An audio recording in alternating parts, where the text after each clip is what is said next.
But we will still integrate breaks in. I don't want you to think we won't have any breaks.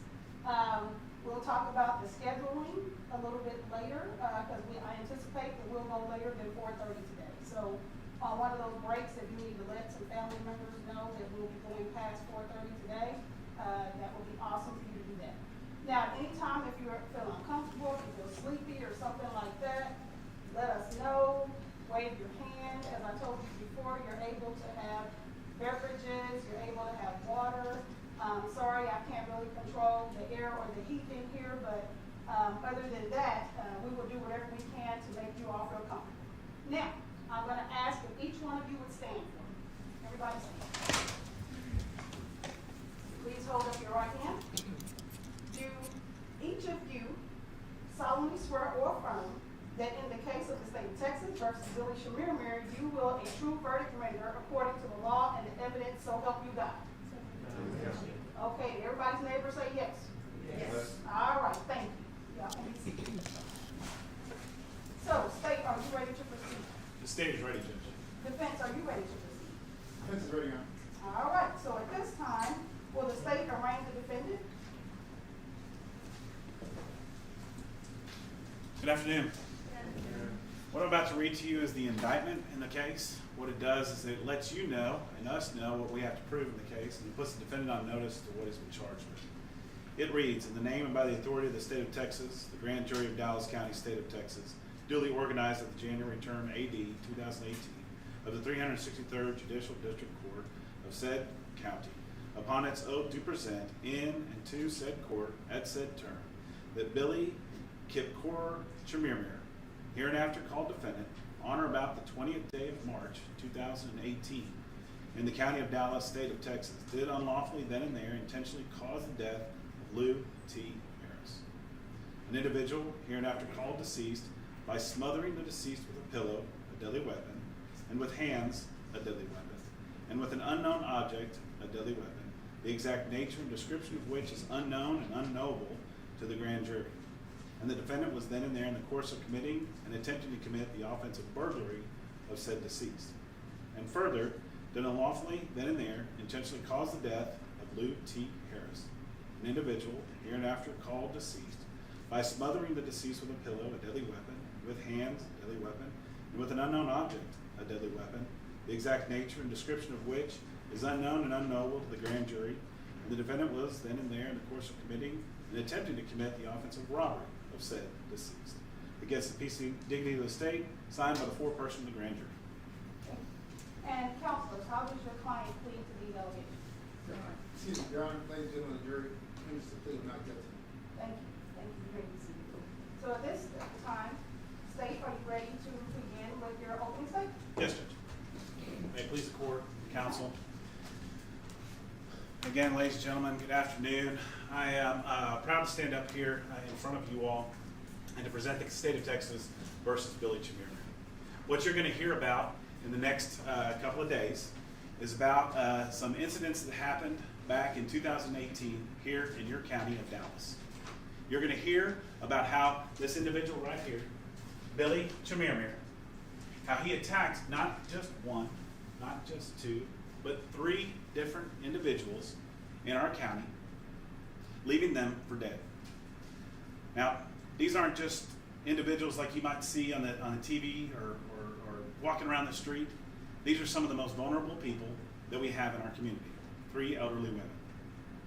The charges that I have to prove to you today is about one, Lou T. Harris. Miss Harris is a woman that moved here from originally from Vietnam, and she lived here with her. Well, she was married to a man who she was a widow, and she lived by herself in a house in North Dallas. What you're going to hear is that on around 3:30 on March 20th, 2018, the connection between her and Mr. Chemirmir started. They were both checking out at a Walmart at the corner of Coit and Arapahoe together at the exact same time. He's in one aisle, she's in the next, checking out at the exact same time. He leaves about a minute before her out of the store. They get to their cars about a minute and a half apart from each other. He's in front of her. He leaves and pulls out of the parking lot and goes in the direction of her house. About 2 minutes later, she pulls out and leaves and goes in that same direction. Now, what you're going to hear is that about 2 hours later, around 5:50, Mr. Chemirmir is seen by the Plano Police Department, and he is at a dumpster close to his house in the same apartment complex of his house, and he is throwing out significant individualized items. He's arrested, and when they go back to look at the things that are in his hands at arrest and the things that he is discarding into the trash, they realize there's a name in here, and that name is Lou T. Vang, her maiden name. And it's because of that information that they have, that they found in that dumpster and in his hands, individual pieces of jewelry, things of that, they contact Dallas Police Department that goes back to Miss Harris's house, and they look into her house, get into her house, and find her deceased inside. You're going to hear from 2 doctors. Both of those doctors are going to tell you that they saw the dead body of Miss Harris and determined that she was smothered in that short window of time between when they're leaving together and when when he is arrested 2 hours later. Now, why is the Plano Police Department searching for Billy Chemirmir? Well, in order to know that, you have to know what happened on the 19th, March 19th. Okay, just the day before Lou Harris was murdered. There was a woman by the name of Mary Bartell. She lived in the Plano area. She lived in a retirement community, someplace that's seemingly safe that we would put someone that we loved into so that they could enjoy their time with other individuals that are of their same age. She had an active lifestyle. She wasn't in some sort of nursing care situation. She was an active individual. Well, that morning, the morning of the 19th, she hears a knocking at her door, and she goes to her door to find a man standing there with green gloves that attacks her, tells her to get into her bed, lay down, and he puts a pillow over her face. Well, unbeknownst to her attacker, Mr. Chemirmir, she lived. She actually survived because she had a pacemaker. And she's going to be able to tell you what happened to her that day through a deposition. She has since passed away. Now, the Plano Police Department find out about this. She's contacted at the hospital by a police officer. They start putting things together. They start thinking, well, this woman was attacked. There's a suspicious person call that had come in a few days before at that nursing home or at the retirement community. And so they had a license plate. They check out that license plate. Well, the license plate comes back to this man that was there on March 15th. Then they get his name. They develop his name. They develop who he is. They develop where he lives. That's why they're sitting there waiting on him, because he had attacked an elderly woman the day before. And lo and behold, when they go to see what does he have in his hand, what is he throwing out, it is items belonging to another woman who had been attacked and had been killed, another elderly woman. But it doesn't really end there. After we have the name of Billy Chemirmir, you'll hear from a Detective Pagel from the Richardson Police Department. She goes back to a case that happened back in January 30th of 2018. There was a woman by the name of Mary Brooks who had also gone to that exact same Walmart, right there in Coit and Arapahoe. And as she left there, a car that matches the same description of the car that Billy Chemirmir drove at that time, follows her out of that Walmart. We have that video, and you'll get to see that video. They go back. She's found the next day on the 31st by her grandson, having died in her own home, which is like a townhouse condo community. She's found dead there on the ground. The groceries that she had brought in from Walmart, she never had an opportunity to put them up. She's dressed in the same coat, same outfit she was in from Walmart the day before. Now, how do we know that Billy Chemirmir is the one who had a hand in the death of Mary Brooks? Well, the very next day, on January 31st, he has an OfferUp account. It's like a Craigslist. It's something that you would sell things like on an internet platform. On his platform, in his OfferUp account, he is selling a very unique ring. It was owned not just by Mary Brooks, but by Mary Brooks' mother. And you'll hear from Mary Brooks' daughter, Ann Brooks, who knows that ring very well and knows it to be one and the same ring that her mother and her grandmother owned. So there we have again, Billy Chemirmir. Not only is he in possession of Lou Harris's items, Mary Bartell's items. Oh, I forgot to tell you about that. When the Plano Police Department started looking into Mary Bartell's case, they realized that she had a unique ring that she is also missing as well. And later that day on the 19th, remember I told you on March 19th is when she was attacked? He sells that very unique ring to an individual through that same OfferUp account. So he has Mary Bartell's ring that he's trying to sell on OfferUp. He has Mary Brooks' ring that he's trying to sell on OfferUp. And he has Lou T. Harris's items in his hand and is discarding other items belonging to her. All of this evidence is going to be overwhelming for you all. And last week when you came in down to that central jury room, you came in as individuals and we had you all spread out, sitting down there in the central jury room. Okay, but now you are a unit. You are the jury that will decide the fate of Billy Chemirmir. And we are going to put the trust of Dallas County in your hands to come with a just and true verdict of guilty in this case. And once you hear all the evidence, and once you realize all the evidence that we have, there's going to be only one verdict that you'll be able to come up with, and that'll be a verdict of guilty. One other thing I want you to listen for, the keys to Lou T. Harris's house are in his possession. The actual keys to her house are in his possession when he's arrested.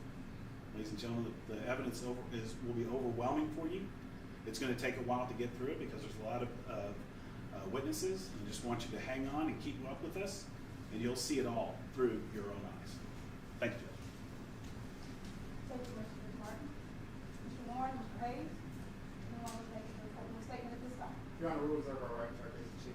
All right, thank you. All right, State, you may call your first witness. We'll call Karen Gateway.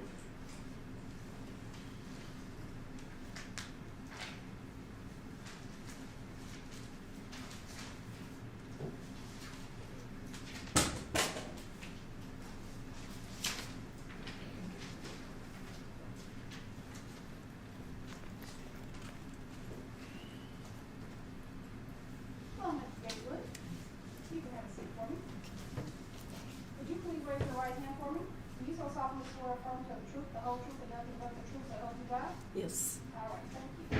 Mr. Martin? Thank you, Judge. Can you please state your name and spell your name for the court reporter? My name's Karen Gatewood, spelled Karen, and then Gatewood is Gatewood. And how are you employed? With the City of Plano as a 911 dispatcher. And how long have you been with the City of Plano as a 911 dispatcher? 21 years, it'll be 22 in July.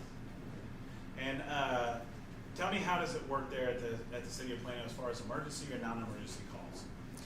The same people take both calls. We all take, that's what we're trained on first, is 911 and non-emergency calls. And then for emergency calls, they just come to one of us individually. But for the non-emergency calls, it comes to just all of us in general, and whoever can answer it first, us two. Okay.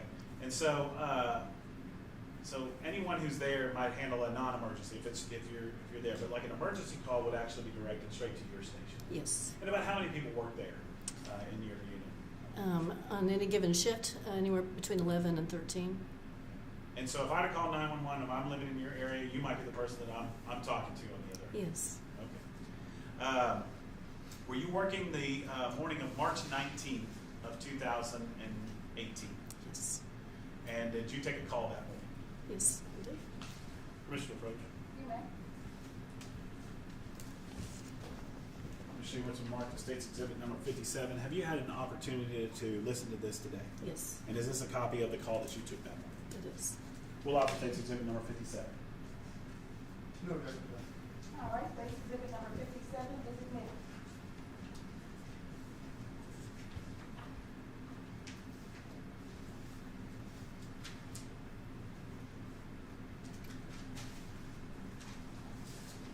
Commissioner Published, Judge. You may.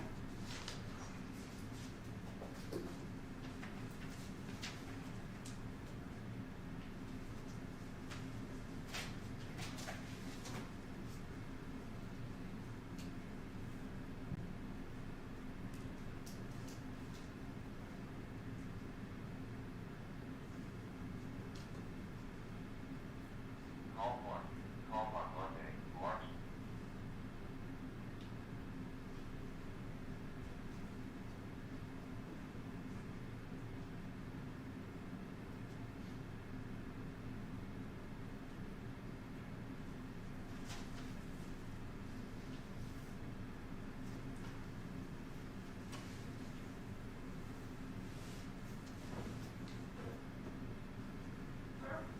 That we cannot awake.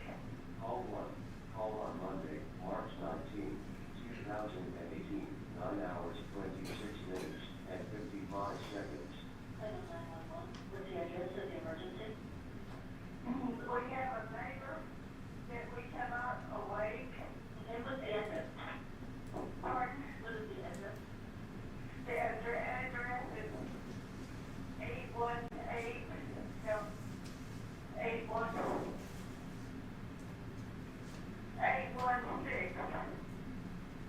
What's the street name? The street name is Stone Canyon. Okay. Western Place. Okay, well, is 816 the apartment number? The apartment number is 81816. Okay, what's the apartment complex address? What's the address of the place? Old Shepherd Road.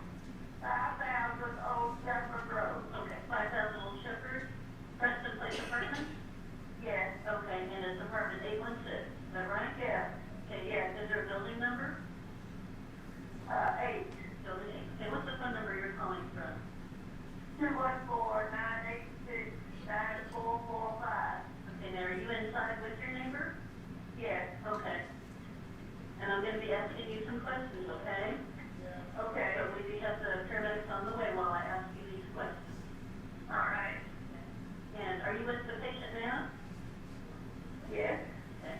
I am with the patient now. Okay. And how old are they? She must be almost 90.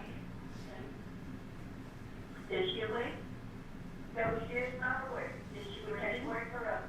Is she breathing? Yes, she is breathing. Okay. Is her breathing completely normal? No, don't think so. Okay. And we're going to do a little breathing test on her to check her breathing. And I want you to say now, every single time she takes a breath in, starting immediately. Tell me the first breath.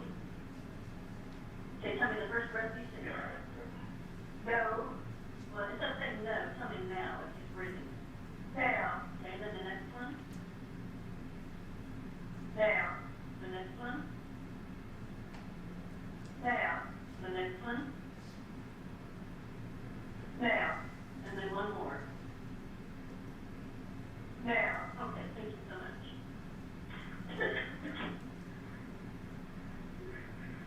And is she still unconscious?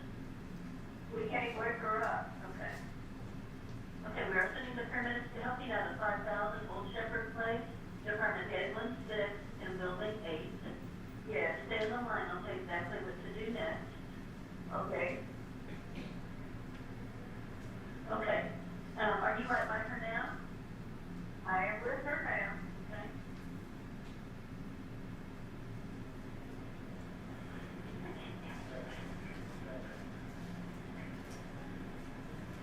Call 2.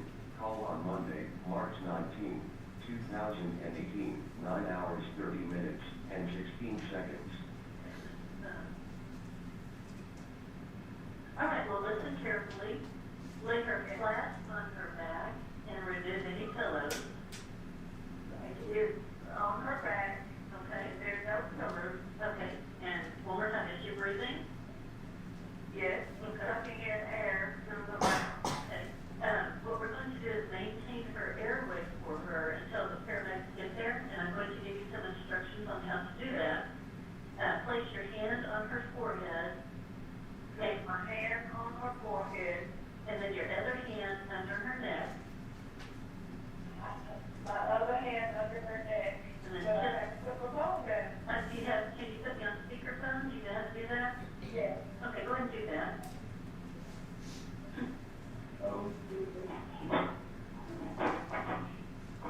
Well, let me have my neighbor do that. Hold your hand on her forehead. Put your other hand under her head. Under her neck. Under her neck. And tilt the head back. And tilt her head back. Okay. And then put your ear next to her mouth. Put my ear next to my mouth, to her mouth.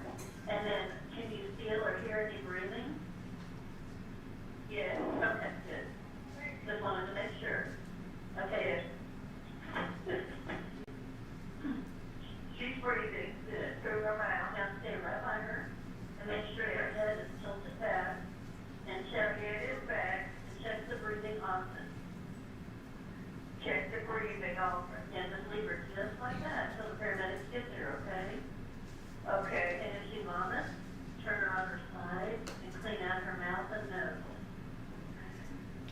She is not vomiting. Okay. Well, I'll stay on the line until help arrives. And tell me when the paramedics are right with her or if anything changes. Okay. And what floor is her apartment on? What floor is her apartment on? First floor. Okay, now and it's convenient to driveway. Okay, good. Is her head still tilted back?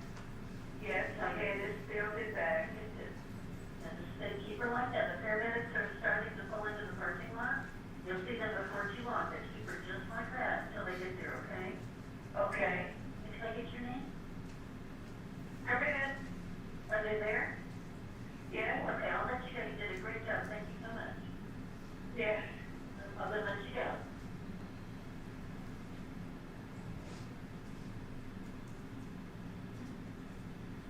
And Ms. Gatewood, that was the phone call that you received that morning. Yes. I'll pass minutes. Any questions? No question, Your Honor. All right, thank you. Ladies, witness, been released? Yes, Judge. No question, Your Honor. All right, you may step down. Thank you.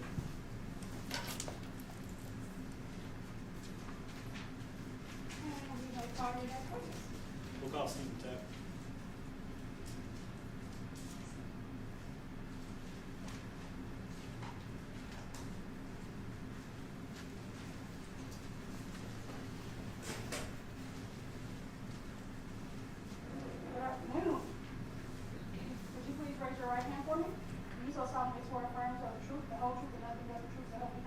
do. All right, thank you.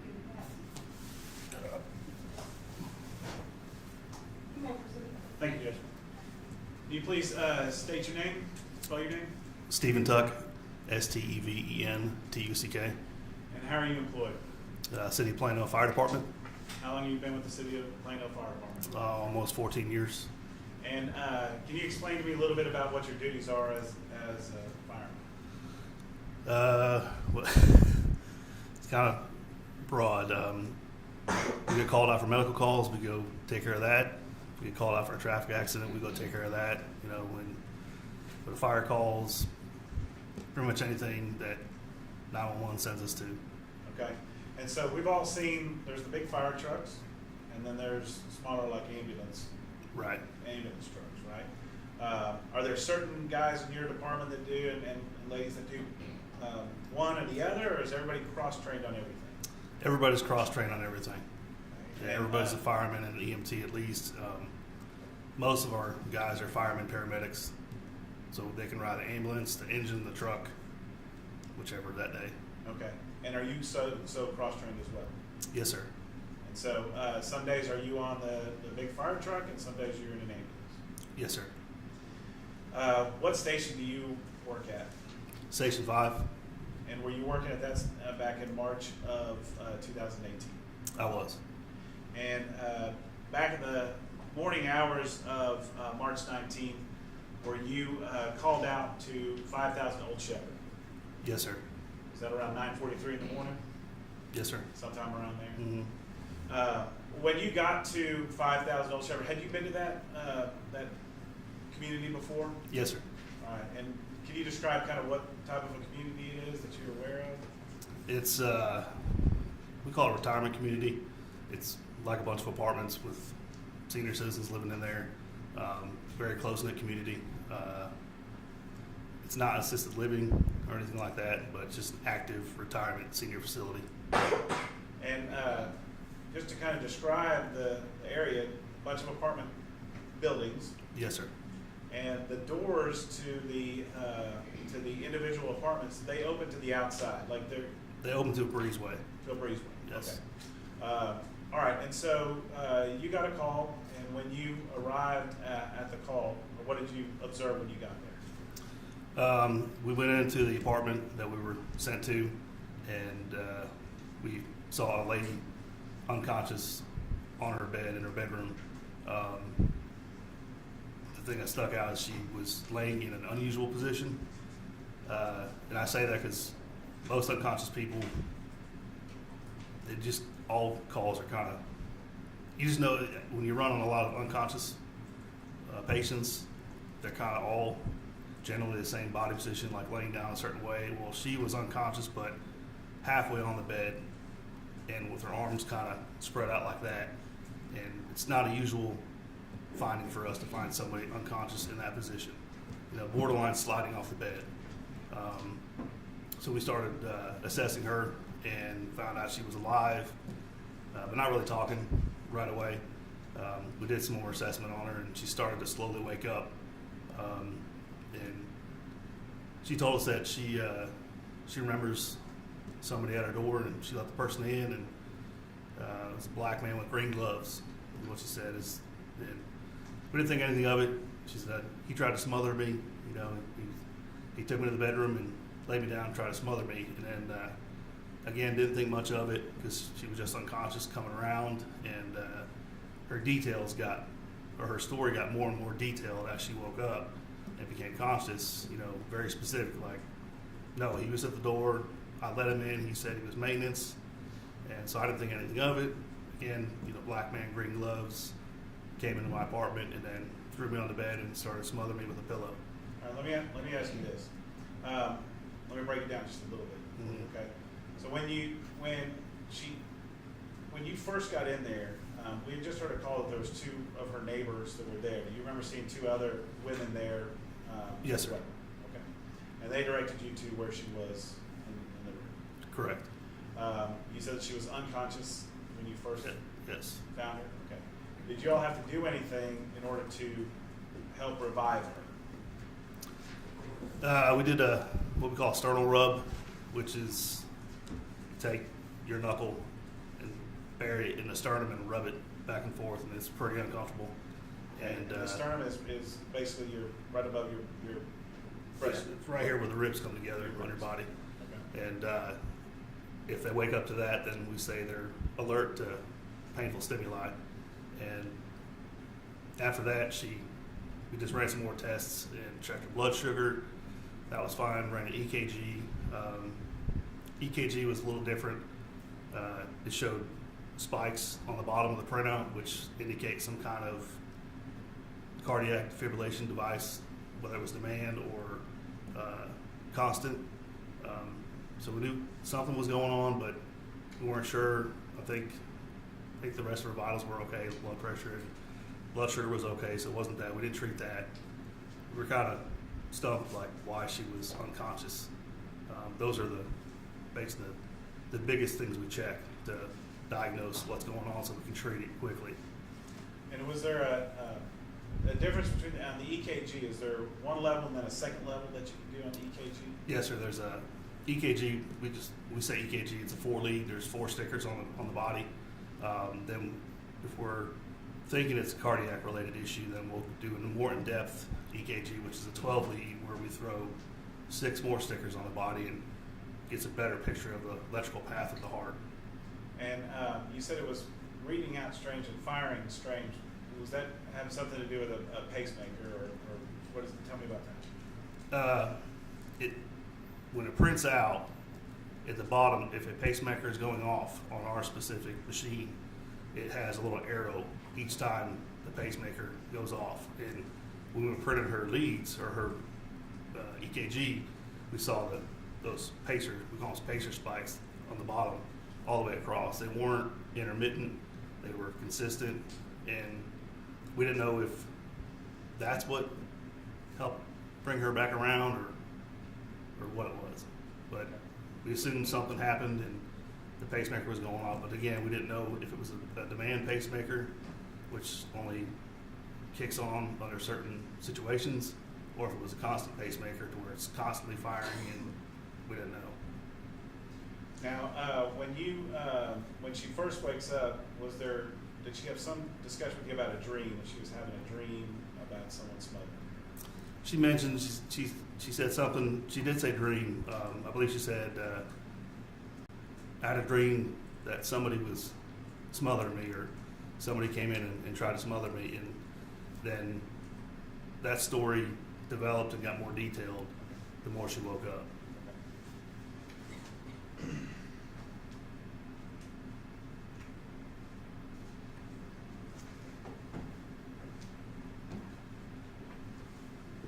Did y'all, was a report generated based on this call? And Yes. Is that State's Agreement number 58? Yes, sir. Okay. And this call was for a Mary Bartell, is that right? Correct. And then State's Agreement number 31, is that, State's Agreement 31, 14, 15, and 20. Are these all photos associated with your call out there of Mary Bartell? Yes, sir. We'll offer State's Exhibits 58, 31, and State's Exhibits 14, 15, and 20.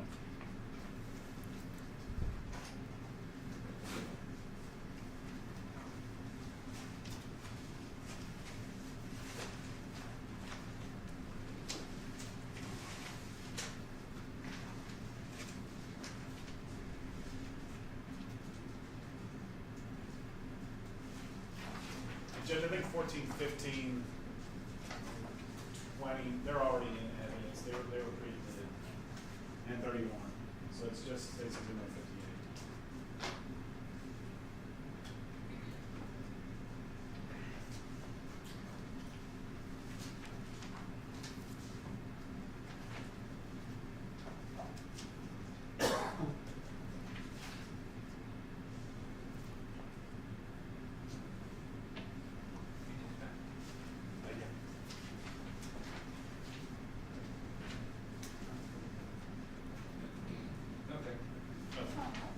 So State's Exhibits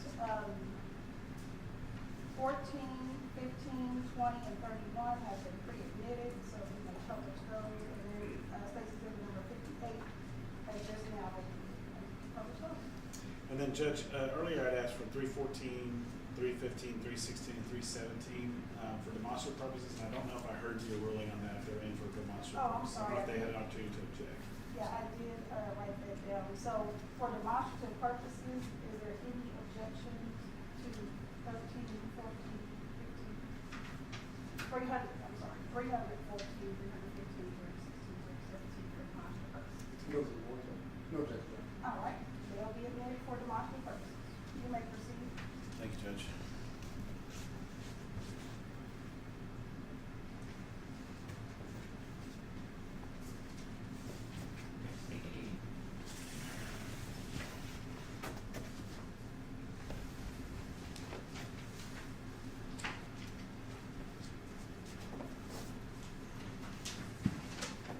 All right, you see this is State's Exhibit number 316?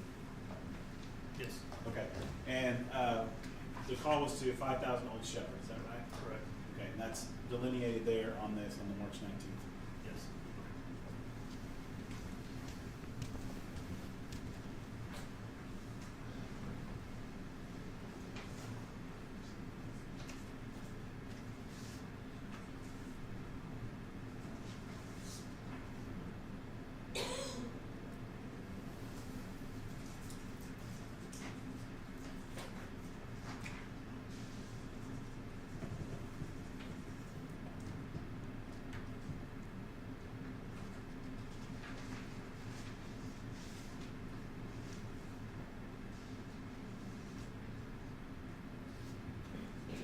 Sorry, Judge, the system's warming up here.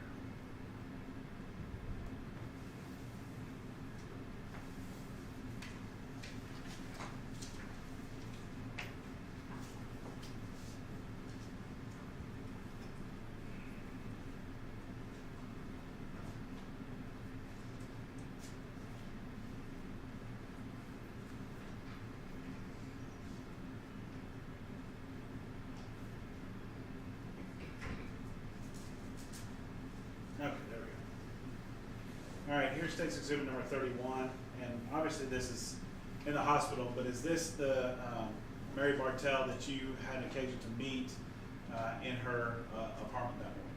Yes, sir. Now, you had said that when you went into her bedroom, your State's Exhibit number 14, is this the bed that you found her on? Yes, sir. And you said that it was kind of State's Exhibit number 15. Is that the side of that bed? Yes, sir. And you had mentioned that she was oddly placed on the bed. Tell me about that again. She was laid on the bed on her back. However, the edge of her bed from the side to the horizontal part was just below her bottom, which when people lay on the bed, from what we've seen on calls, they don't lay like that. And with her arms being out to the side, it's just also unusual to find people in that position as well. So you can see at the top of the of this picture up here, there's a giraffe right there. There's some pillows up here. Was she parallel to the bed or perpendicular to the bed? She was perpendicular to the bed, kind of how your pointer was showing. So like Yes. that? Yes, sir. All right. And the top of the pointer, is that where her head was up on that side? It was probably further in, but yes, sir. Further in? Yes, sir. Okay. And then her, where were her feet? Were they On the bed? floor. They're on the floor. Yes. Okay. And about how far up on her thighs was the edge of the bed? Probably 3/4, if I had to give it a number. It was more than half, but lower bottom. Okay, so she's basically back like this, laying down on the bed with her knees bent. Yes, sir.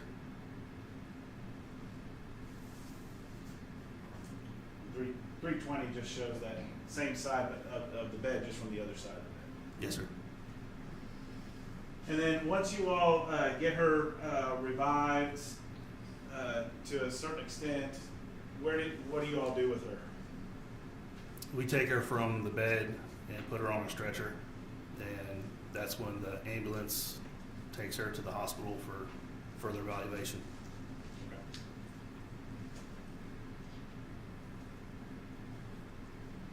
I'll pass witness. Any questions, Mr. Lawrence? Good morning, Mr. Tuck, how you doing? Good, how are you? I'm well, thank you. My name is Kobe Warren. I represent Mr. Chemirmir. Just have a few questions for you, okay? Yes, sir. So I kind of want to clear up something out, approach on, Yeah. and really I don't even need to approach, but Mr. Tuck, when you were saying,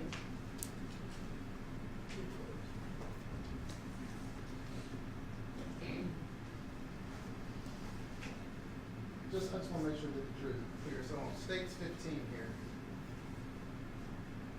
you're stating that this would be her body, but her feet would be on the ground. Is that correct? It's more perpendicular to that red line. Like such? Yes, sir. Okay. But, and her feet would have been on the ground? Yes, sir. Okay.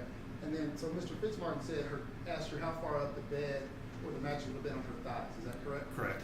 So, and you said about 3/4 up. Is that right? Yes, sir. So you say roughly the mattress would be A little higher than that. I'm sorry? It was a little higher than that. Like Right kind at of the bottom of your suit jacket. Okay. Yes, sir. And then from there would have been the space, but from there up would have been all mattress on her back. Is that correct? Correct. So if someone would have been sitting there and just kind of leaned back, that would have been the position you found her in? Yes. Okay. So, and you say that you've been with Plano Fire Department now for what, about 14 years, is that correct? Yes, sir. Okay. And when you arrived, I guess, I'm assuming it's with your, were you on the truck or were you on the ambulance that day? I was on the truck that day. Okay. Which one arrived first, you recall? The truck did. And then, I know it was at least you and was it Engineer Barry that were first to go inside, is that correct? Yes, sir. And was it you or Engineer Barry the one that actually did the sternal rub on this? The driver, Engineer Barry. I'm sorry? Barry? Okay. And you say that's just the kind of rubbing of the knuckles on the sternum, Yes, sir. and it's a little uncomfortable, and if a person is conscious enough or is knocked out enough, they'll respond and wake up. Is that correct? Correct. About how long did you actually do that, or did Engineer Barry do that rub on it? It wasn't very long. We're looking for any kind of response. It doesn't have to be verbal or they don't really jump up, but I want to say it was a couple, maybe a second and a half, 2 seconds. Then her eyes opened up a little bit, and that's enough of a response for us to say she's alert to painful stimuli. Was the sternal rub the first treatment that you guys did when you got there? I believe that was the first one he did, yes, sir. Did you do something prior to that? I believe I was setting up the leads and the stickers for the EKG and also preparing the glucose test. Could you see, like, from her chest or abdomen, her breathing when you first came in? Yes. Okay. And then slowly she starts to regain consciousness, is that right? Yes, sir. And she says, what she says in regards to someone forcing their way in, forcing her to the bedroom, and then putting a pillow over, is that right? Yes, sir. Okay. And you stated that you've been out here to this location before, is that right? Yes, sir. Okay. And even outside of that location, I mean, you've been on, in 14 years, how many calls have you been on? Quite a bit. A few, right? Mm-hmm. Yes, sir. And now, when you go out on the scene, and if you're able to receive information from a patient or potential patient that you're responding to, your job and your goal is to take that information as you receive it. Is that correct? Correct. Regardless of what they're saying or how they're saying, you just take that information, you notate it, and you go about your assessment to see how to best treat them. Is that correct? Correct. Okay. And you have no idea if the information that they give you is actually factual or true. Isn't that true, Apostle Tuck? Yes, sir. Okay.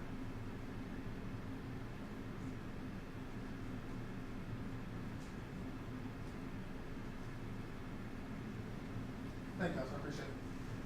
Nothing further, Judge. All right, may this witness be released? Yes, Judge. Yes, sir. All right, that's that down. Thank you. Thank you.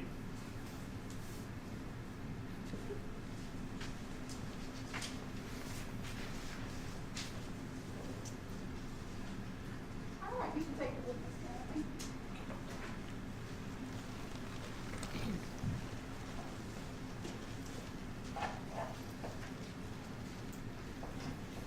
Can you raise your right hand for me, please? Do you so solemnly swear to affirm to tell the truth, the whole truth, and nothing but the truth, so help you God? I do. All right, thank you. Thank you.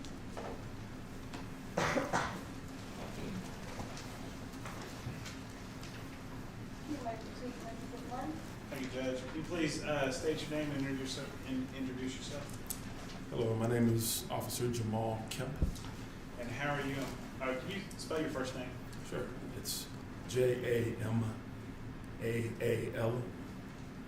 And how are you employed? I am a police officer with the Plano Police Department. How long have you been with the Plano Police Department? About 13 and a half years. And what are your duties there at the Plano Police Department? I am a patrol officer in the patrol division. And what do you do as a patrol officer in the patrol division? So basically you dial 911 and I respond to the call. So exactly, if I lived in do you have a certain area that you patrol, or is the whole city your domain? I have a certain area. And if I lived inside that city and there's a bump in the middle of the night and I call 911, you're the guy who might show up to my door if you're on duty. Yes, correct. All right. Sometimes do you and were you working in this capacity back in March 19th of 2018? Yes. And is Medical City Plano, is that part of your area of town too, or it was at that time? Yes. Did you respond to a call at Medical City Plano at around 10:43 on March 19th of 2018? Yes, I did. All right, tell me, how did you get that call? So there's an off-duty police officer that works inside of the ER, the emergency room rather. When that officer became aware of the situation, the call came out, the sergeant was notified, I was notified to go respond. And is that what you did? You responded to that officer? Yes. And do you recall who that officer was? Yes, it was Officer Franz. And so Franz's duty is to kind of make sure that everything's safe at Medical City. Is that fair to say? Yes, that's correct. So when a call like this might come in, it's your job as a patrol officer to come and assist in that and kind of take over that call at that point. That's accurate. All right. And so you proceed to Medical City Plano, and did you have an occasion to meet an individual by the name of Mary Bartell? Yes. I'll show you what's marked as State's Exhibit number 32. Is this Miss Bartell at the hospital that day? Yes, it is. Now, did you do you respond to all women who show up at a hospital, or at a hospital situation seeking treatment? No. In this situation, was there a reason why the police department is involved in this case? Yes. Okay, and what was the information that you had about Ms. Bartell when you arrived? The information that was given to me was that somebody forced their way into Miss Bartell's apartment and tried to smother her with a pillow. And was she missing any items from her person? Yes. Did you make contact with Ms. Bartell? Yes, I did. And did she confirm those facts to you? Yes, she did.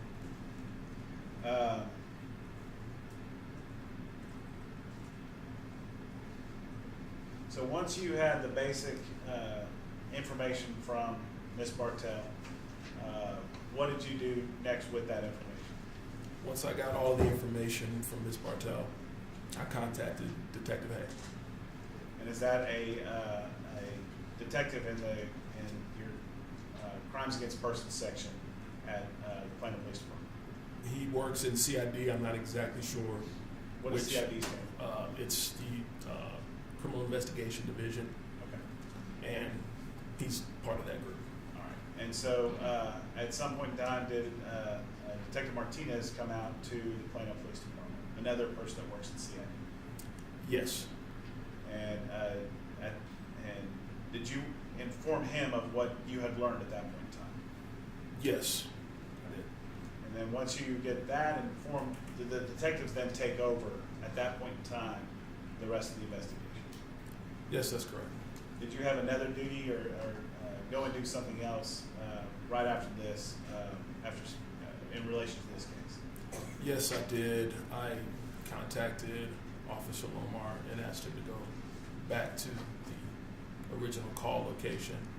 I went to Plano Fire Department 5 and met with Lieutenant, his first name is Alex, last name is Shahanda. I can spell that if you need me to. That's SHAHANDEH.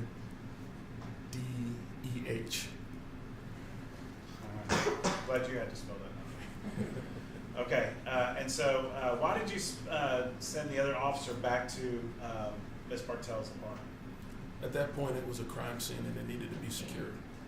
To your left is a board there entitled March 19th of 2018. Do you see that 5,000 Old Shepherd Place? Yes. And is that the city of Plano? Yes, it is. And is that Collin County, Texas? Yes, it is.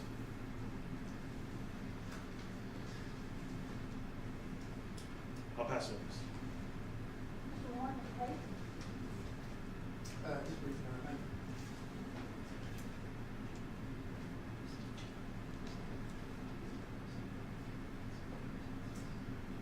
Afternoon, Officer Kemp, how you doing? I'm doing well, thank you. My name is Kobe Warren, I've got a few questions for you. So when you arrived at Medical City Plano, that was in response to the dispatch or the information you sent out from Officer Franz. Is he stationed there at that hospital? He was working that day Okay. at the hospital. Does that position kind of rotate between officers up there? Yes, it's an off-duty position, so officers typically work there Okay. in their off time. And so you respond and then you go through the process and you end up speaking to Ms. Bartell on that morning, is that correct? Yes. Okay. And when you spoke to Ms. Bartell that morning, Officer, can you recall that she was unable to tell you the race of the individual that came into her apartment? That's correct.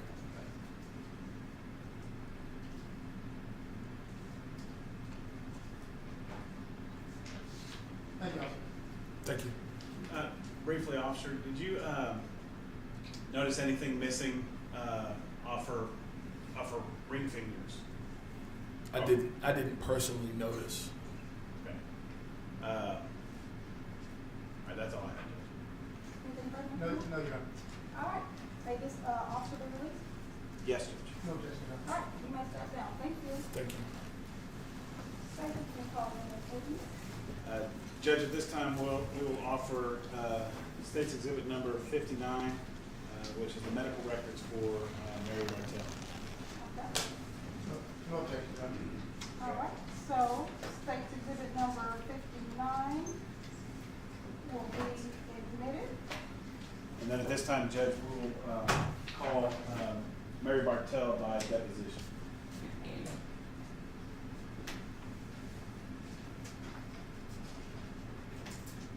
And that will be State's Exhibit number 1 that is already ended. I think it's 61, Judge. Yes, 61, yes.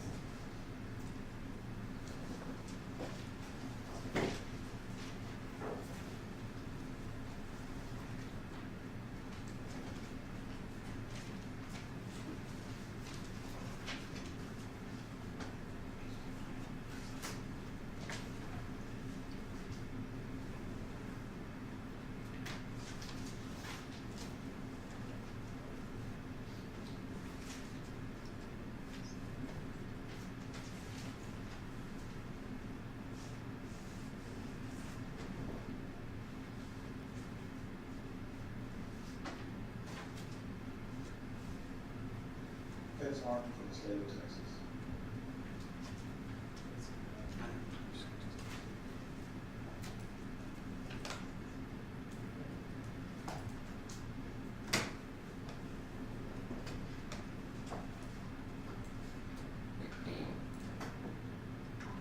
Martin from the state of Texas.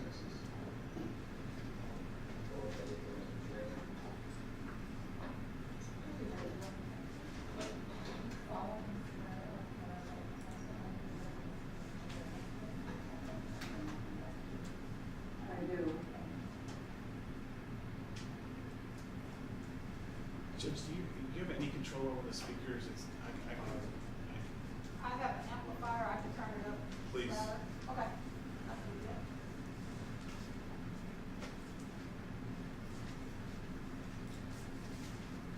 Fitz Martin from the state of Texas. Okay, can you please introduce yourself and spell your name? I'm Mary A. Bartell. Mary is the usual spelling, M-A-R-Y. A, my middle initial, and Bartell is B, as in Bob, A-R-T-E-L. And Ms. Bartell, when were you born? March 3rd, 1927. Where were you born? At Linden, Illinois, L-Y-N-D-O-N, Illinois.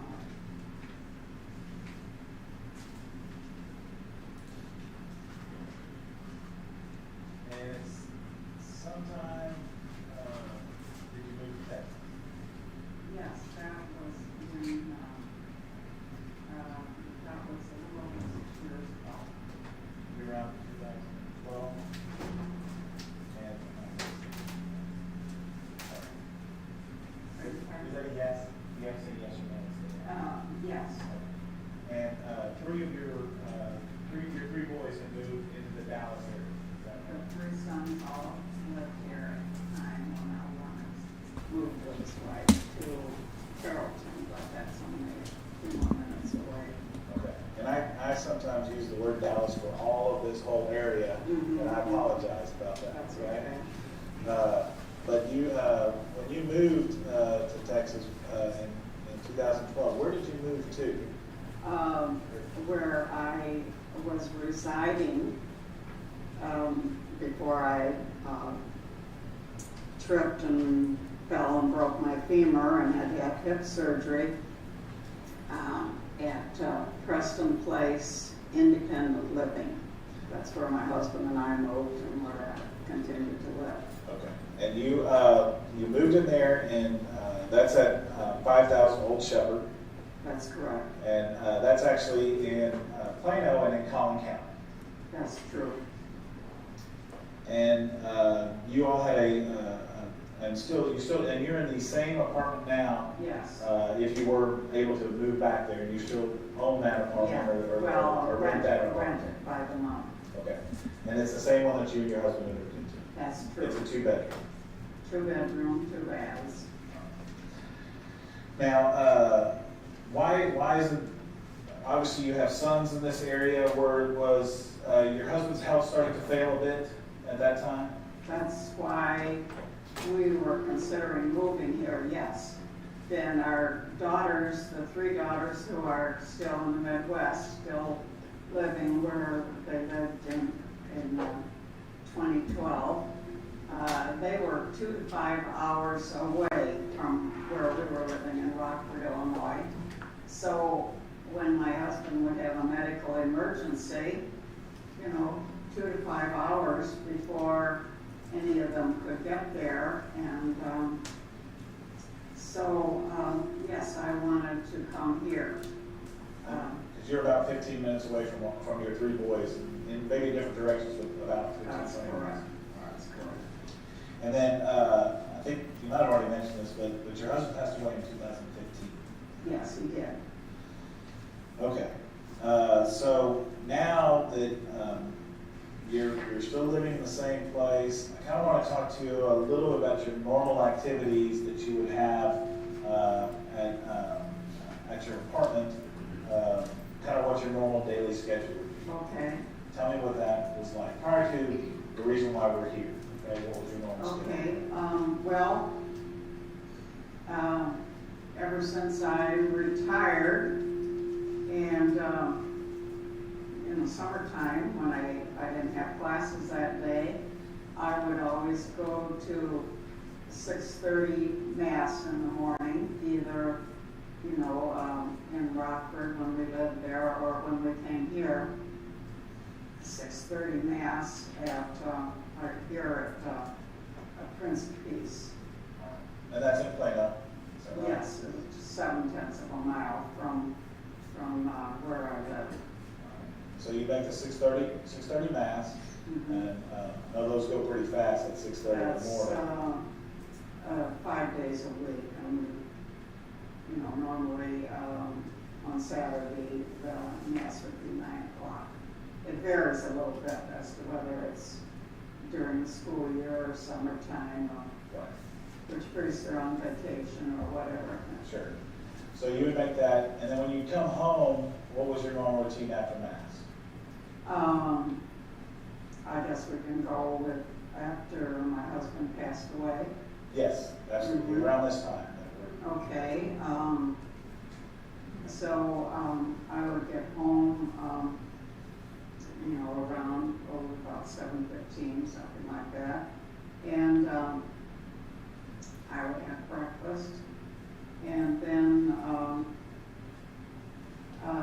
I would usually, well, my sister-in-law in Rock Island, Illinois, she and I have always been good friends. And so some days I would call her a little before 8 o'clock in the morning. I would call her usually at least once a week. Or I might call some other friends. I still had a lot of friends who were living then who are not living now. Okay. When I'm 91, that's the way it works. Okay. And so, and then I would like to read the paper for a few minutes, the Dallas Morning News. And then I would usually go to the computer room and check to see if I had any emails and write emails and so on and so forth. And then 6 days a week, I would always walk to aerobic exercises at our veranda. That's our center where we have lunch, or even they have various activities there, including aerobics. And that was kind of your normal morning routine? Yes, yes. Some days might differ, but if it was a normal day, that's what you might do. Did they provide food for you there at Parkview, as far as breakfast, lunch, and dinner? No, you can purchase lunch and dinner there if you wish. And lunch is, normally people go to the dining room in the veranda, the community center, for lunch, although you could have it delivered if you want to. The evening meal, if you order it, is always delivered to your apartment. Okay. Did you make use of that, or would you kind of fix your own food? I usually fix my own food. You know, seniors have a lot of different do's and don'ts when it comes to eating. Okay. So you would figure out what the do's are for you and just do that? Is that Yes, right? Okay. that's true. Now, we didn't really talk too much about Parkview. Is it an independent living? Is that what you would call it? It's independent living. Do they have assisted living as well there? No, just independent, Just and that's independent. all. Okay. And do they provide healthcare workers if you need it, or do you have to hire that from the outside? They would prefer that you use the ones they have vetted Okay. and agree that their backgrounds are okay. But with the change of ownership that we had, I guess it was in this last spring, they said if, again, been that way in the past, but that if you had a caretaker that you brought from the outside rather than getting someone through our office, that then you would have to make sure that you would have to pay for a background check for them. Now, this Parkview, do the doors to the apartments, they open to the outside world, or is it a hallway? You're talking about Preston Place, that's where I live. I'm sorry, yeah, Preston Place. Preston Place. Okay, Preston Place. Well, my apartment, there are 224 apartments there resting place. And 15 of them are 2-bedroom, 2 beds like mine. So my apartment was originally 2 apartments, and they put them together to make 1 apartment, with 15 of those. So, yes, the doors do open out. And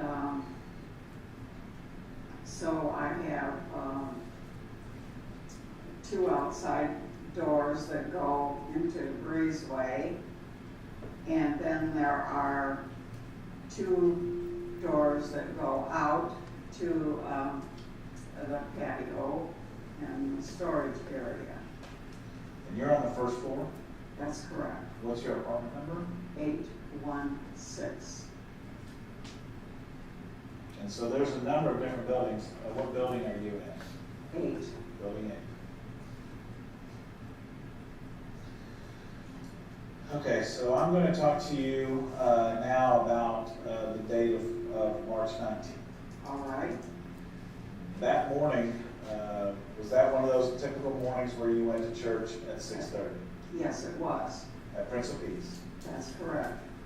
And when you came home, did you have one of those phone calls like you mentioned to your sister-in-law? Yes, I did.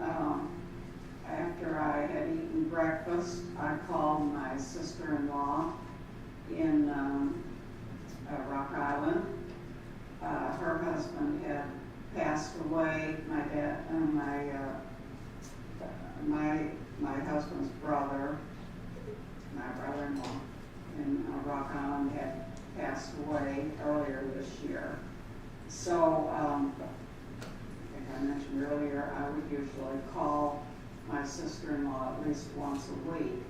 So I called her a few minutes before 8 o'clock because I could usually reach her at home at that time. And so we talked for 15 or 20 minutes, and then I read the newspaper for maybe 15, 20 minutes, I don't know. And that would be about right, 15, 20 on each one. And then I went to the computer room because I was going to send an email to my children about the phone call, because they're very fond of their Aunt Dawn too, and are always asking about her and how she's doing.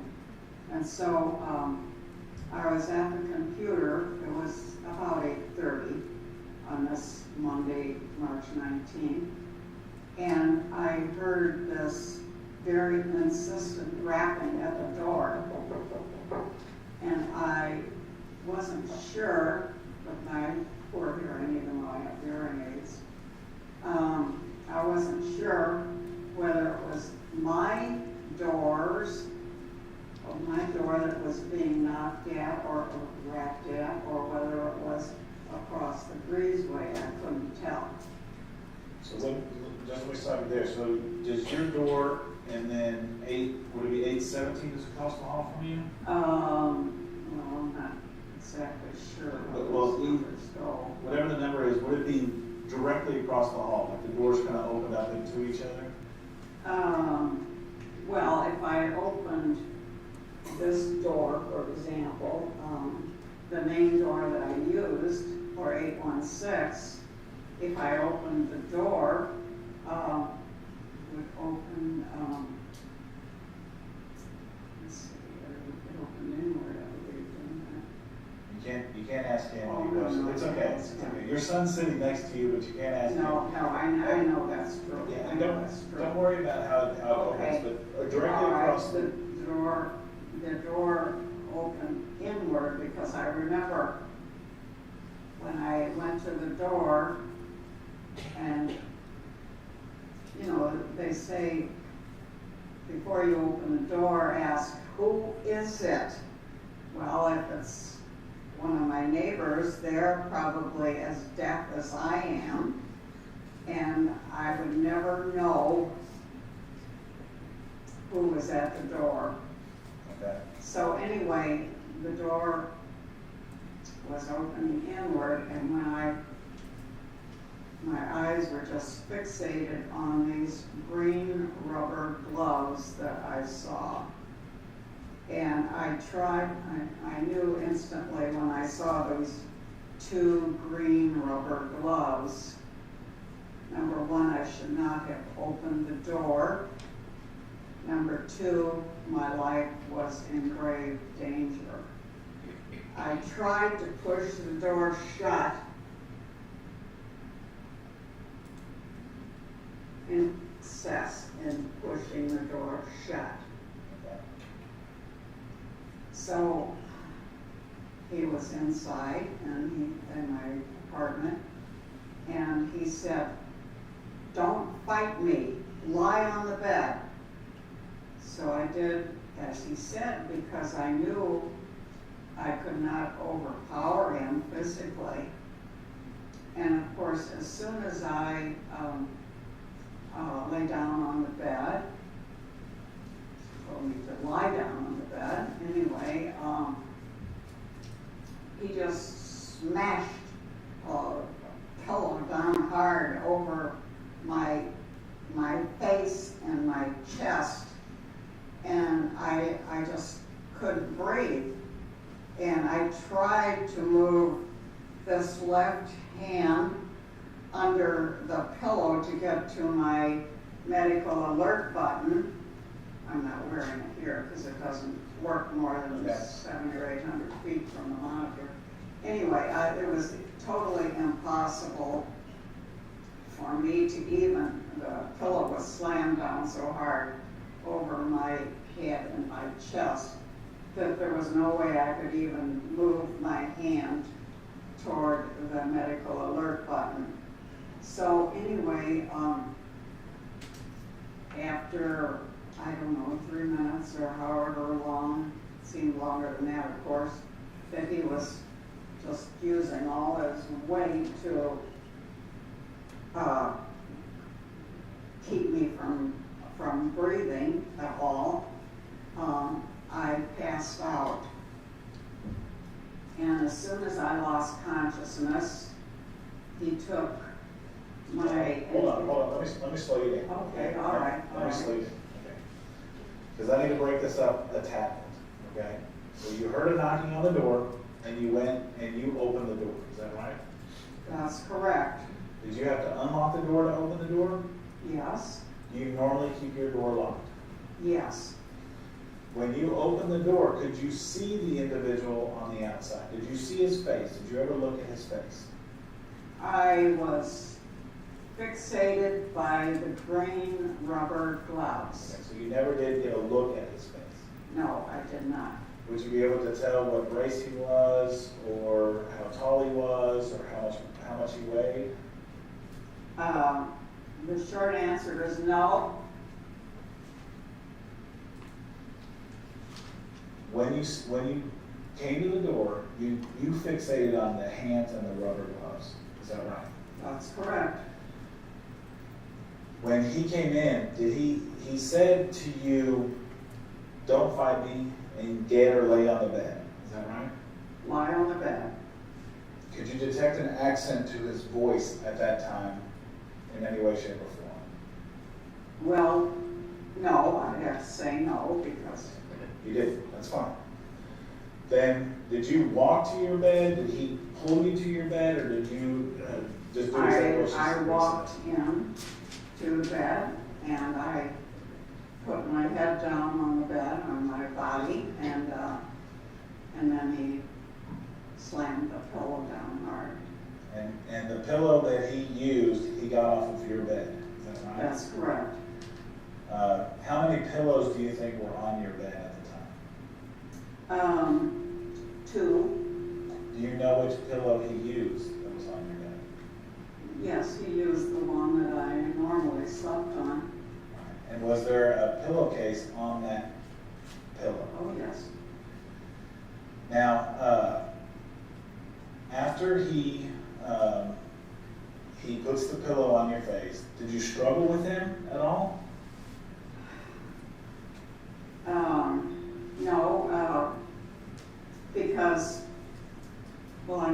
how I, You try to get to your call button. and the, pillow was smashed down so hard I couldn't even get my hand underneath it. Okay. That call button, if you were to hit it, what happens to that? Where does that call go to? It goes to the call center, and they immediately, you know, there's this loud, I didn't set it off, but this is the way it works. There's this loud squawking noise in the apartment, which just, you couldn't miss it no matter how deaf you were. Emergency, emergency, emergency. Does it call someone at Preston Place, or is it an outside contractor that it calls? I think it probably calls the closest fire station with EMTs. The next thing that happened after he puts the pillow over your face, you try to press the button, is that you know that you passed out. Or went I unconscious. lost consciousness. What is the next thing that you remember happening after that time? All right. I came to when I was on a gurney with the EMTs outside my bedroom in my dining room area, Okay. and I said to the EMTs, could you please take me to Med Center of Plano? And they already had the information from my refrigerator, and they said yes. Were any of your friends at your apartment at that point in time? Yes, Jackie Midkiff, who lives in my building, 8, and she and I would walk to aerobic exercises in the veranda 6 days a week. Okay. Was there anybody else, any of your other friends in your apartment? Yes, Betty Brady, who lived across, she lived in the same corridor.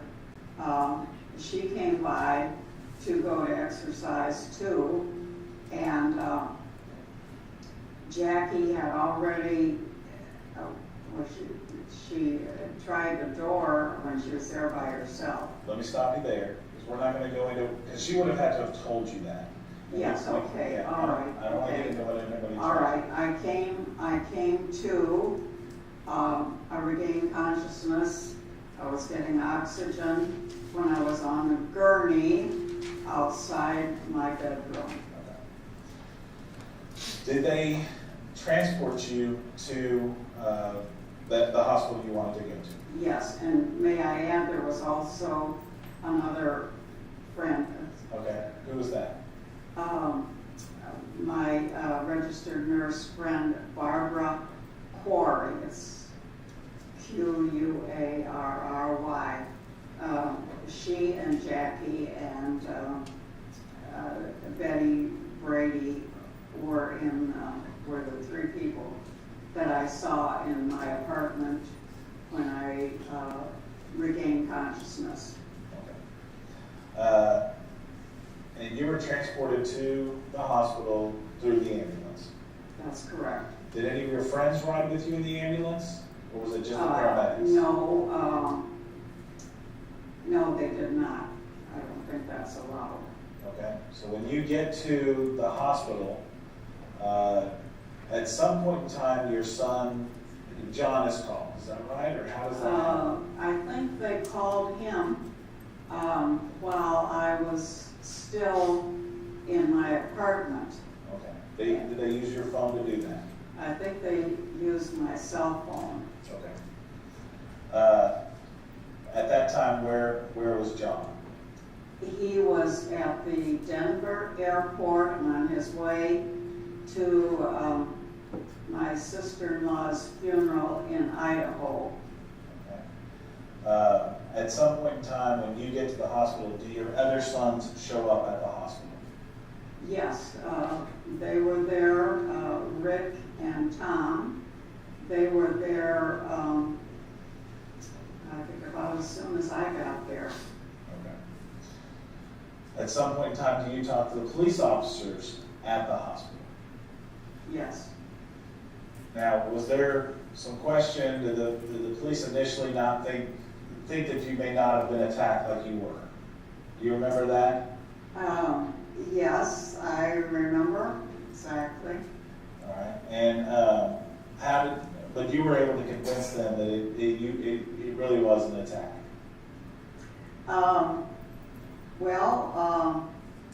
Actually, this was after the examination, and to answer your question, I almost have to tell something that was told to me by my oldest son, Rick. Okay. Well, let's do this. When you came to, did you notice on your hands, or did someone notice on your hands that you were missing some jewelry? Well, I noticed it. All right. What were you missing on your hands?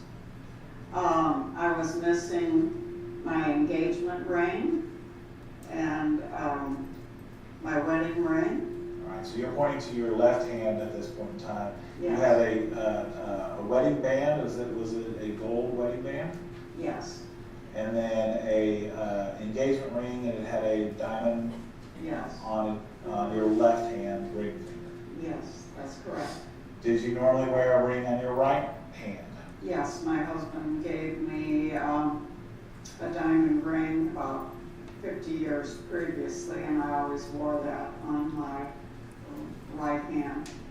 And it was a unique looking ring, is that right? Yes, yes. It had a stone in the middle, and then maybe 3 smaller stones on either side, That's correct. and a kind of a little design pattern to either side. Yes, that's correct. So you knew those were gone at the Yes. hospital. Did you know of anything else that was missing from your apartment at the hospital? You didn't know what was missing there at that time? I don't think I realized the other 4 pieces of jewelry that were missing while I was on my way to the emergency room. Okay. When you got back to your apartment, at some point in time you were allowed back to your apartment, is that right? Yes, not the first 2 days, it was a crime scene. Okay. When you got back in there, did you look around and notice that there are some other pieces of jewelry that are missing? Yes, there were 4 that were missing. What did those generally look like? Well, one was a gold locket from the Vatican Library. It opened in it, and my son Tom and his wife gave me that 1 year after my husband passed away. It had my husband's picture in it. And then there were, there were 2 other gold locket or gold crucifixes that were missing from the jewelry box that was on top of the dresser at the foot of my bed. And there was also a silver-plated Swarovski bracelet missing from the box that was there on at the foot of my bed. On top of the dresser that was there. That's correct. Now, you have, at some point in time, were you given a pacemaker in your heart? Yeah, I have it right here. Okay. Tell me about that. When did you get a pacemaker? I had a non-functioning right kidney removed, and I can't remember whether it was 2013. It must have been 2014. I know my husband was still alive. 2014, and I had the surgery in the afternoon, and that evening my heart was only 5 times per minute. Okay. So they decided to do something about that. Yes, yeah, they called the superintendent of the hospital 2 o'clock in the morning. I don't know Okay. what they thought he would do, but Okay. So after that, you had a pacemaker that helps you to regulate your heartbeat. Is that right? correct.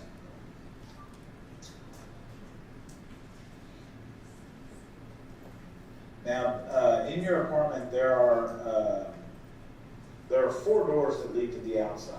That's Is that right? correct.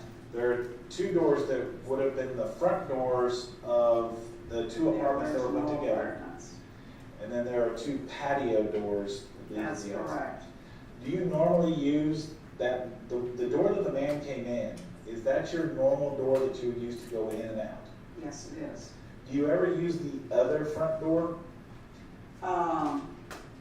Well, the one that opens off my dining room area, I have a rose bush out there that I water every day or 2.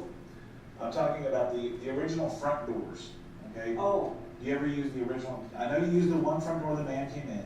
but I don't use the other one. You don't ever use that other one? No. Okay, that stays locked and that, you don't That's go around correct. it. That's correct. Now, there are 2 patio doors. Yes, One off of your, basically off the living room area, and one off of what would be the dining room area. correct. Do you go out those doors? Well, I was trying to explain, but I didn't explain it very well, I guess. I did have 2 blooming rose bushes on each patio, but the one off my living room, winter killed, frostbite or whatever. Okay. So that patio door, would you normally keep both of those patio doors locked?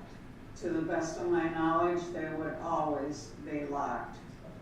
And when you're in your apartment, normally, when you walk in your door, do you normally lock your front door? Oh, yes, immediately. So you ought to always keep those doors locked, Yeah. all exterior doors. That's my intention. Okay.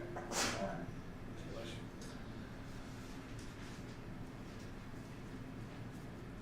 Okay, I'm going to show you some pictures, okay? All right. All right.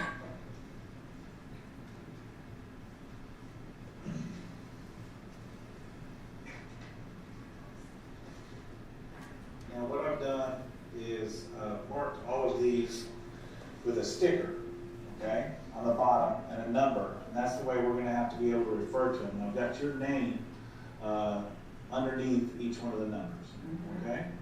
So first I want to show you what's been marked as State's Exhibit number 1 for Bartell. Does this, what are we looking at when we look at this? Well, we're looking at the Preston Place retirement community and the layout of the buildings. So it's on the corner of Preston Road and Old And Church? the covered place. All right.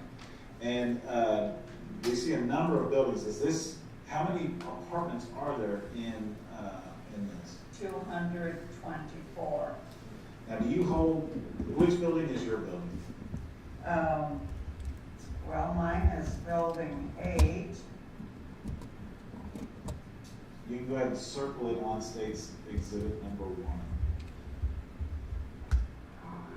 This is rather, So if you have Old Shepherd up here and the pool is here, is your area down in there? let's see. Come in, I go that way. I go this way.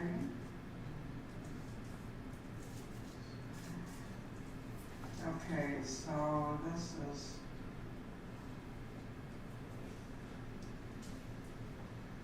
If you don't know, that's fine. this should be my building here, I guess. Well, if you don't, I don't want you to guess, so don't mark it if you're guessing it. If it's not that building, that's fine.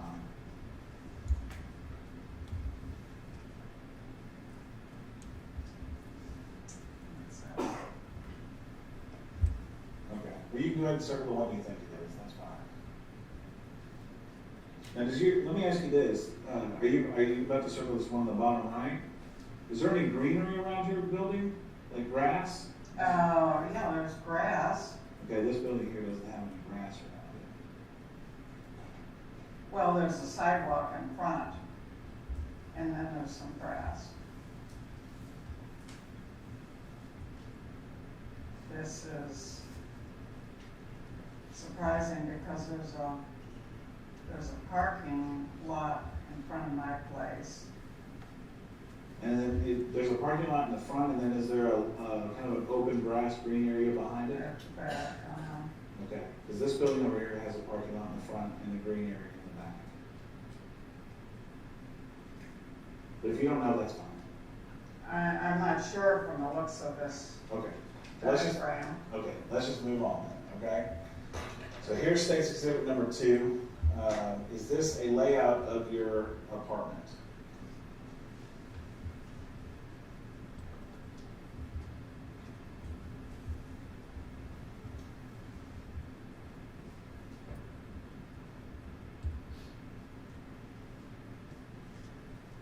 Yes, that's accurate. Okay. And the door that, in which one of these bedrooms on State's Exhibit number 2 would be the bedroom that you normally slept in? This one. Okay, so the one in the top left-hand corner of the dining room. And then it says back here, because we got this off the internet, is that the door that you would normally use? Yes. The one that says back? Yes, that what I would normally use. And is that the one the man came in? Yes, it is. And then over on the other side, you see it says front, but that's the door you would normally keep locked. That's correct. Now we have a living room and a dining room. Yes. The living room, the patio and balcony, is that the patio and balcony where you said the rose bush died? Yes, that's correct. All right, and on the other side of that patio and balcony out there, does that kind of open up into a green Grass space? area. Okay, and there is a walkway out there, is that right?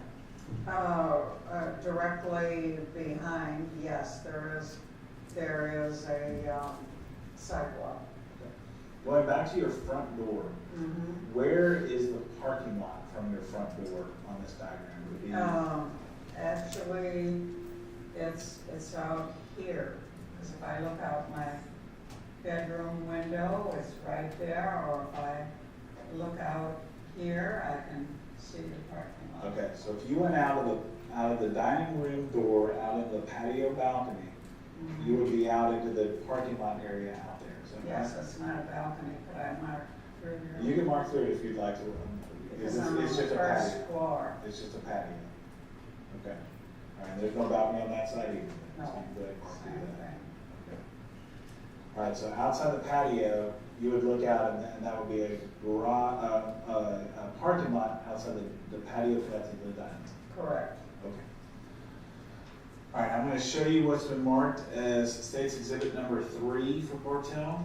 And this is your building, is that right? Building 8. Yes, it is. Okay. State's Exhibit number 4 for Bartell, is this that front door that we've been talking about? Yes, that's the front door that I use. That you would go in and out of, and that's the same front door that the man came into? That's correct.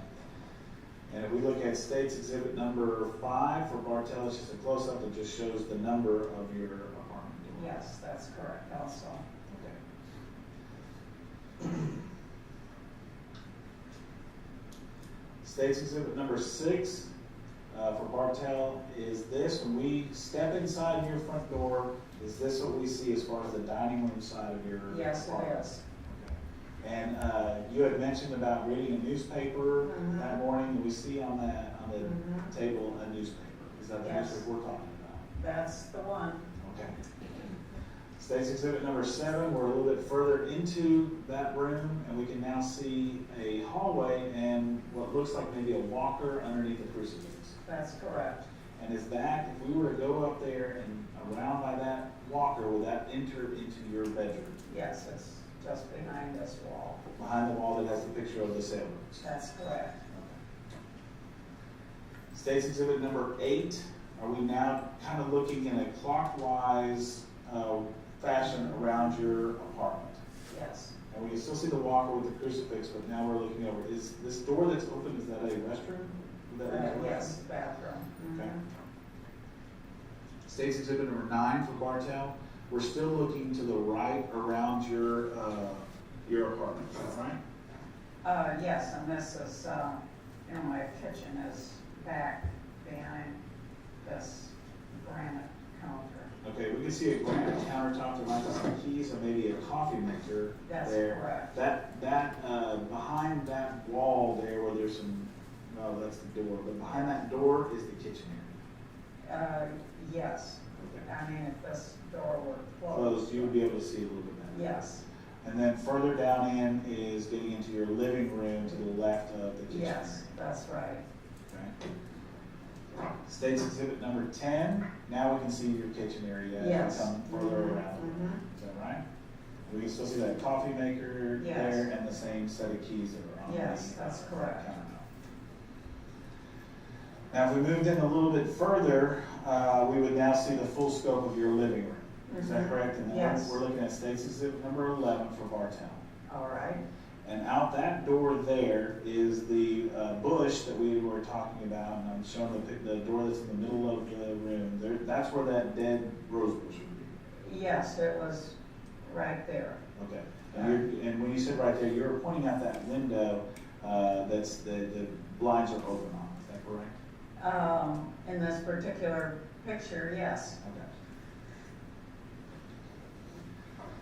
State's Exhibit number 12, we keep looking now, going in that clockwise fashion, and we can see the door that you don't use. It would have been the front door to the other apartment. Yes, All right. And you have a TV and another sitting chair in there. Is that right? yes. Mhm. Okay. Now, State's Exhibit number 13, Bartell, is this the room The that's computer room. the computer room? And if we look back on State's Exhibit number 2 for Bartell, where that's what is called on this the little den, the den. Mhm. Is that right? Well, I call it computer room, but Okay. it's the same. Well, because they have den written on here, that's the room we're talking about on That's State's correct. Exhibit number 2. Yes. Okay. And when you were talking about going in to write an email, that's where you would have been. Yes, Is that this there? is a chair in front of the computer. Okay, and you were pointing to it's kind of off the side of the picture there, but Yes. that's a computer chair or whatever. Yes, to yes. your computer. Now, going back, if we look at State's Exhibit number 14 for Bartell, is this showing your bedroom that you slept in? Yes, it is. So right to the right of this picture, we would, if we had backed up, we'd see that walker and the crucifix. Outside the the room. door of my bedroom, yes. Okay. State's Exhibit number 15 for Bartell. Now we're standing inside your room and we're seeing the kind of the side of your bed. Is that right? Yes. Mhm. And State's Exhibit number 16 for Bartell. Now we're seeing the foot of your bed and the dresser you had mentioned earlier. That's correct. And you actually have 2 dressers Mhm. there, one with a mirror and one without. Is that Mhm. correct? Yes. State's Exhibit number 17 for Bartell. We're now looking at that, a little close up now of the dresser with the mirror. Mhm. Is that correct? Yes.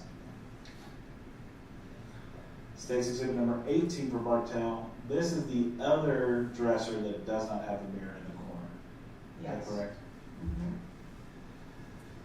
State's Exhibit number 19 for Bartell. It's the other side of your bed.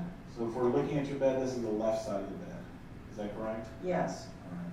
I'm curious about this drawer that's open here at the bottom of this dresser, or this, I guess, whatever you want to call it. Actually, don't tell my attacker, but that's a jewelry chest. It is? That whole thing is a jewelry chest? Okay. Was this drawer open, do you think, that day? Would you have left that open?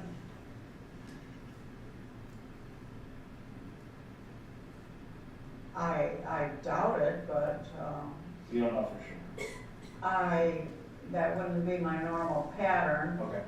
because usually the things I wore for every day were just either on that these side doors would open up, and those would normally be the things I would just wear for every day, pieces of jewelry hanging in there. Okay, so I'm perfectly clear on this. We're talking about the white, it looks like a small dresser. Are these all drawers that go up and do they all open up? Actually, it's a jewelry chest. It's a jewelry chest. Okay, we're gonna call it a jewelry chest. Do these drawers open and pull out? Are those separate drawers, each one of those? Let's see, there may be, I think the top one, I don't think it pulls out because this box on top, you know, if you take that out, then this is a lid that Okay. opens up. All right, that's what I was gonna ask you about, because you're talking about doors opening. So the lid can open up, which would make that top drawer actually stationary. Yes, And then there's items in there.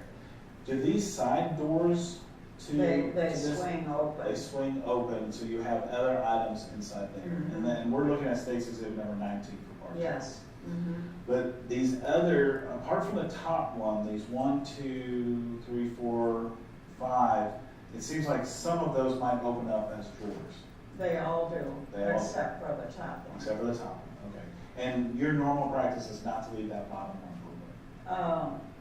No, I wouldn't have it open because, unless I was going to some very special event where I kept my more expensive jewelry there.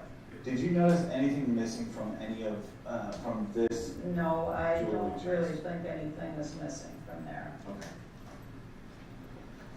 State's Exhibit number 20 for Bartell. This is just more of your room, the other side of your bed. Yes, yes. State's Exhibit number 21 for Bartell. We're back on the dresser that has the mirror. Mm-hmm. Is that yes? Yes, And this is the top of that dresser. Is that right? yes. Now, it looks like this black box that's on top of this dresser. Is that a jewelry box? Yes, it is. And it seems like there's other bits of jewelry that are kind of scattered around the top of the dresser. Yes, that's true. And this is the one that had the Swarovski, silver-plated, bracelet in it. And when you're pointing at this one, you're meaning the black box that has the red ribbon on it. Yes. Now, before this day, were these out and open like this and jewelry moved Yes, around? yes, they were. Okay. You kept that, and that's the normal look for I'm that afraid kind of- so. Okay, all right. State's Exhibit number 22 for Bartell. There again, there's other items that look like jewelry there that were not taken. Is that right? Because they're still there. Yes, that's correct. Now, you had mentioned there were four, there were some crucifixes and there was a locket, chains or things. Were they from this area that they were taken? Well, the two gold crucifixes were in this jewelry chest here. Okay, I'm going to bring you back to State's Exhibit number 21. You're talking about it looks black in this picture. I'm not sure what it is. Well, it's pretty much black. Okay, so this black box, you're saying two of the crucifixes came from that black box? Yes. Okay, and then where were the other? The other one, I think, was just laying in this box, Okay. separate. I mean, it wasn't in a container, separate container. And you're talking about on State's Exhibit number 21 for Bartell, inside the green-looking kind of box that has another silver item, Yes. necklace kind of item in there. You're saying one was in there. Where was the locket? Oh, it was probably just right about there. Also in that green box as well? Mm-hmm. Okay. But the two crucifixes were in this box. We're in the black box that's Yes, yes. adjacent to the green box. Okay. Now, if we opened up that black box, here's State's Exhibit number 23 for Bartell. That's what the interior of that black box looks like. Yes, and this is where the Swarovski silver-plated bracelet was in this empty box. Okay, so now we've opened up the black box with the red ribbon on it, and you can see that it is empty in State's Exhibit Yes, number 23. right. But and then in State's Exhibit number 23, the big black box is open as well. Jewelry box. And there are two things Yeah, missing out of there. there were 2 gold crucifixes in this bottom left Okay. space. Okay, so there's a bottom left space on this that's empty, and there was 2 gold crucifixes in there.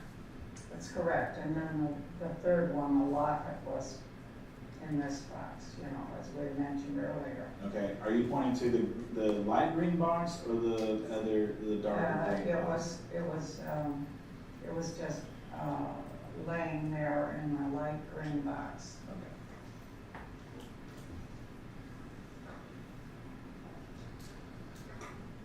Station number 24 is just another picture of you, and you can see there you've got a picture of you guys on what looks like maybe an elephant. Riding One of an your- elephant in India, One of your yes, travels, okay? that's correct.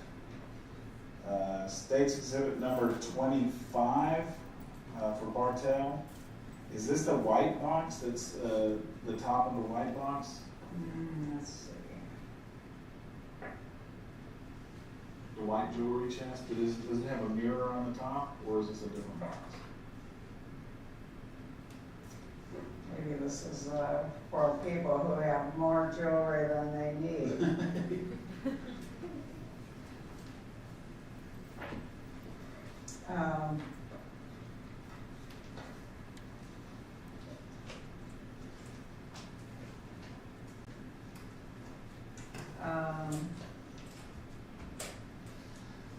So if we look at this box here, and you see how this, if I was looking at it, I would think that this is the top part of your white box opened up. yeah, I think Is that, this if you, this red box on top? right, so if we took the red box, we're looking at State's Exhibit number 19. If we took the red box off and we opened that lid, this is what we would be looking down into on State's Exhibit 25, is that right? I think so. I think it's in the red box. Okay.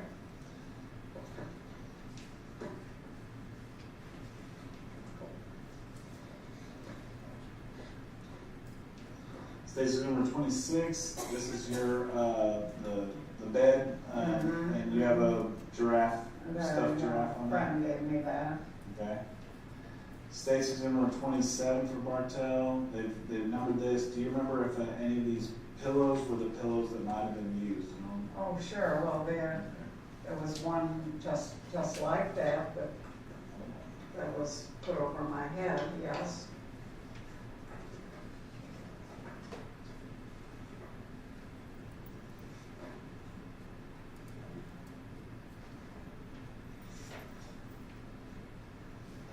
Well, I'm now going- that shows, that's without, I don't know just when that was taken. Okay, State's Exhibit number 15 for Bartell. This shows your bed, and it shows there's a pillow back there that doesn't have a pillowcase on it. Do you remember washing a pillowcase before this? I always did my laundry on Monday morning. Okay, this is a Monday morning. Do you think you would have taken your pillowcase off of that? Yes. But would it be your normal, is that the only pillow that you use, and so you don't wash Well, the other pillow? You know, depending on whether the laundry was dry by the time I came back from exercise. If it wasn't dry yet, I would move this pillow over and try to get him a short nap before activities that afternoon. Okay, so do you know which pillow was actually used on you, or you just know it's one of these pillows? Oh, well, I'm pretty certain that it had a pillowcase on it, Okay. so it was probably one like that. Okay. Let me show you State's Exhibit number 28 for Bartell.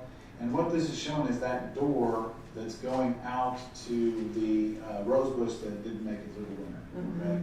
And it's just showing that when the police were there, the door was unlocked at the time, which is unusual for the way you run your house. That would surprise me. Okay. Stacy number 29 for Bartell. This is standing on your patio looking out, and that rose bush should be right to the left of the photographer. That's correct. And then if you went a little bit further out and maybe stood on just past the bushes there, is this what else you would see in that back area on Stacy's Exhibit Yes, 34? yes, you're right. All right, now we get to the hospital, and I'm going Emergency room. and State's Exhibit number 31 for Bartell. Do you recognize who's in this picture? Yes. And who's in this picture? That's a picture of me in the emergency room. All right, and there's a green, what would you call it, Oh, a smock or that's whatever? one of those lovely ones they put on you when you. That's a hospital gown, is that Yes, right? yes, Okay. yes. And, because they were having to work on you, to get you there, and so that's the gown that they gave you. Once I got to the emergency room, yes. Okay. I'm going to show you what's been marked as State's Exhibit number 32 for Bartell. Is that a close-up of your face? Yes, it shows how my nose was all smashed and how on my right cheek, the effects of having all that pressure on there, and I don't know that it's gone away yet because it takes quite a while to heal. So it's kind of a red, it looks sort of like a light abrasion, but it's a discoloration to your face that you didn't have prior to this. That's correct. Your face looked more like it does on the left-hand side Yes, prior yes. to that. Okay. In case you wondered, my dermatologist said those are wisdom spots. I have a lot of them myself. Yes. They were, Yeah. We're Not as many. again. Yes. State's Exhibit number 33. Is this a close-up of your chin, also showing, and your cheek, showing some of those red marks? yes, Okay. State's Exhibit number 34. This is the right side of your face, a little bit closer up, showing those marks. Is that right? that's correct. And then they focused in on your nose on State's Exhibit number 35, Plus, and the cheeks. deep bruise there. Okay. Station number 36, someone is pulling back your eyes to show your eyeballs, correct? Those are your eyeballs. I would say so. All right. Station number 37 for Bartell, there it's focusing on your left eyeball. I And think then, they did do them, you didn't ask me about an MRIs. okay, State's Exhibit number 38 for Bartell. Now you're pulling down the lower parts of your eyes to show the under parts of the eyeballs. Is that correct? Yes, And then they're showing in State's Exhibit number 39, this is your eyes more closed, but showing the inside of the eyelids, at least of your left eyelid. Correct? lovely. Yes, Okay. These aren't the most flattering of pictures, I would admit, but nonetheless, they were taken. We're just going to get through them. I was the person they were photographing. Stacy number 40, your eyes again, correct?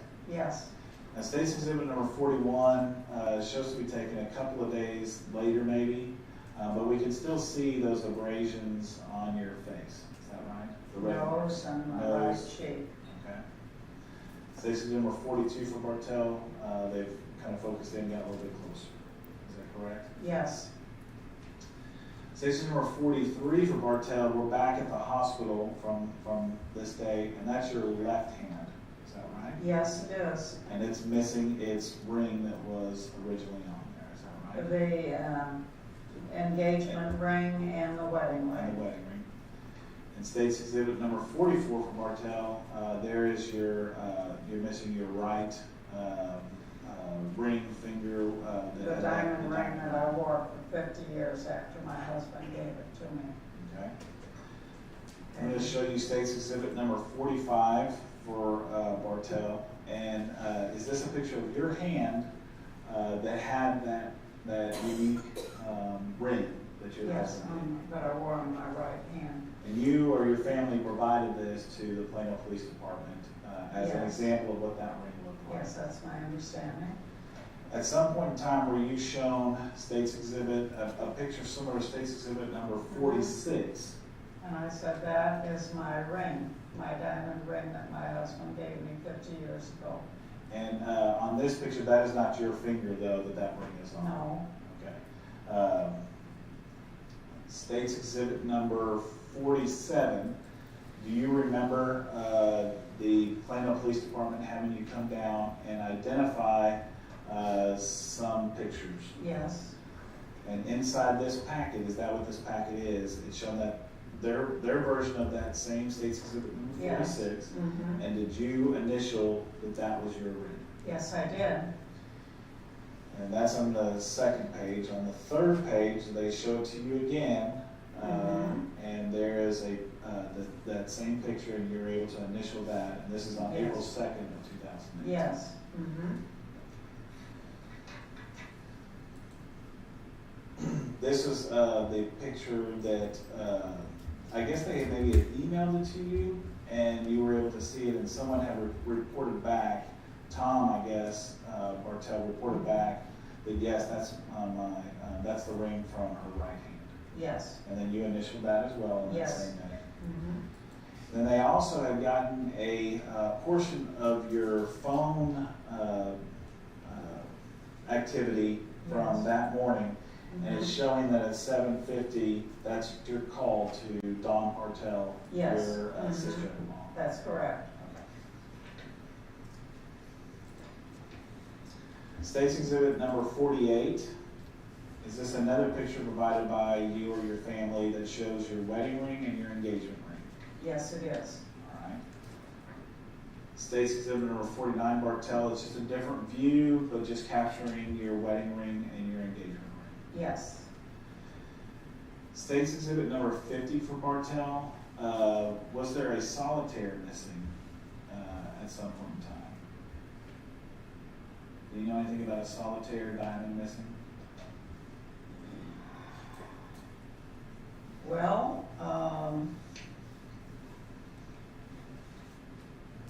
this is, that's the locket. Okay, This we're talking, well, let's jump to State's Exhibit number 53 for Bartell. Is this the locket that you're missing that would have had your husband's? Yeah, when you opened it up. It would have your husband's picture. Mm-hmm. Okay. And State's number 52, is this a picture off the internet or someplace that your family had found that they said this is what it looks like? Similar. Similar to? Yes. Okay. Yeah, actually, it's very much similar, isn't it? Yeah, very similar. And but this picture is a picture of you in a turtleneck wearing this one. Yes. If we go back to State's Exhibit number 51, you see that the chain is the same chain off the same deal. But do you remember anything about a solitaire diamond being missing and giving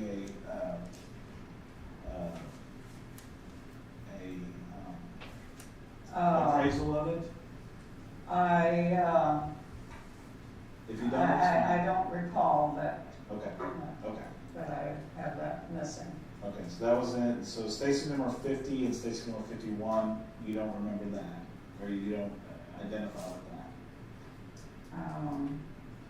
Well, like you said, the chain looks similar. Okay, and it's fine.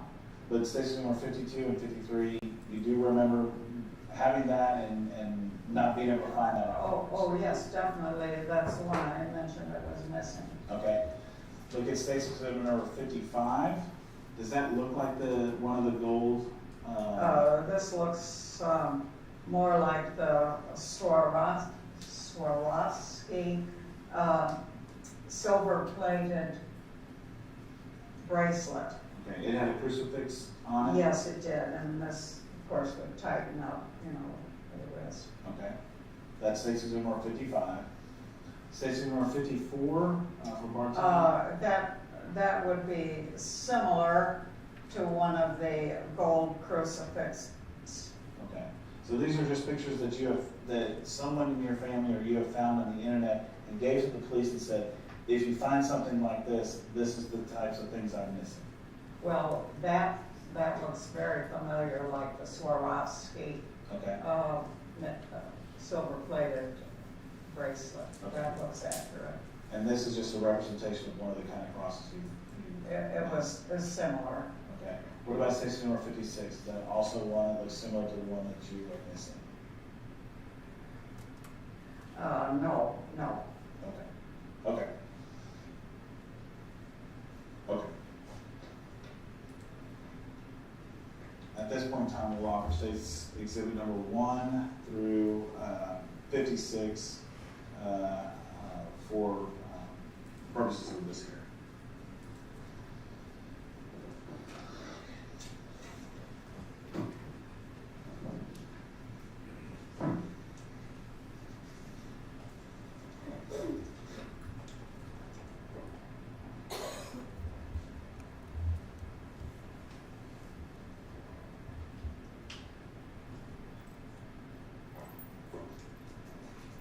Now, when you're at the hospital, the police come and talk to you, is that right?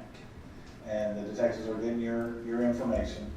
Do you remember them asking you about some money that you thought might be missing at the time? Well, I was told that the apartment would be a crime scene for at least 2 days, and none of my family would have access to the apartment. And I said I was concerned because I had just been to the bank a day or two before and gotten some money that was in my purse on the floor in my bedroom. And was there some question about how much money it was, right? They were asking you how much? Yes, there was. And so actually, the policeman was talking to my sons Rick and Tom outside the hospital room. And the policeman said, I'll go in and ask your mother how much money she got. And I know I'm only supposed to report what I heard, but the story sort of loses its emphasis unless you know that the policeman said to my 2 sons, well, you know, these elderly people, when someone dies, they just go in their apartment and take all their jewelry and start wearing it.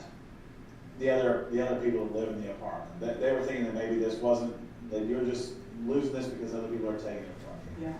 But, so he was gonna test your memory of what night you were with it. Is that Yes, right? the policeman said to my, not John, he was on his way to Idaho, my other 2 sons that, he said, I'd like to talk to your mother and see what money she got at the bank. And I said, when he came in and asked me, I said, well, I had 5 or 6 $20 bills, 1 10, 8 5s, and 35 $1 bills. And he said to me, can you add that up? I said, well, yes, I can add it up, but my head isn't working the best right now. And anyway, after he talked to me, he said in the emergency room, I heard him say, I'm calling homicide right now. Because he was convinced that you were with it enough to tell your story. Yes, he didn't think I had just made up my story. Okay.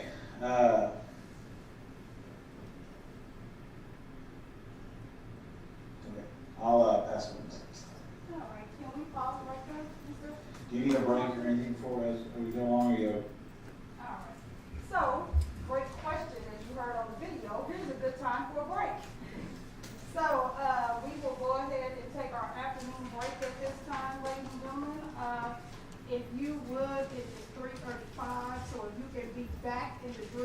by 3:50. That'll give you a good 15-minute stretch break, and then we will start up when you're done with your break.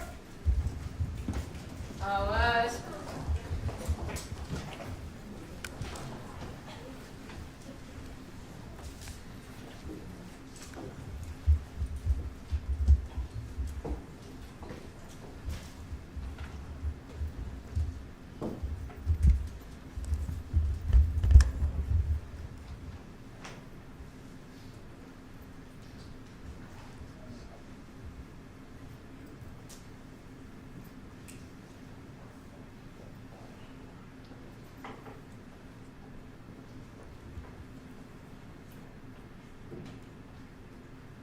All right, we're on break. Gentlemen, attorneys, if y'all want to take a break, please be back by 3:45 so that we can start the conference. Thank y'all. And we'll have to register.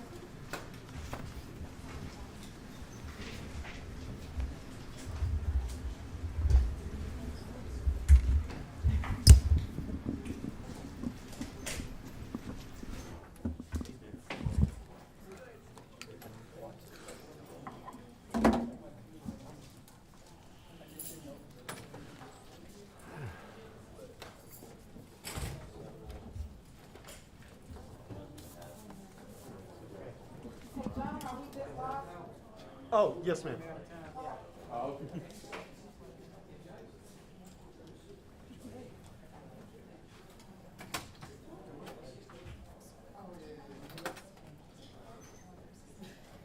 Yeah, we made it like.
Gave up the ghost.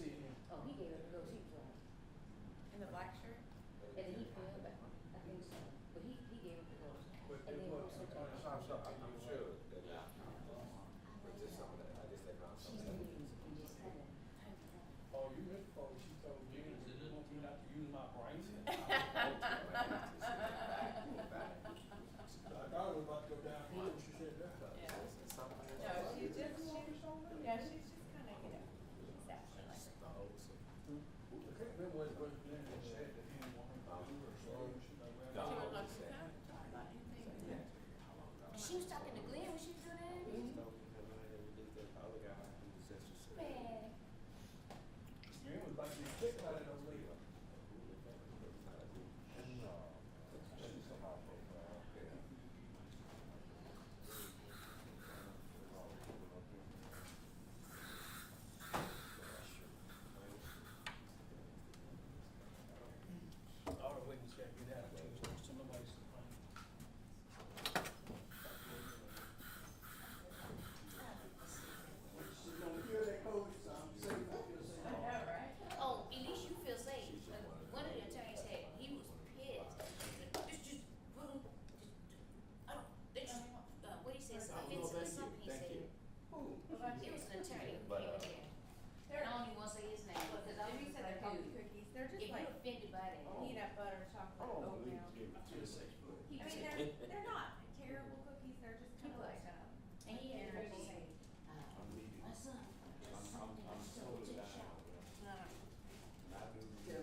junior, but he worked all day. But my thing Old is, lady, cause she.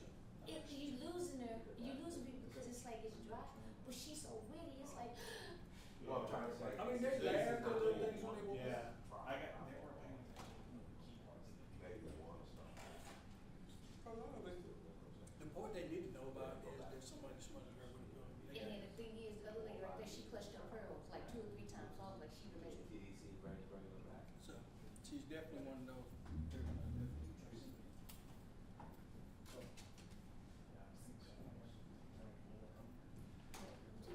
I'm sleeping.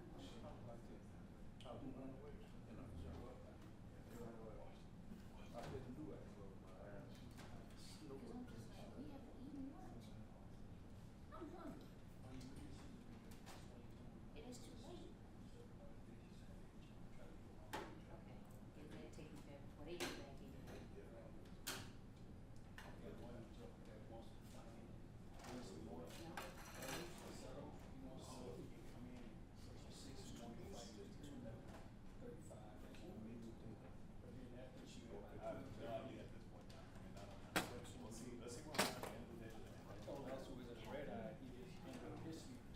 I was like, I'm not gonna make it.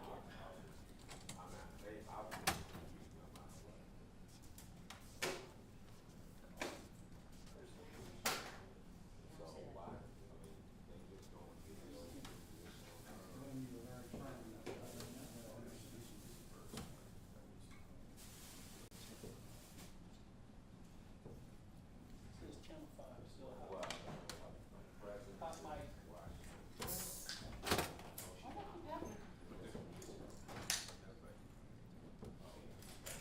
Don't you do. What? Come here with this popcorn smelling like it's finna smell. Knowing everybody look like a hot meat basket smelling like french fries right now. We have a hot mic. Hot mic. Hot mic. Campfire. Has to be this. I didn't even do that. I can't even blame for that one. It's down. It's off. You sure? Let me check. Okay, I'll check it out the mic here, just 2 seconds. How'd y'all figure it out? Because someone's calling us from upstairs saying we can hear everything you're saying. Did y'all not see me say? I did. And I was wrong.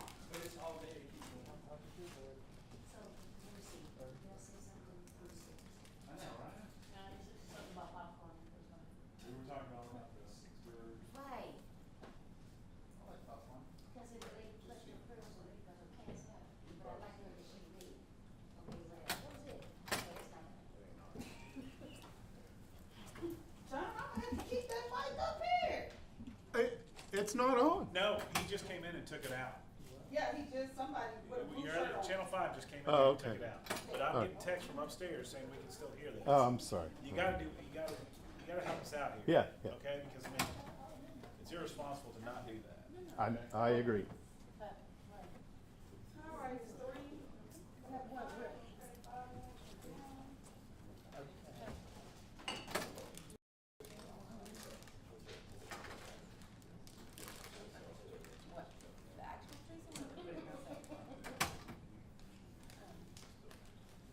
Did I give you my witness order list? Yes. I have here, in the apartment, down the apartment. Sit down.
I know, this is what I keep on my desk. Before we go back on the Glenn and Kobe, Ma'am? before we go back on the record, on Thursday, we, pre-admitted, run through. I believe it was run through, I got it, okay. yeah, photos were 1 through 56. Yes, 1 through 56. Okay, yep, okay, that's what I need to make sure.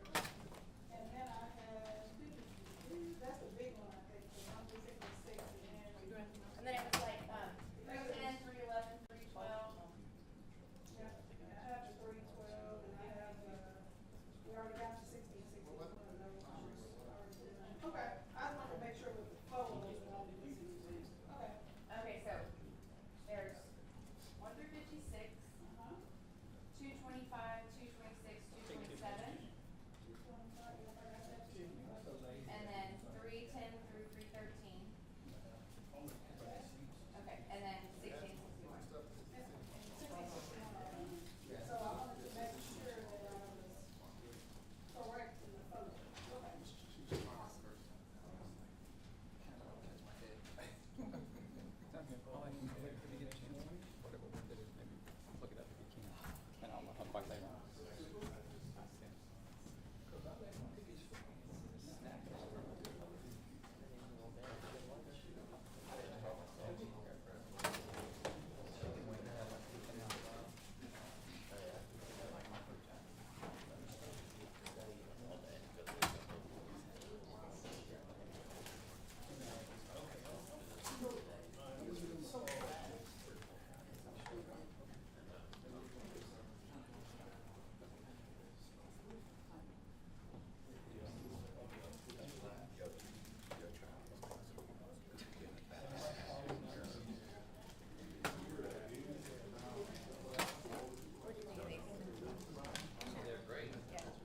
My son loves it. But also, like, if you were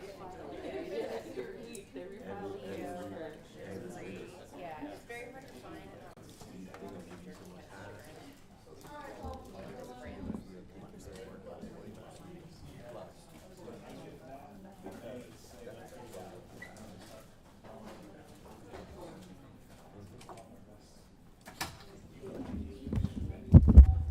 You think you got the job because you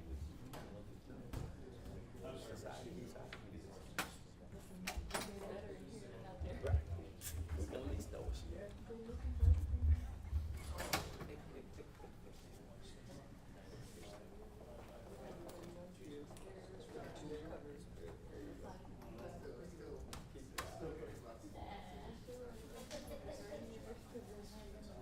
Did we figure out what was wrong, John? It wasn't me. With my camera. I got a boy. It may have been on delay. It may have replayed something, but it was not. I've been Yeah. bad. Nothing, I have. Just being with you, they gave me 15 more years. Check for you. Hi, I don't know, I just got a text that said that the mics were still live online, and we heard Judge goes on the photos, so I don't know. Oh, yeah. Right now, they're not really seeing the I mean, are you? One audio running, right? I'm pulling for everyone, but I can tell you, there's no sound coming out of this camera and these microphones. I can assure you of that. That's these microphones here as well? The courtroom mic, just the one on the witness stand and the one on the jury box. But that display right there, well, that's bouncing. But there's nothing that should be coming out.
parked the car and didn't really have anywhere to go, was just kind of standing around. All right, so he's outside of his car standing. Outside of the car, standing around, and I really, at that point, didn't pay too much attention, because it didn't seem out of the norm. And this is a pretty good size apartment complex. Yes, there's people coming in and out. Okay, and there's some caregivers that come and things like that? Yes, caregivers, there's therapists and such. Family members coming to visit? Yes, correct. Okay. And so you take your mom to her doctor's appointment, you take her to lunch, and then where do you go after that? Then after that, we returned to Preston Place, and it was about 12:30. And did you notice the same man was there? I noticed the same man, the car was in the same position, the same man just standing around, nowhere specific to go. And that then did get me suspicious. All right, and do you remember how he was dressed? I would say business casual. He wasn't dressed like a maintenance person or anything, and I don't believe had a tie, but dressed very well, so didn't appear out of place. Okay. So when you, what did you do? So where did you go with your mom? Okay, so at that point, we got out of the car. She had a walker. I took her with her walker. We went to the elevator because she could no longer go up the stairs. We went up, went into her apartment, and then at that point, because I had my suspicions, I then looked out from her apartment and looked towards the car. And what did you And then see? I saw the car move over to the next building, and I believe that would have been Building 9. That was Building 9. Okay. And so the individual's gotten back into his car and has moved his car just up to Building 9, which is just, Yeah, it's a very short distance. all right, And he did not get out of the car. he just So parked. that further, yeah, parked and stayed in the car, and that really got my suspicion even more. Okay. And so what did you do at that time? So at that point, I decided I was going to get the make, model, and color and license of the vehicle.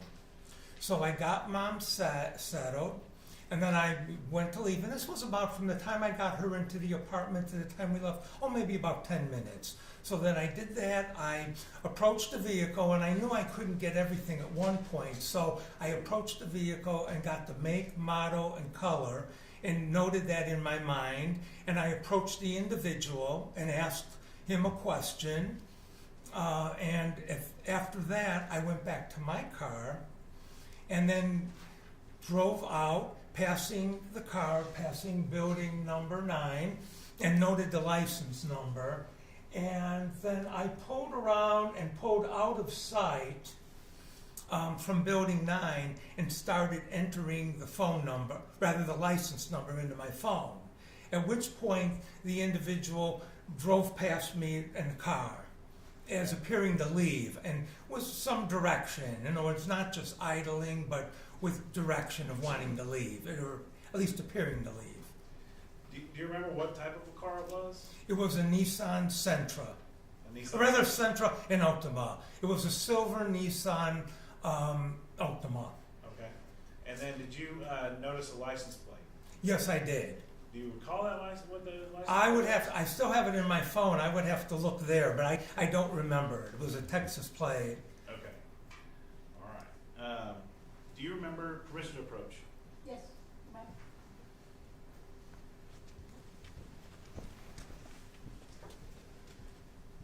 I'm going to show you, did you give a statement to the Plano Police Department? Yes. Okay, and at that time, don't read it out, but do you see that you gave a license plate Yes. at that time? Okay, do you remember the license plate? Yes, I do remember, and that is my writing. Okay, and what was the license plate that you gave at that time? KGM 520. 520 or? 1520. 1520. KGM 1520. This is about 4 years ago, is that right? Yeah, that was in 20. Yeah, it would be 4 years, a little bit over 4 years ago. Okay, all right. Okay, and so let me show you what's marked as States Exhibits 62 and 63. Is that the car that you saw that day? Yes, it is. We'll offer States Exhibits 62 and 63.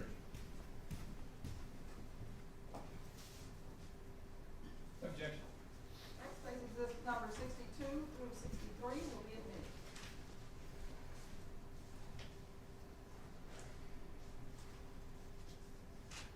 State's Exhibit 62, that's the back end of this Nissan Altima with that license plate KGM 1520. Is that right? Yes. And then State's Exhibit number 63, is that the side angle of it, that same vehicle? Yes.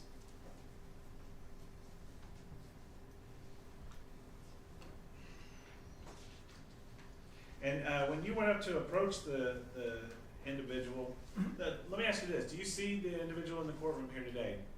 Do you recognize anybody in here that's the same? A general description I would, but not, I couldn't say that the individual, I would recognize anyone that would actually be that individual. Okay, generally, what did the individual look like? The individual was a medium build African-American male. Okay. And when you went up to speak to the individual, was he inside the car or outside the car? He was inside the car. And what did you ask him? I asked him if I could be of assistance. And what did he say? And I believe he said something to the effect, "Oh, I'm here to see my father," or something like that. Okay. He didn't need your assistance. No.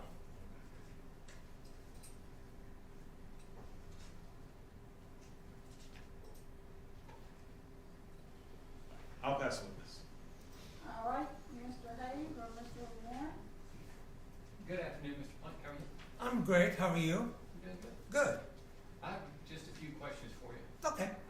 And I wasn't there, so whenever I ask questions, it's for information. Sure. I know it's been a while, but just in all honesty, you didn't remember the name of that license plate until you read about that document that Mr. Fitzmartin just showed. That's true. And I don't blame you, but I mean, it's not like you had an independent memory of it. Right, right. And the fella that you talked to out there, you gave the best description you could, but all you could say is medium build African American. Correct, yes. Nothing else stood out about it. That was it, and dressed business casual. Okay. You remember short sleeve, long sleeve, or? I really don't. Okay. That's not a gotcha question. I'm just. No, I understand. You pulled up there to take your mom to the doctor. This vehicle was there, and he was standing near the vehicle? Yes, he was standing in front of it. And I mean on the walkway, not in the parking lot, but on the walkway. Was he looking at something or just standing? No, just kind of standing, nowhere particular to go. So just, if you would say a term would be like loitering or something, Nowadays, it seems like if you look at someone who's been standing still for more than 10, 15 seconds, they're looking at their phone. I don't recall looking at the phone. Okay, so you just standing there. Yes. You took your mom to the doctor. Yes. Went to lunch, came back. Yes. How much time had elapsed in that period? 2.5 hours. So you're gone for about 2.5 hours. Correct. And you get back and you see the same thing. Exact same thing, yes. Same, appears to be the same individual, and the car's same spot, standing there with nowhere really go, no clear direction. Is it your belief he'd just been standing on that sidewalk for 2.5 hours? Well, that's what I have to kind of go by. I mean, I really don't know because I wasn't there all 2.5 hours. Okay. But that's what did pique my suspicion. Well, I think that would pique anybody's suspicion. Yeah. You've never seen that vehicle there before? No. Never saw it since? No. Never saw that individual there before? No. And you're there 2 or 3 times a week? Yes. And just, you don't know if he'd been standing there for 2.5 hours or if he left and came back? That is a true statement. I guess if he did come back, he had the same parking spot there. Well, yes, that much or so. I know what I saw at 10 and at the same at 12:30. Okay. When you went and approached him, was he polite to you? Pardon? When you went and approached him, was he polite to you? Oh, yeah. Yeah, we just had like a couple word conversation. But nothing about that exchange stands out other than what you've already No, nothing stands out. Nothing in his hands or anything like that? No. Okay, well, thank you, Mr. Blank, for coming in. I Thank appreciate you very it. much. Thank you for the information. Mr. Plank, when you had this information, you put it down on your phone. What did you do with that information that day or shortly thereafter? I reported it to the office, Okay. to the individuals at the office, and they indicate they would supply it to the Plano police. So it stood out enough to you to where you didn't want to just record this for your own information. This was odd enough for you to actually call the office to let them know about this individual that was acting odd to you. Definitely, yes. Okay. And in that area where he was at, those aren't assigned spots for the different apartments or anything like that. Right, That's no, just they're general first come, first served. They're open to visitors or residents. I'll pass this. Anything further, Mr. Page? Hang on a second. Okay. If you don't mind, I'm sorry. That's fine. That's fine.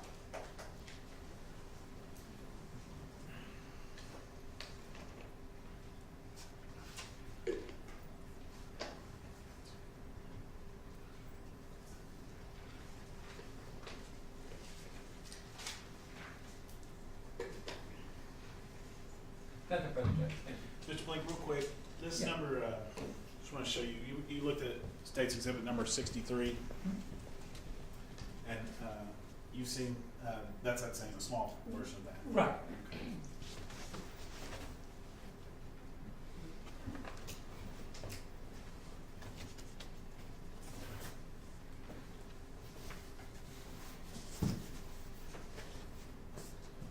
I'll show you State's Exhibit number 315, and you're familiar with 5,000 Old Shepherd, that's what we're talking about. Yes. Is that right?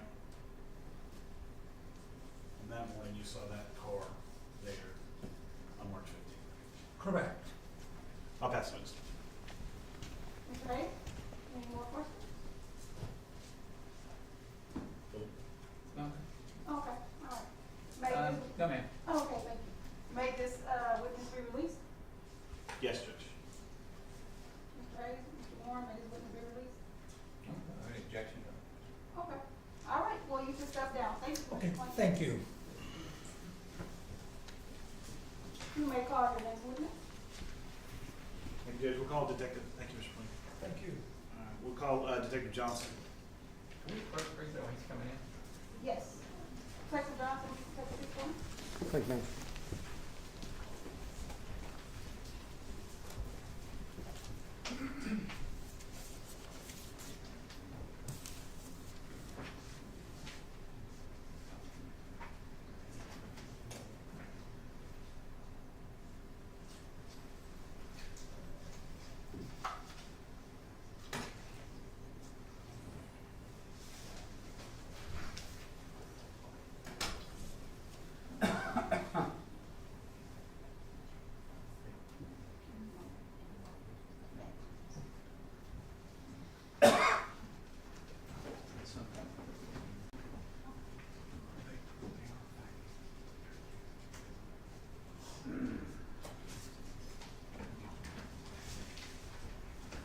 All right.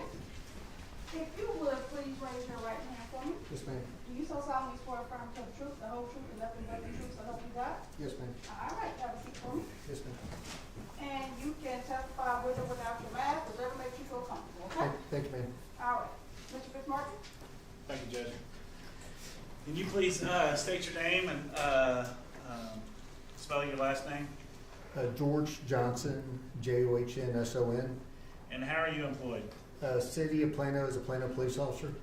How long have you been with the City of Plano as a police officer? A little over 22 years. And what are your duties as a police officer with the City of Plano? I'm a detective in our intelligence unit. What does that mean?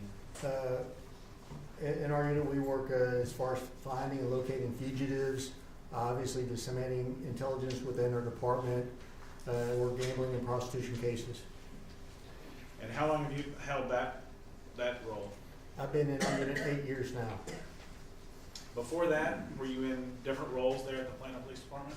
Yes, sir. I worked as a patrol officer for 10 years and also worked as a narcotics detective for 5 years. I'm going to direct your attention back to March of 2018. Okay, did you have an occasion at that time to do some investigation into the case of Billy Chemirmir? Yes, sir. As part of this intelligence group that you're in, did you get a license plate from one of the detectives in this case, Detective Turbiarty? Yes, sir. And do you recall the license plate number that you were given? King George Mary 1520. And when you got that information, did you start doing some research on that license plate? Yes, sir. What types of things do you do? So we use various databases. Obviously, we have some paid databases called Accurate, TLO.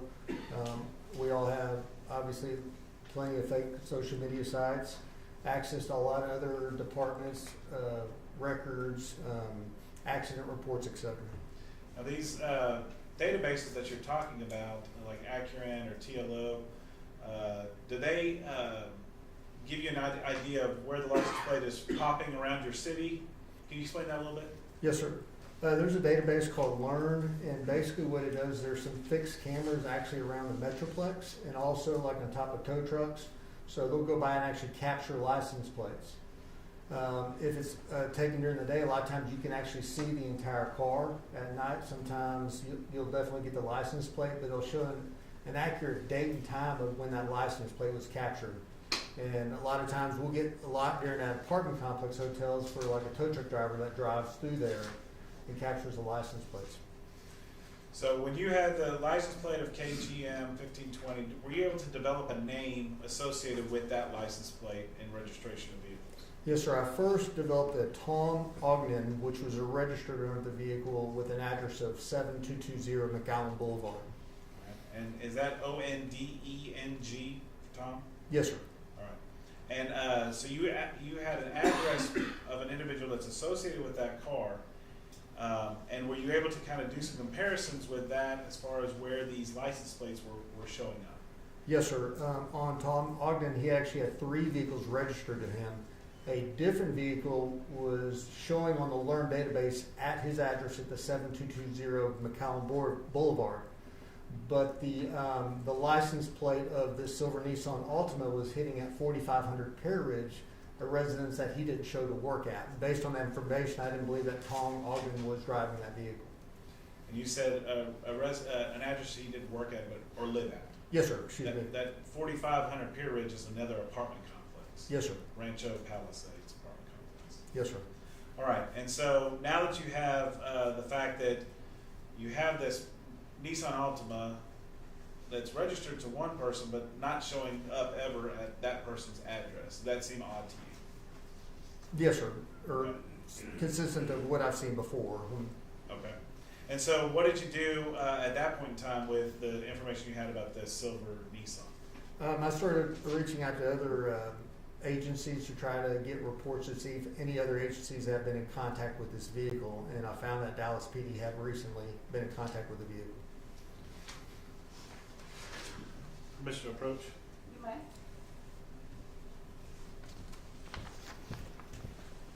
going to show you what's been marked as State's Exhibit number 65.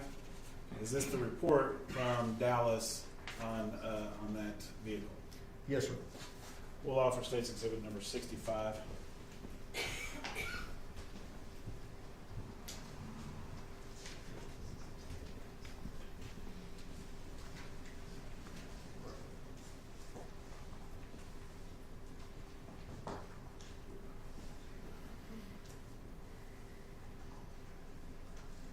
No objection. All right, this exhibit number 65 will be admitted. You may proceed.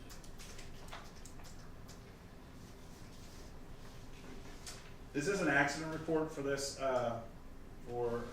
vehicle? Yes, sir.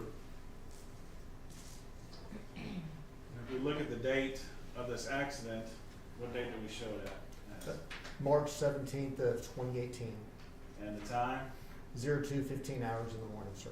So the early morning hours of March 17th of 2018, this 2008 Nissan Altima was in an accident in the Dallas area. Yes, sir. Fair to say? Okay. And that, what were you able to do once you had this information about this car? Once I had the information about the car, I started looking at the driver of the vehicle. As action report states, it's Billy Chemirmir.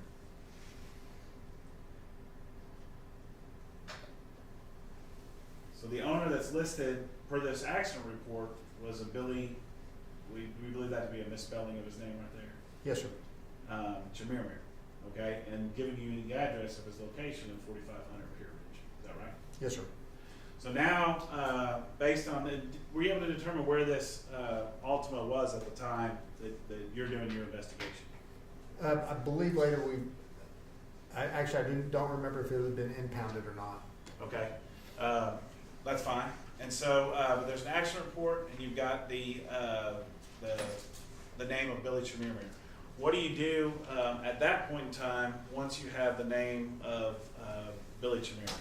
I started doing some extensive research on Billy Chemirmir, find his identity, find out that he has an active warrant out for his arrest. Did you also learn that he had an alias name as well? Yes, sir. And that of Benjamin Koitoba? Yes, sir. Through your investigation of him, of Mr. Chemirmir, were you able to develop a phone number for him? Yes, sir. Once you had that, I think you said that you found that there was an outstanding warrant for him. Is that right? Yes, sir. So he states exhibit number 66. Is that the outstanding warrant? Yes, sir. Mr. Chemirmir. Okay. And is that, we'll offer states exhibit number 66.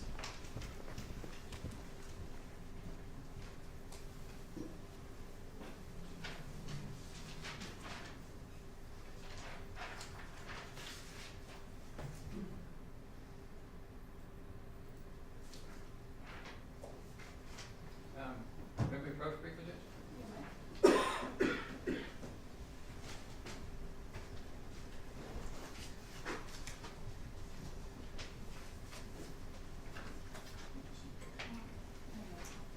Crystal, can you hear the sidebar?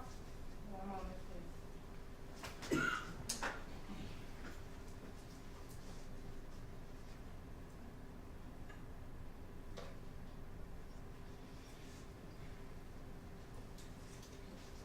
Ready on.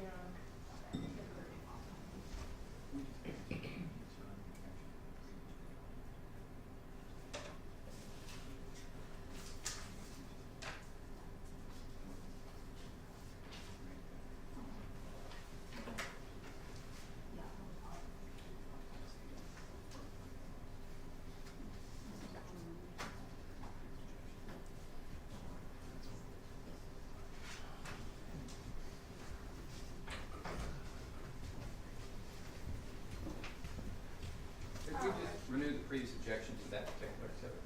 Okay. So the defense has removed their previous objection on number 66. That objection is overruled. You may proceed with exhibit number 66. You may publish. It is admitted, Judge. Yes, it is admitted. All right, so states exhibit number 66. This is the alias warrant for Mr. Chemirmir for the offense of public intoxication. Is that right? Yes, sir. All right. So you have a phone number, you have a name, you have an alias, you have a outstanding warrant for his arrest. What do you do with all of this information that you gathered at this point in time? Who do you tell this to? It was whenever Detective Turbiarte came with the research on, it was a late Monday night. So I think I stayed up past midnight researching. And when I found this information, I called some other detectives in my unit, and we got up first thing in the morning, and our plan was to find Chemirmir and arrest him. And is that what your unit does? There's the intelligence side, and then there's kind of an arresting side of your unit. Is that Our right? unit does this all the same. Okay. All right, and so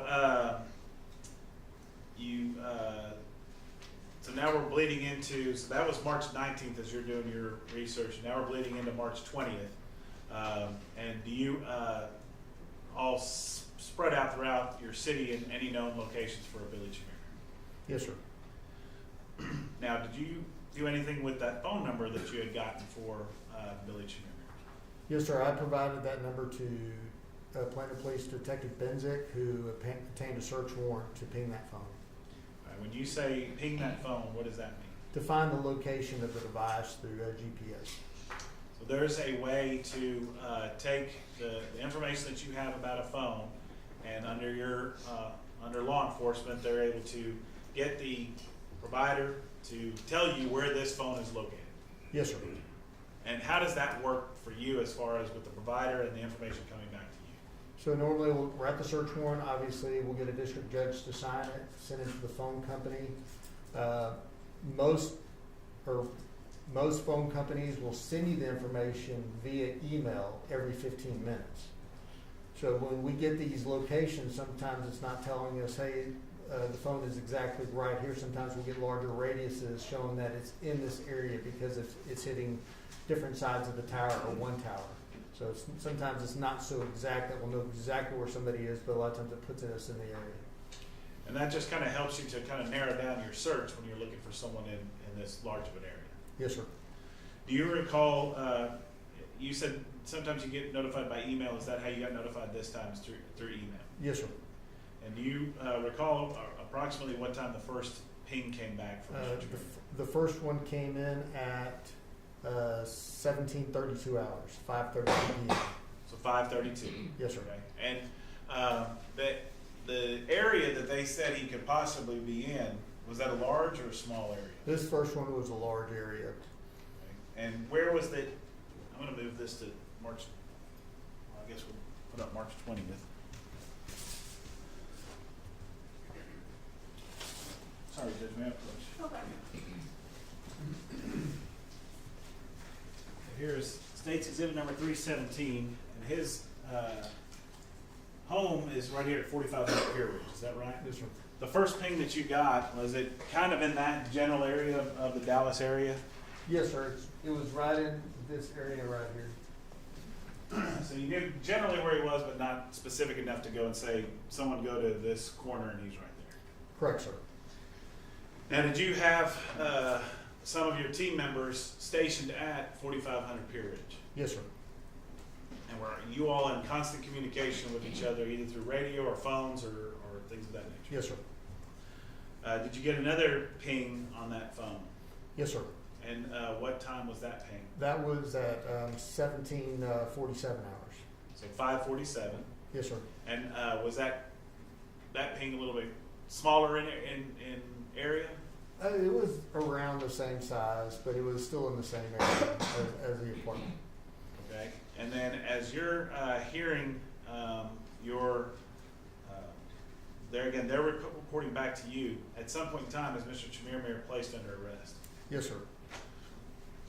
The last ping that you got from that phone, or did you get a final ping from that phone? Yes, sir. And do you recall around what time that was? That was at 6:02 p.m. And is Mr. Chemirmir already in custody at that time? Yes, sir. Sergeant Salo told me that about 5 minutes till 6 that they had arrested him. And that last ping, was it sitting pretty much right where Mr. Chemirmir Yeah, was arrested? a lot of times when someone is outside, not in a car, not in a building, sometimes the parameters, the radius ping will be a lot smaller because they're getting a better signal and able to connect to the tower better. So that last radius was really small and it was right over the area where Chemirmir was arrested, because I talked to one of the detectives I worked with. He's like, hey, we arrested him here in the parking lot.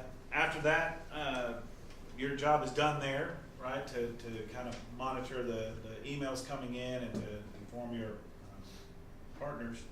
Where did you go after that? After that, I went down to that address, that 4500 Pear Ridge, and just assisted with surveillance on the apartment until a search warrant was completed. I'll pass witness.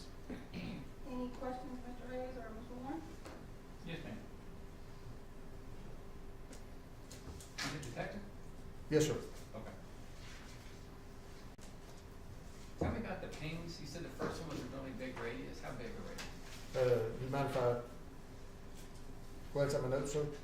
I don't mind at all. Sorry? I don't mind at all. Whatever you need to give me an accurate answer. Well, this is, I put a snapshot of kind of what I look at on the first one. So it's everywhere. The east edge is all the way right in the middle of Frankfurt Road, and so it's going all the way, I would say that's probably 600-700 meters diameter. The radius? Yeah, it's actually 653 meters to be exact. I'm sorry, per. The ping circle is 653 meters across? Yes, sir. Okay, so the phone could be anywhere in that 653 meters? Yes, sir. And that's, Yes and no. that's 2,000 feet, give or take?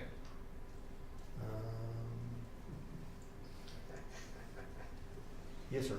I mean, Yeah, right, that's it's about- approximately, yes, sir. About 3 feet to a meter, give or take? Yes, sir.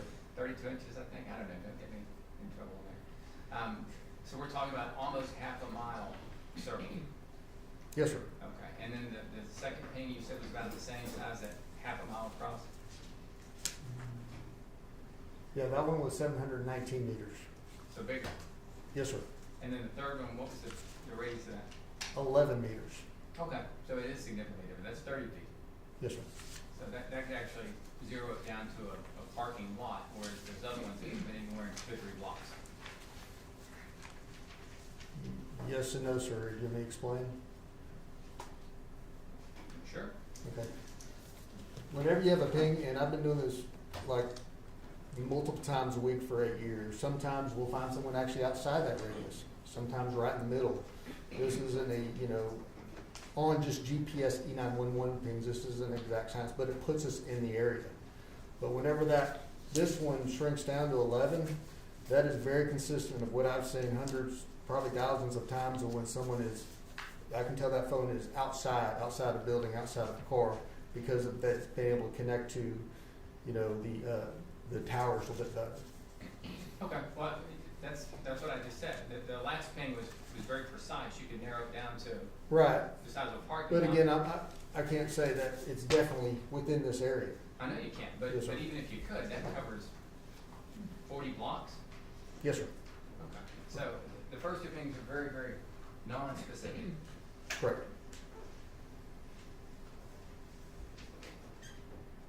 And of course, that was 30 minutes prior to, the first ping was 30 minutes prior to the third ping, so you don't know where that phone was in that 30 minutes. No, sir, not exactly. And you don't know who was with the phone, you just know at that last ping, Mr. Chemirmir had that phone in the parking lot. No, sir. No, sir, what? The first part that you stated was a question would be a no, sir. Okay. But I do believe I know who it was with. Well, you can believe all you want, but I mean, you don't know who had that phone 30 minutes prior to him being arrested. All you know is who had it when he got arrested. Right? I believe that he had the phone, sir, and he had the phone when he was arrested. Okay. Did you understand my question? Yes, sir. Okay. I mean, you don't know where the phone was an hour before, 2 hours before, or 30 minutes before, but you do know where the phone was when Mr. Chemirmir was arrested. Sir, I can't answer that honestly the way you're asking it.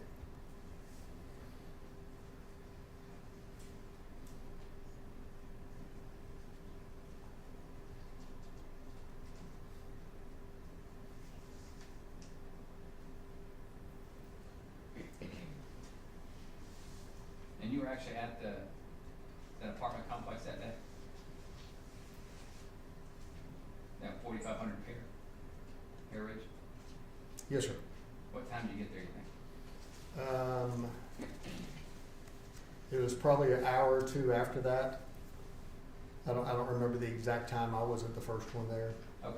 You weren't one of the people who arrested Mr. Chemirmir? No, sir, I was not. And you weren't there when that happened? No, sir, I was not.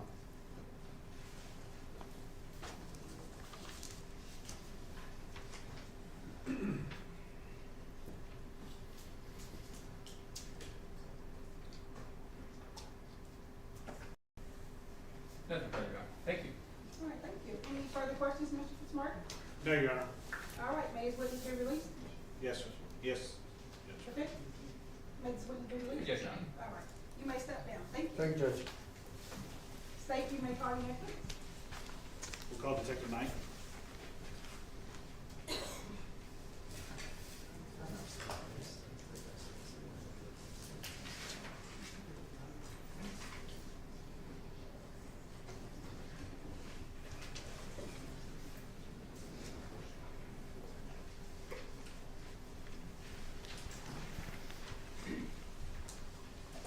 Good afternoon. Hello, ma'am. All right, you raise your right hand for me, Yes, ma'am. please. Do you so solemnly swear affirm to tell the truth, the whole truth, and nothing but the truth to help you God? Absolutely. All right, you can have a seat. Thank you. And Mr. Fitzmartin, you may begin. Thank you, Judge. Can you please state your name and spell your last name? My name's Bill Knight. Knight. And how are you employed? I'm a surveillance detective with the City of Plano Police Department. And when you're a surveillance detective, what does that mean? Basically, we go out and try to locate vehicles, people, suspects for other detectives within the department, other units and stuff.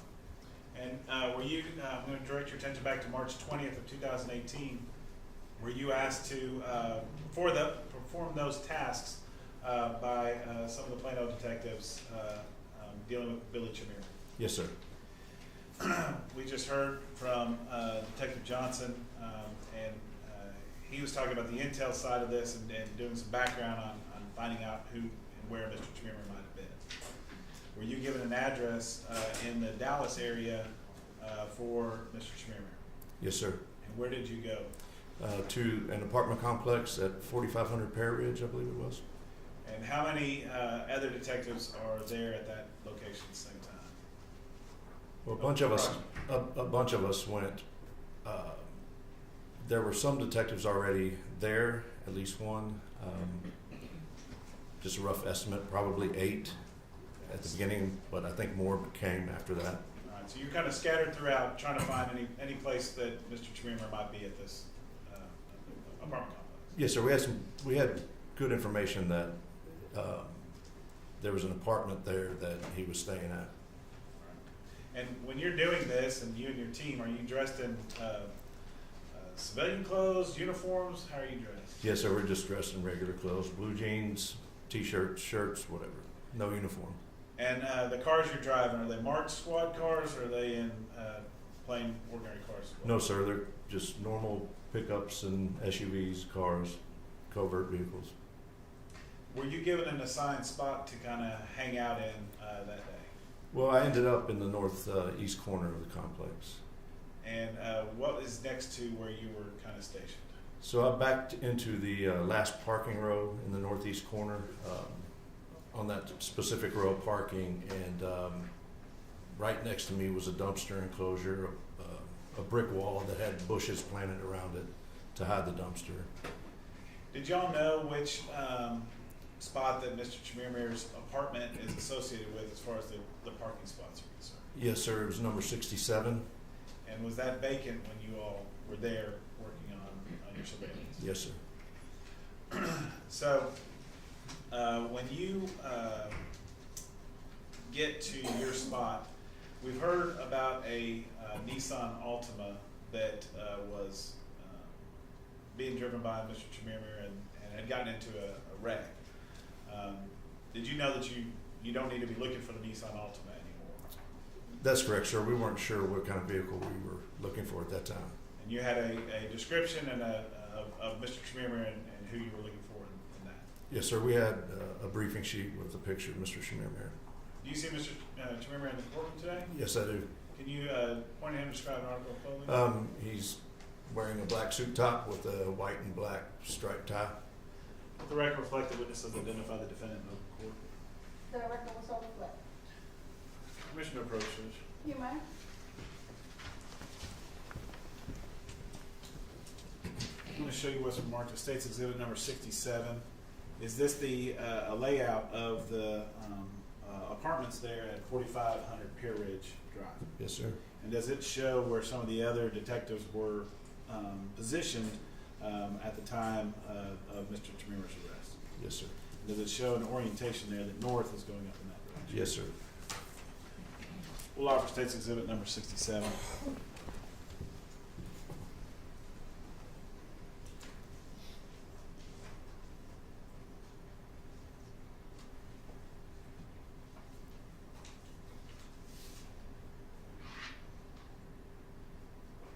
No objection.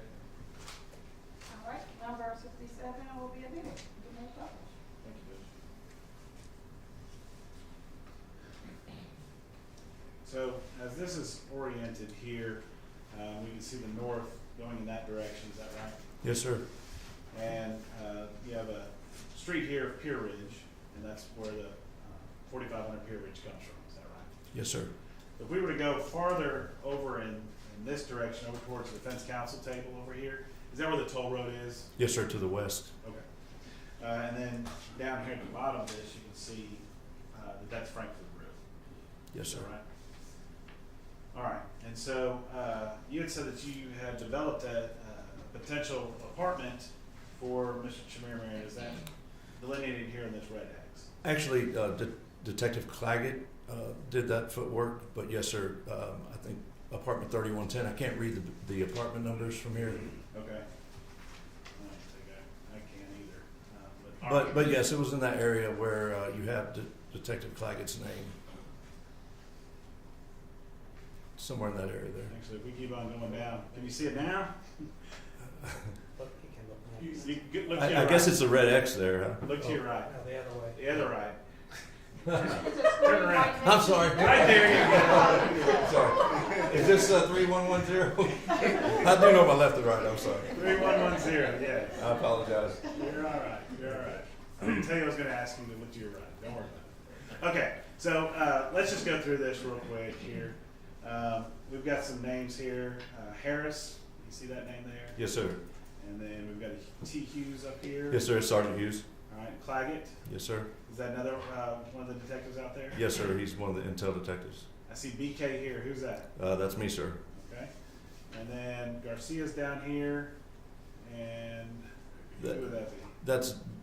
That says Dom, but it's Sergeant Sala, Dominic Sala. Okay. All right.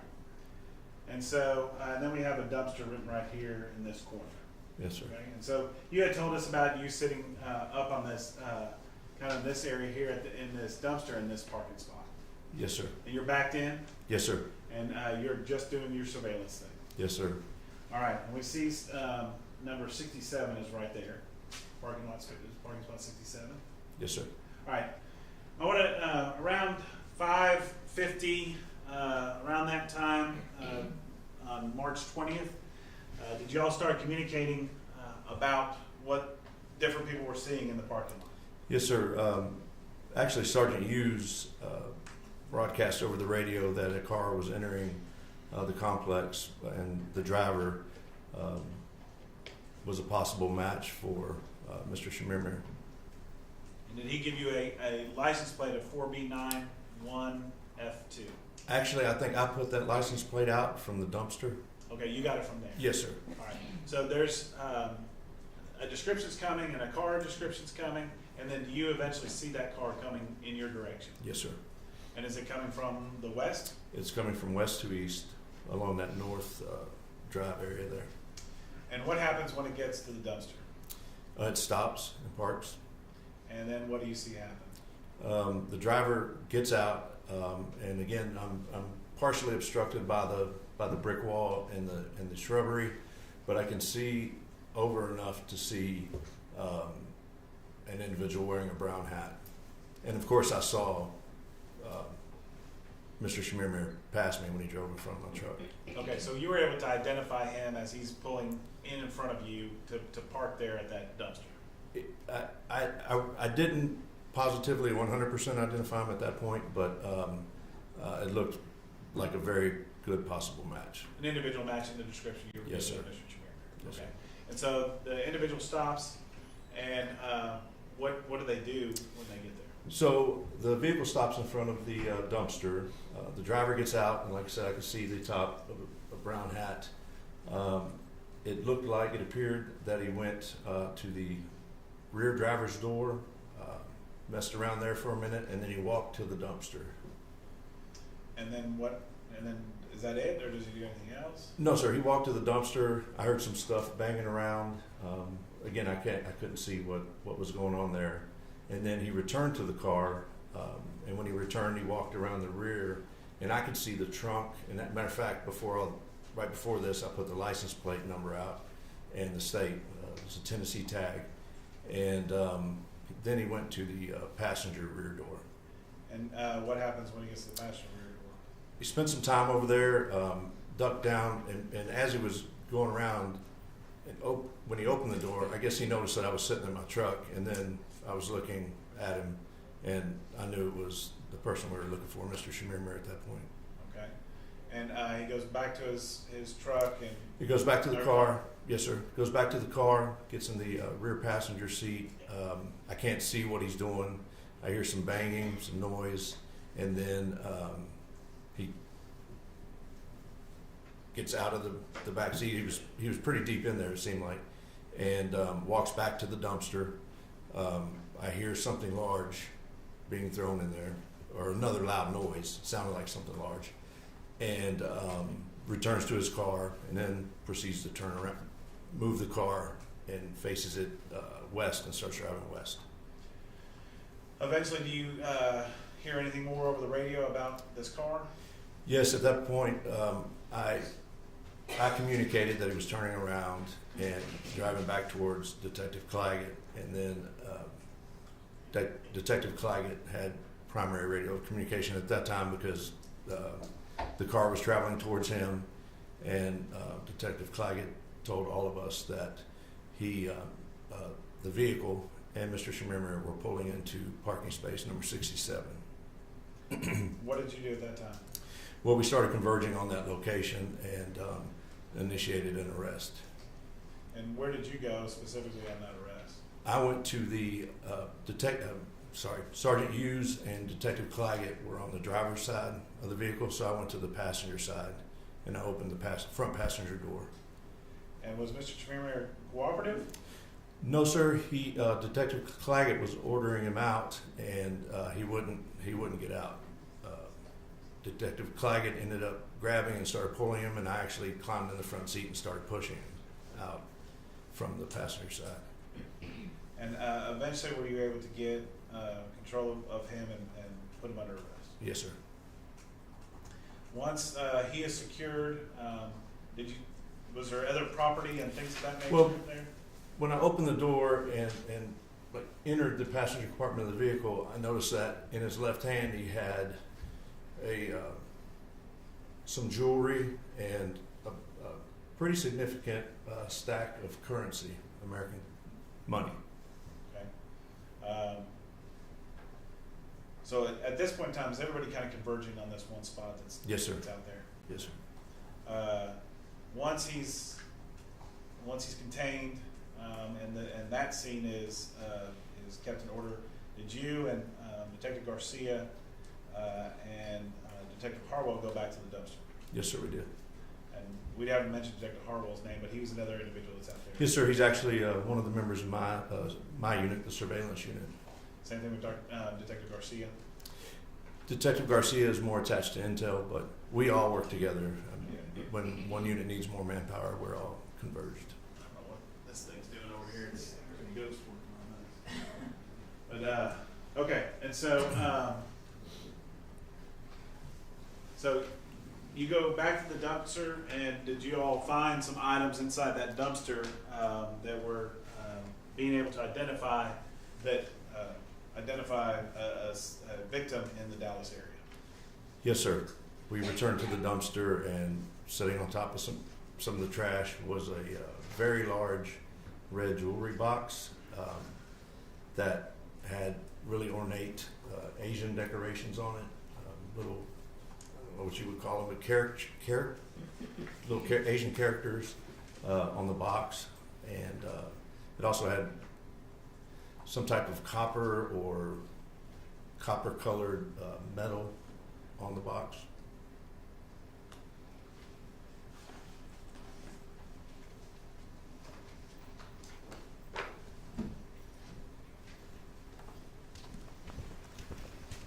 Let me show you what's marked as State's Exhibit number 122.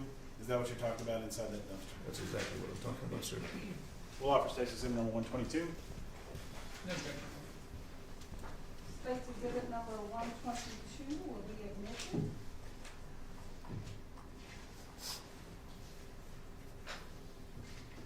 All right, so State's Exhibit number 22, this is inside the dumpster. Yes, sir. All right, did you take that picture? Yes, sir. All right. Detective Harwell and Detective Garcia, were they the individuals that actually collected this out of the dumpster? Yes, sir. They had rubber gloves on, so they took care of that, and I just photographed it.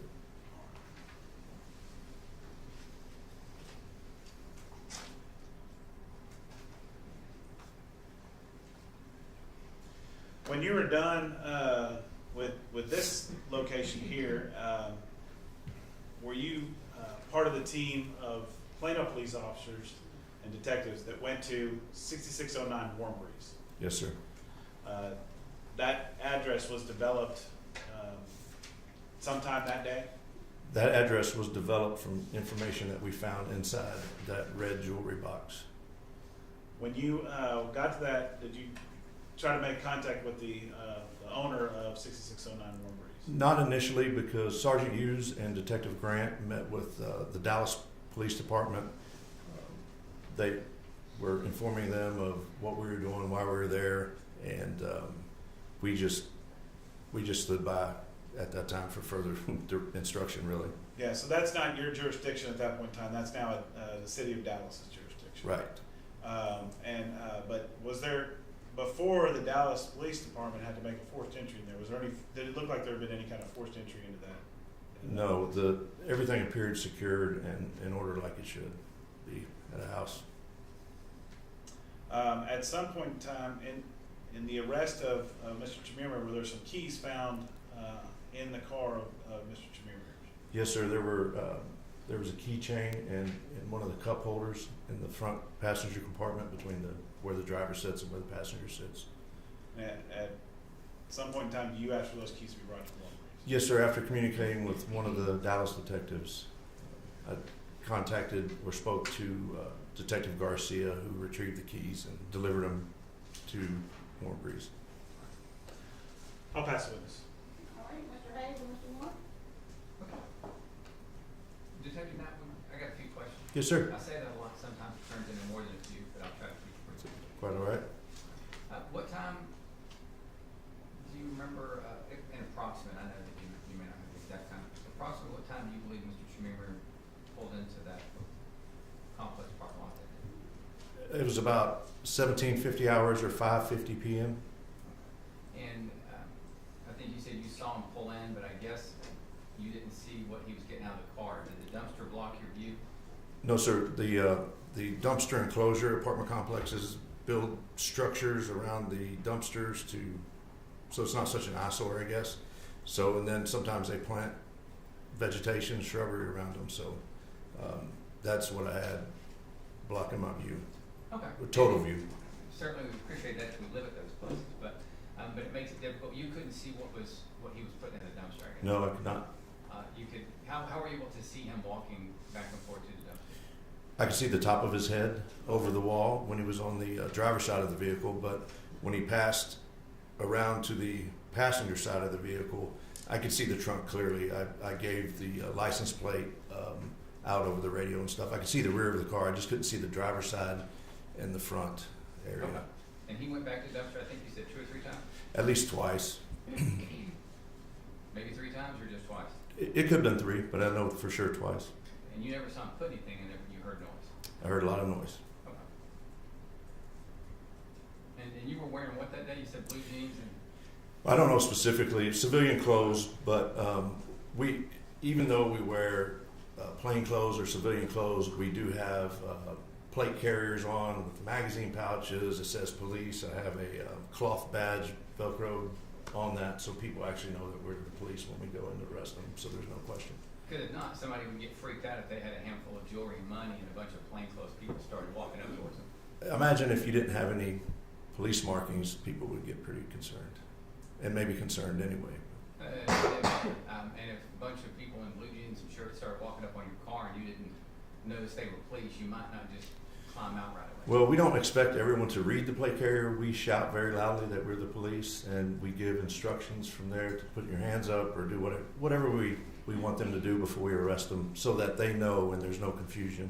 Okay, but no marked cars, no sirens, no lights, none of that? Not, our covert vehicles do have lights and sirens, but I don't recall if we had any sirens on, and I don't know if anyone turned their lights on. How many people approached the vehicle, you think, where Mr. Chemirmir was in? Well, initially 3, Sergeant Hughes, Detective Claggett, and I, but everyone converged on it, so it didn't take long we're all close to that apartment unit, because that's where we were expecting Mr. Chemirmir to return to, so it didn't take long, and I don't know how many detectives ended up there. I mean, 6, 20? I don't know. Not 20, but... Okay. Somewhere between 6 and 20? Well, less than 20, I don't know. And they all converged on Mr. Chemirmir. Everybody's wearing plain clothes. Everybody, I guess, had a vest on the plate carrier. Right, and we did have one marked unit there, actually, and that's who ended up transporting him Okay, but they got there later. at some point. Not until he was already subdued and on the ground. Well, we got him up, but yes, he was already handcuffed by the time, I'm pretty sure by the time the marked unit pulled around. Did any of you guys have body cameras on that?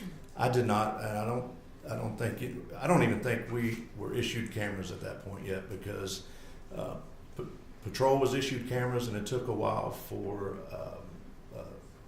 all of us detectives to have them. We all have them now, but I don't think any of us had them then. I don't think they were issued to us at that point. Okay, so the answer is no. Well, I don't know about everyone, but I did not have one on. Okay.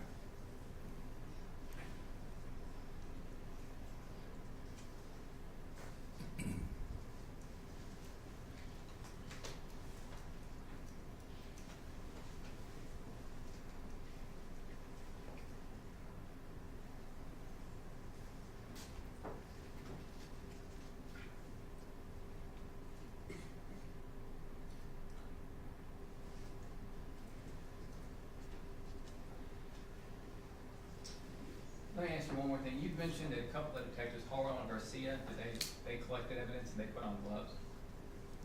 They had gloves on, yes, sir. What's the purpose of that?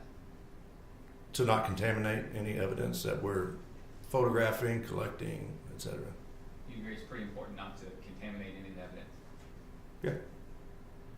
Matter of fact, y'all are taught that at school to use certain procedures where you take care of evidence that's collected. You never know what's important and what's not when you're That's true. Yes. when you first get involved in a crime scene. True. Or what you suspect to be a crime scene. Yes, sir. Nothing further, Judge. Anything further, Mr. Kumar? Real quick, Judge, so the clothes and the insignia, I mean, when you're sitting there surveillance, you don't have your police garb on, right? Yes, sir. A lot of times and we'll cover up with a towel or another T-shirt or something.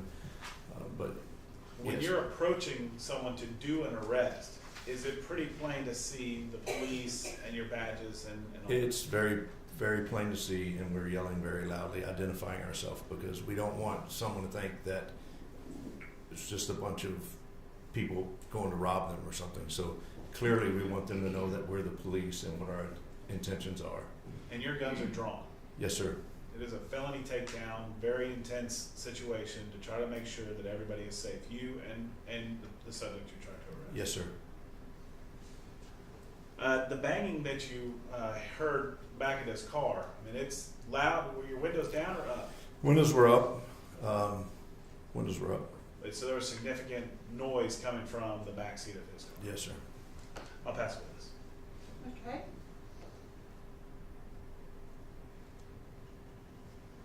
I am curious. I thought you said the banging was coming from the dumpster. Both. I heard a noise when he was at the car on the passenger side in the back seat, and I heard a lot of noise at the dumpster. What noise did you hear from the car? Just banging, just noise, something being hit. I couldn't see what he was doing, so I had no idea what the noise was from.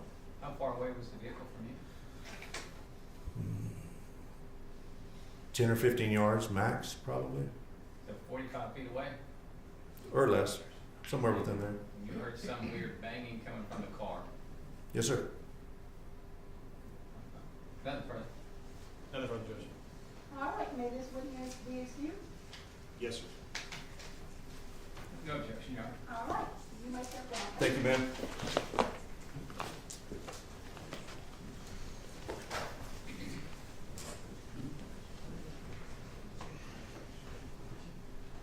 Claire.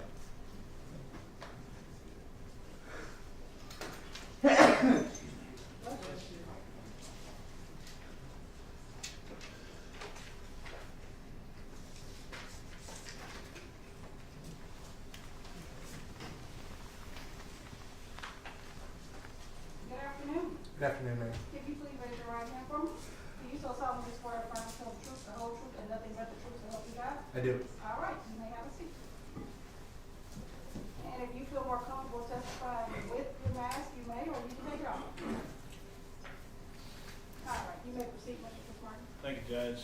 Good afternoon, Detective. Can you please state your name, spell your last name? My name is Joe Claggett. My last name is spelled Claggett. And how are you employed? I'm employed as a detective with the Plano Police Department. And are you part of the same unit as Detective Johnson and Detective Knight, working out in surveillance and intelligence? Correct. I'm with the intelligence unit. And did you have an occasion to work the arrest of Billy Chemirmir on March 20th of 2018? Yes, sir, I did. You see him in the courtroom today? Yes, sir, I did. Can you point him, describe an article fully? He's wearing a black and white striped tie and a clear face mask. Let the record reflect the witness has identified the defendant in open court. The record will so reflect. Now, Detective Claggett, we've already talked to Detective Knight, and he kind of gave us the overview of what you all were doing that day, and we indicated that your name's on there, Claggett, sitting at, I don't know if that's number 61 or 62, somewhere around there. Yes, sir. Just down from spot 67, is that right? Yes, sir, that's correct. Okay, and that spot 67 was the spot that you were interested in? Correct. Okay. Did you know that that spot was associated with Mr. Chemirmir's apartment? Yes, that's what the leasing staff had told me that morning. And you had found that out. Did y'all think he was at a different apartment that morning, maybe? Initially, yes. So initially we thought he was in apartment 531. I then contacted the office, and they provided information leading me to believe that he was in apartment 3110. And then 3110 has an Assigned spot. An assigned spot of 67. Yes, sir. And it was vacant at the time. Yes, sir. So you're sitting at your spot, and did you hear radio traffic about a car approaching that matches a description? Yes, Sergeant Hughes informed he saw a vehicle, which can't see his location here, but he's more top left. There it is. From his location, he advised he saw a vehicle, a gray Hyundai, that contained somebody that was possibly Mr. Chemirmir. And did you keep an eye out for that same car then coming your direction? I did. And did you spot that car? It drove directly in front of me from west to east. And then did it park initially in 67? No, it bypassed 67 and continued east. And then you hand that off to Detective Knight because Correct. he's down there. Were you aware of Detective Knight? Was he reporting back what he was observing down there at that end? Yes. And at some point in time, does that car come back to spot Yes. 67? Yes, it did. Okay. And at that point in time, do y'all think you have a good ID on Mr. Chemirmir? Yes, sir. So what do you do at that time? At that point, I go ahead and give the signal to go arrest him. I exit my vehicle, and I go on foot with other detectives pulling up in their vehicles, and I approached the open driver's side door and observed that it was Mr. Chemirmir. And how are you, I know that on your surveillance you'd be in civilian type clothes. Yes, sir. When you're approaching, do you have insignia though that you're with the police? I have a vest with a large patch that says police clearly across my chest. And is your gun drawn? Yes. And are you loudly informing everybody of who you are? I informed him that I was the police and told him he was under arrest and told him to get out of the vehicle. Did he get out of the vehicle? Not initially, no. Right. So what did you have to do there? After telling him multiple times, I then just grabbed him and extracted him from the vehicle. Did he have anything in his hands? In his left hand, he had a clear bag with what appeared to be some jewelry, and then an envelope that was open, and it was full of a large amount of currency. Okay. And so that's in his hands. The other hand, where's his other hand? I can't. It was up around the steering wheel. I can't really remember that. I was focusing on the stuff that I saw in his hand. Eventually, do you get him out and put him down on the ground? Yes, sir. And then, permission to approach. You may.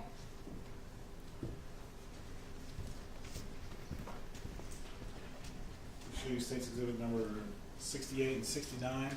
Is that how much, or do you recognize that? Yes, that was Mr. Chemirmir, that's what he was wearing when we effected the arrest. State's Exhibits numbers 70, is that the car? That is the vehicle, yes, sir. And then 70, there's some items on the trunk of the car. Is 71, is that a close-up of the items that were? Yes. Yes, sir.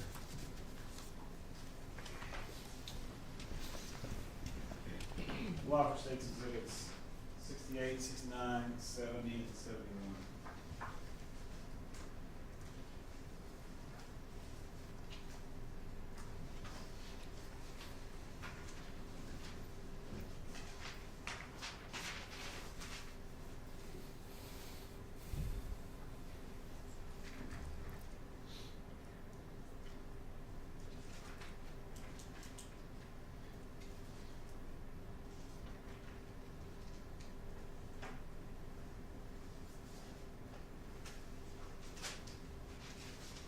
Okay.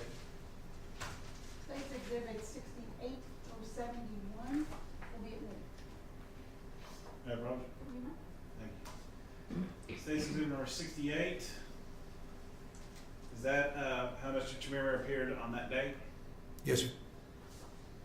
And 69, is that just another view of him from the side? Yes, sir. Or looking back? State's Exhibit number 70.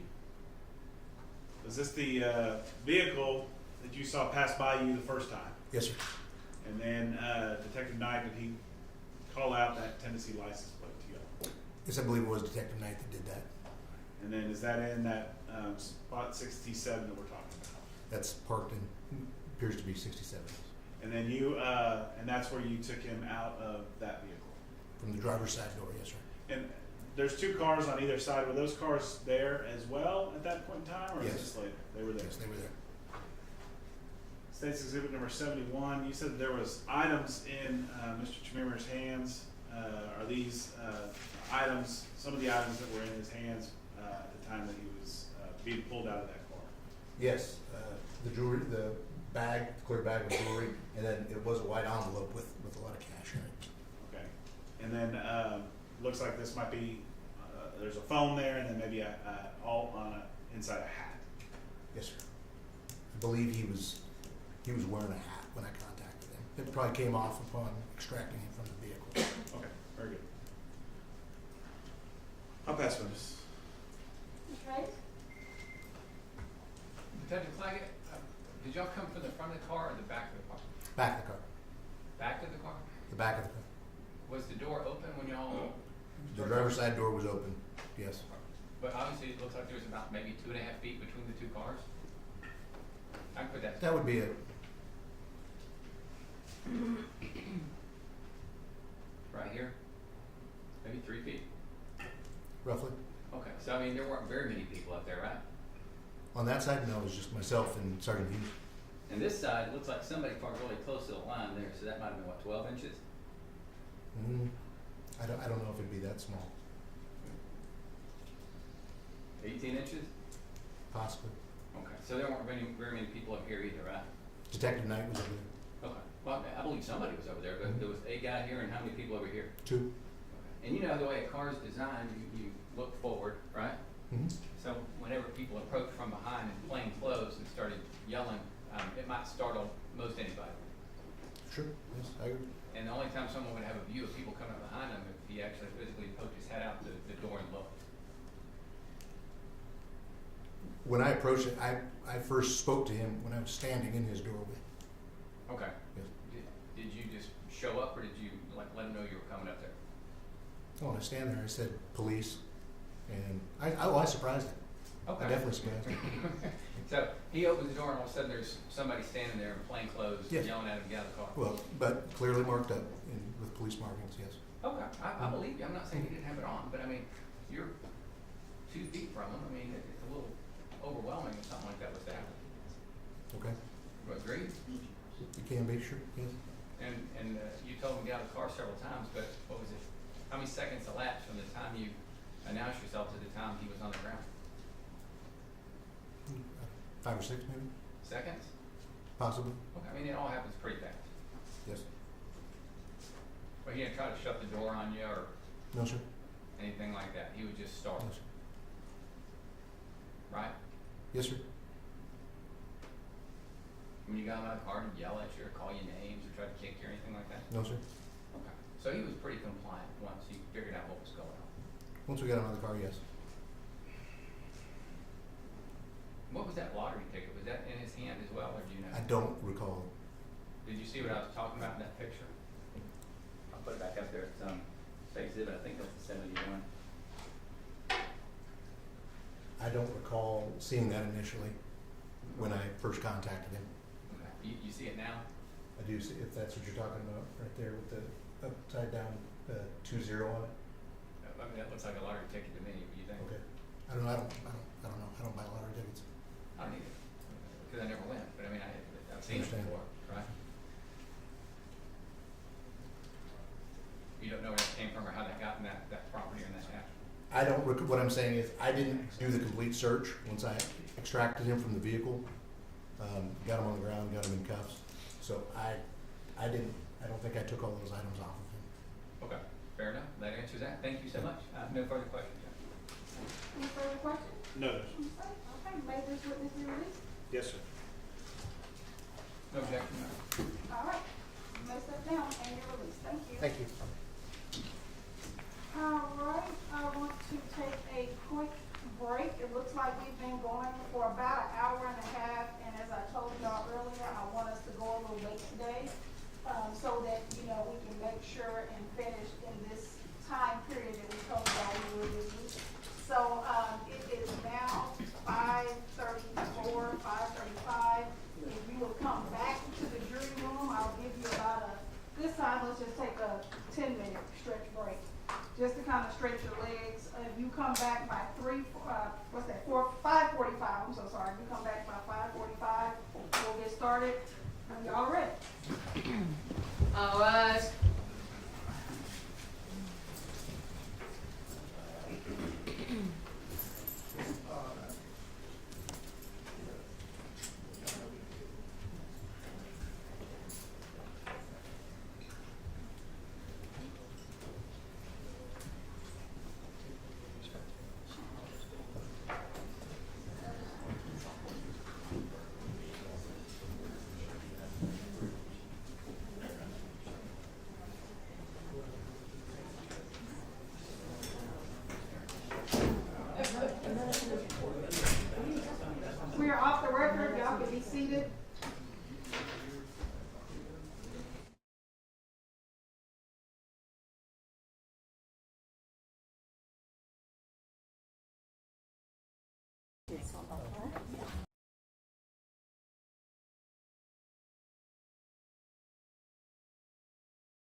Yes, Judge, we'll call Detective Garcia.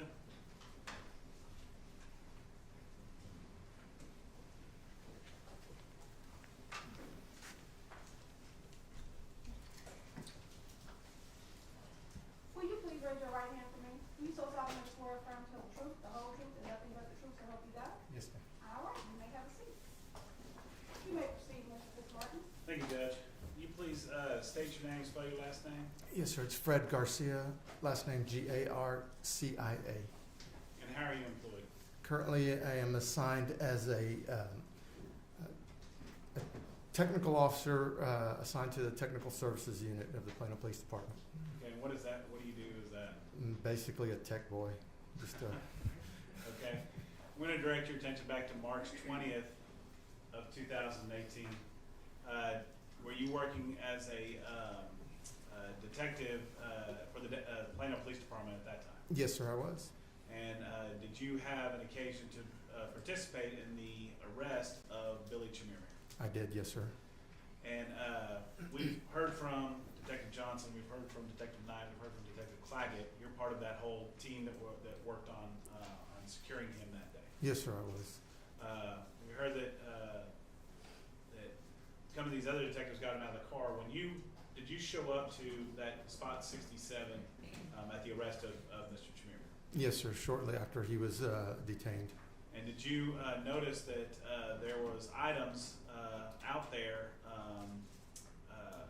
well, before that day, earlier that day, did you have an occasion to look into the Nissan Altima? Yes, sir, I did. And what did you do in regards to Nissan Altima? I was asked by Detective Johnson, I believe, to run down to the impound lot here in Dallas to take a look at this vehicle because it was a vehicle of interest that we suspected Mr. Chemirmir had been driving.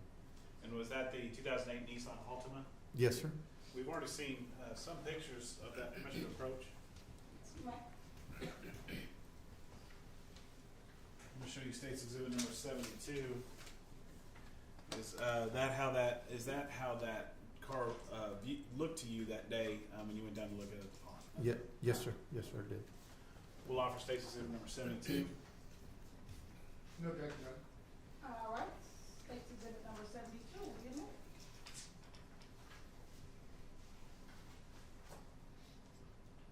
So there was some significant damage to that Nissan Altima. Yes, sir. And did you then have an occasion to go and help with the surveillance at Pear Ridge? Yes, sir, I did. And did you do something with a video camera?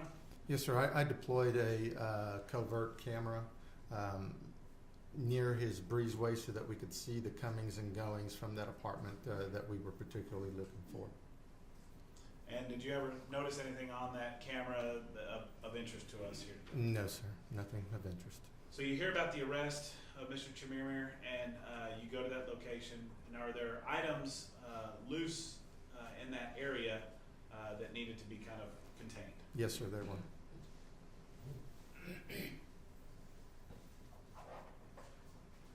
So here on State's Exhibit number 70, we can see on the trunk of that Sonata that there's items loose there. State's Exhibit number 71 is kind of a close-up of some of those items. Yes, Is sir. that right? Yes, sir. What did you and the other detectives there, what did y'all do with those items? Put those items into a plastic bag, a Walmart bag, kind of held them so that they would all be secured together. Immediately after doing that, I went and helped search the dumpster where Detective Knight had heard some banging and what have you before the arrest itself. And did you find other items of interest at the dumpster? Yes, sir, we did.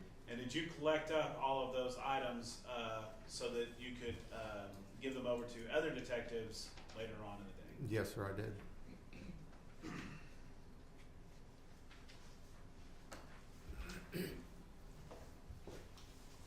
Commissioner approach. You may. I first want to deal with the items that were there on Mr. Chemirmir's person before we get to the dumpster. Okay? Yes, sir. I'm going to show you State's Exhibits 73.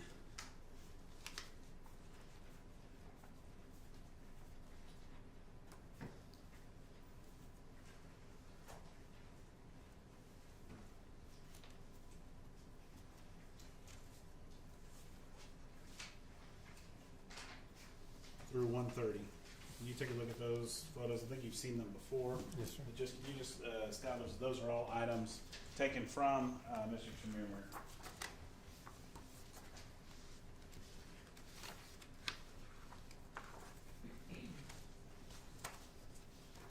You may not have 122 up there. That's already in evidence. Okay. Yes, sir.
Are these all pictures from the arrest and the items that were found out there at that time? Yes, sir, they are.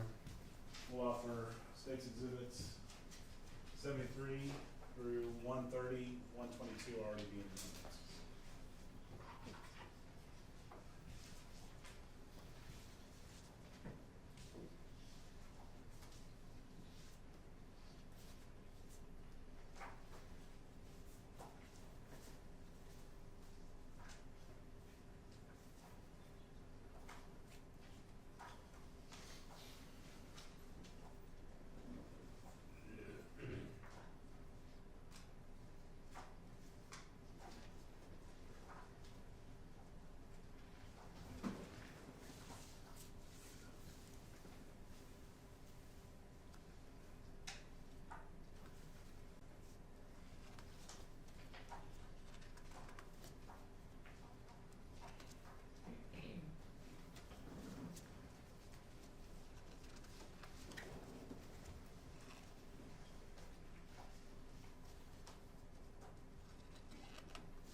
Detective Garcia, without this?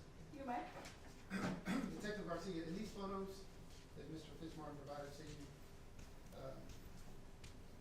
did you, especially regarding the jewelry, did you actually collect and view this jewelry that was collected out there at the scene on that day? I helped collect it, and I did view it before putting it into the bag. Yes, sir. Okay, so you do recognize it from that day? Yes, sir, I did. Okay, that's all, no objections. All right, so State's Exhibits 73 through 130 will be admitted, and Exhibit 122, which is the red jury box in the dumpster, has already been admitted. I'll also show you State's Exhibits 326 through 332. Have you looked at these already? Yes, sir, I have. And are these also photographs of that red jewelry box that you retrieved out there that day? Yes, sir. We'll offer State's Exhibits.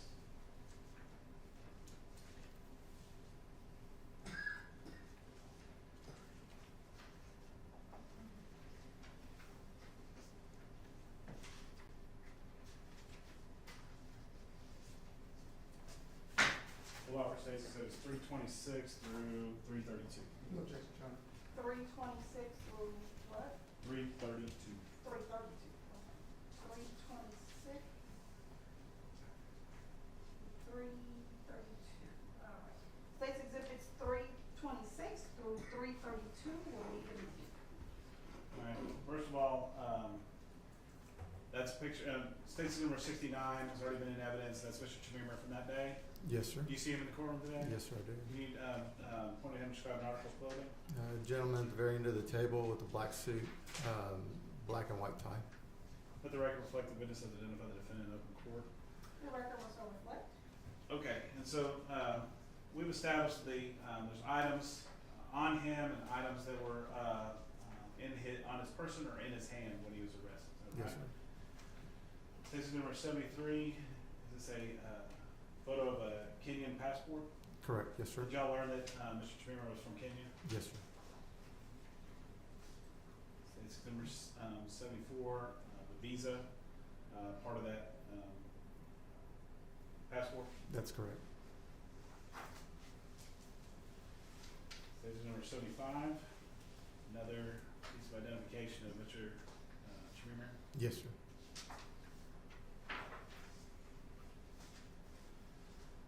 Station number 76, is this insurance for this that was found inside of this car with Tom Unding's name on it? That's correct, yes. Anthony Unding. Yes, sir. And Tom Unding.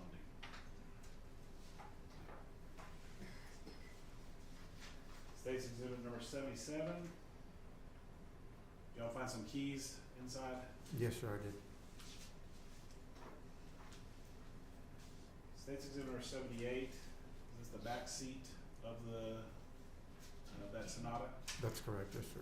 And you see a hammer in the back seat there? Yes, sir. State's Exhibit number 79. Is that same hammer close up? Yes, sir. State's Exhibit number 80. Is that the cup holder with those keys? That's correct. 81 is at the back seat. It's a plastic bag with just some bottles of wine in it, and I believe the brown one had some food in it. Like some takeout food? Yes, sir. State's Exhibit number 82. You said that the items that were in the back of the Sonata you put inside a Walmart bag? Yes, sir. And is this a picture of that Walmart bag? Yes, sir. It appears to be. And then State's Exhibit number 83. Is this open the Walmart bag and now you can look inside the items? Yes, sir. 84. Just another picture of the items contained. From the Walmart bag now spread out. Yes, sir. State's Exhibit number 85. Did y'all find a phone out there? Yes, sir. State's Exhibit number 86. Looks like there's a message from a Margaret on that phone. Yes, sir. 87 is at the back side of that phone. Correct. We saw a hat in that picture. State's Exhibit number 88. Is that hat that was on Mr. Chemirmir or associated with Mr. Chemirmir? Absolutely, yes, sir. 89. It's a money envelope with some notes on it. Okay. The other side of that same envelope, State's Exhibit 90. Yes, sir. Exhibit 91. The inside of that with a bunch of money inside. Is that Yes, right? sir. That envelope. State's Exhibit number 92. Like they've taken the money out and spread it out. Yes, sir. And there's a lot of tens, 20s, a couple of hundreds, and some ones. That's correct. Yes, sir. State's Exhibit number 93. What are we looking at here? A lot of $2 bills. A lot of $2 bills. Did he have these $2 bills on him at the time? Yes, sir. All right, and so if we go through a series of photos here, that's them all laid out. If we go through, I'm just going to show you. State's number 94. These are all different rows of that of those money. 94. Yes, sir. 95. Yes, sir. 96. Yes, sir. 97, Yes, sir. 98, Yes, sir. 99, Yes, sir. 100, Yes, sir.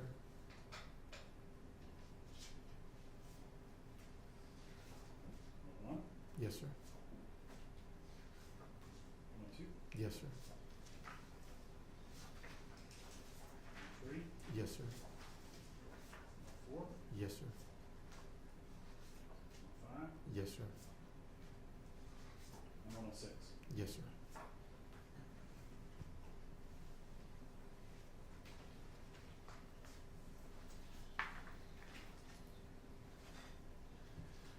All right. Now, the individualized items that were in there, State's Exhibit number 107, does it look like some sort of a peacock design jewelry? Yes, sir, it does. 108, other items that were in his hand? Correct. Yes, sir.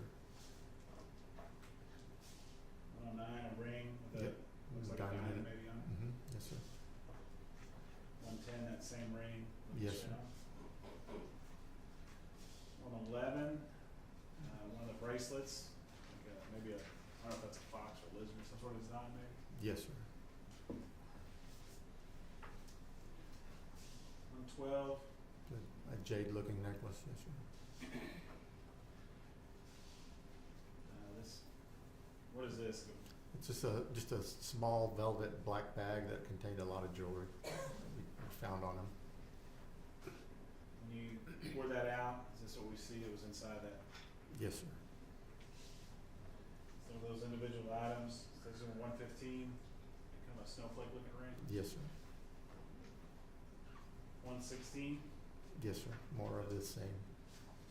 and 117 is at a close up, kind of an emerald looking ring. Yes, sir. 118, some other rings and necklaces, things like that. Yes, sir. 119, Another chain, bracelet type. bracelet. Mhm. 120, A matching necklace, I believe. 121. It's a gold chain with the letters KIM on it. So KIM as in Kim, the name Kim. Yes, sir. All right, then we move over into the dumpster area. Show you what's been marked 60122.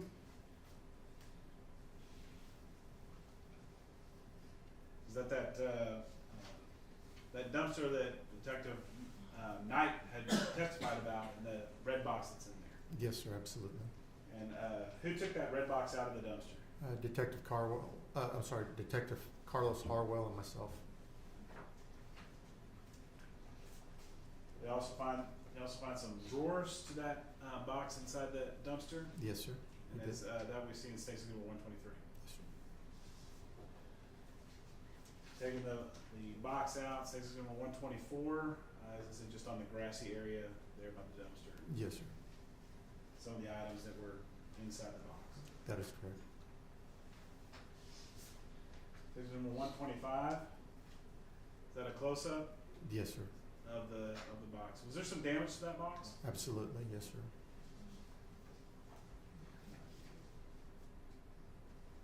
Are we looking at some of the damage to that box with the clasping agent? That's correct. It appeared it had been forced open. And the right-hand door seems to be barely hanging on. It's hanging on for dear life. Yes, sir.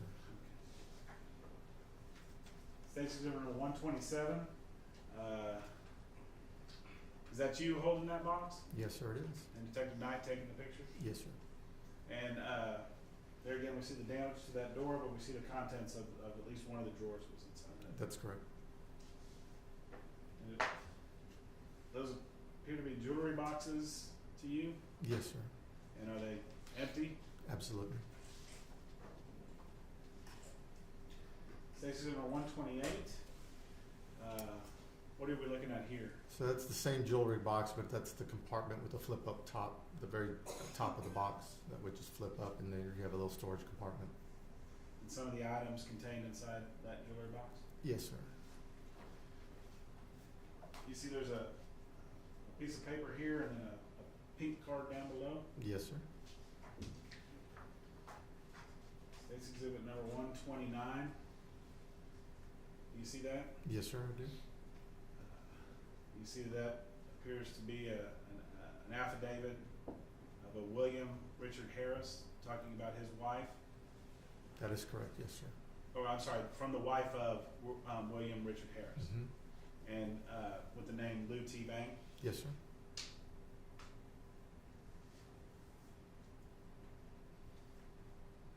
And then another card, State's Exhibit number 130, a photo of another card in there with the name Lou T. Bank on it. That is correct.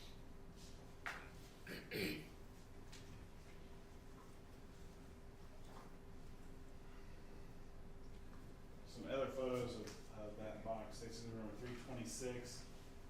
There again showing is that some of the other items that were in behind the drawers? That is correct, yes, sir. Now, what did you do with that box when you collected it?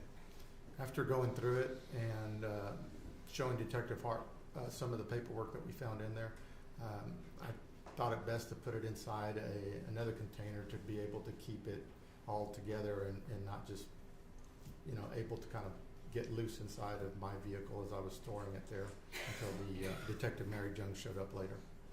So did you put it into did you find a box somewhere there on site, somewhere in the dumpster or somewhere? Yeah, yes, sir. I took a big cardboard box out of the dumpster since I didn't have anything big enough to put the box into, and that's where I placed the jewelry box and all its contents into.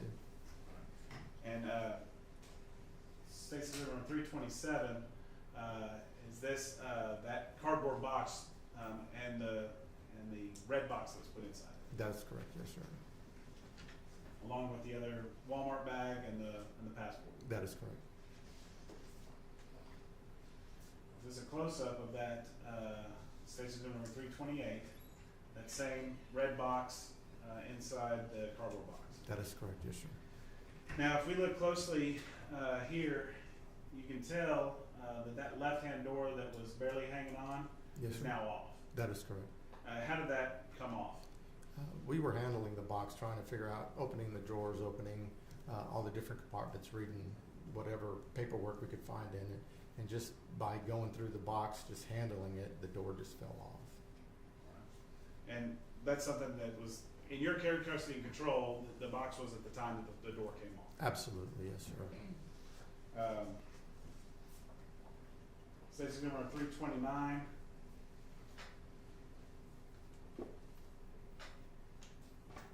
Is that the top part of that that clasping agent on the top of the box, showing the damage there? That is correct.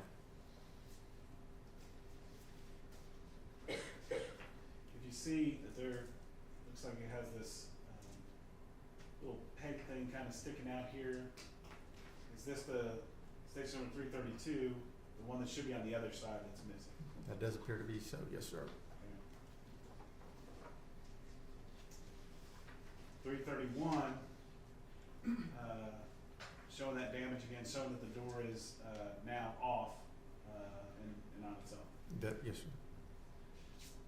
And then 330, does this show the damage to that right-hand door and the way the closing mechanism was bent back? Yes, sir.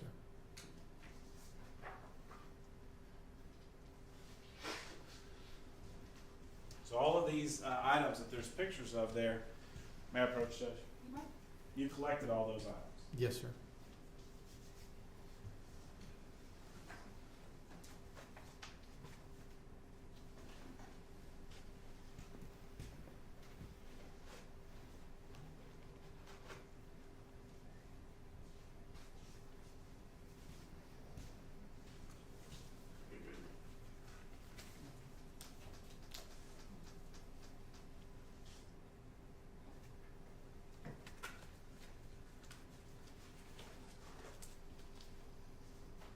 State's Exhibit number 131. This is that passport. That is correct, yes, sir. Law for State's Exhibit number 131. No objection, John. All right, State's Exhibit number 131 will be admitted. Question published. You may.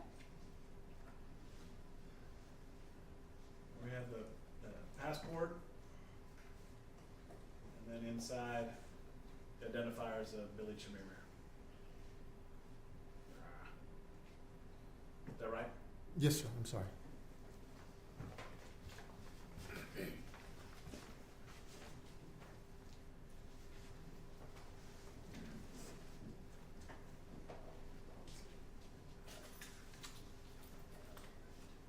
State's exhibit numbers.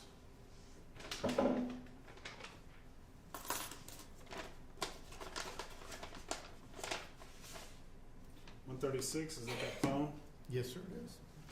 State's exhibit number 133 and 134, are these the keys that were found in the car? Yes, sir, they are.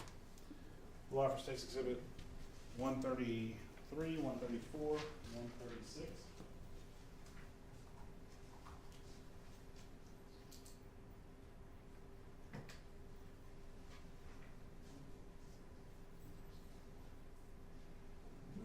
No objection, Your Honor.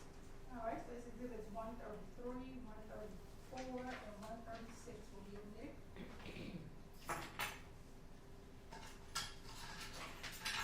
State's exhibit number 133, and the icon tag on them. That's correct, yes, sir. 134. It's the, Like another maybe a set of car keys, fob, right, some cut keys key fob, red key. With Rancho Palisades on Yes, it. sir. And 136, that's Mr. Chemirmir's phone. That's correct.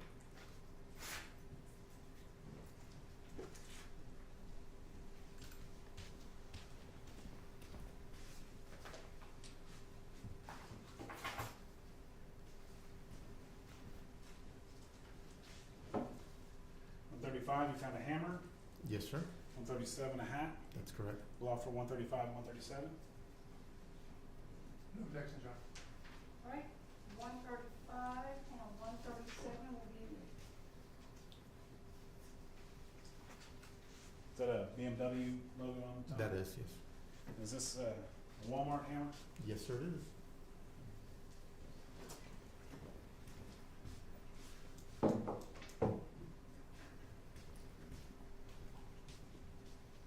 State number 138. Is that the envelope that the money was placed into? Yes, sir. 139. Is that all that money? Sure does appear to be. Yes, sir. 140. There was some change also found. So they boxed it up separately at 140. Yes, sir. We'll offer states exhibits 138, 139, 140.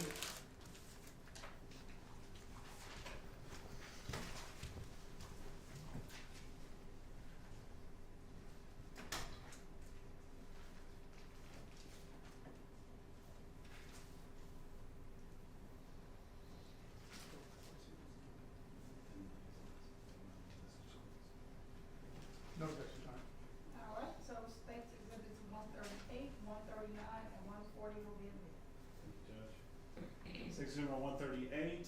This is the one side of the envelope, and that's the other side of the writing on it. Is that right? Yes, sir.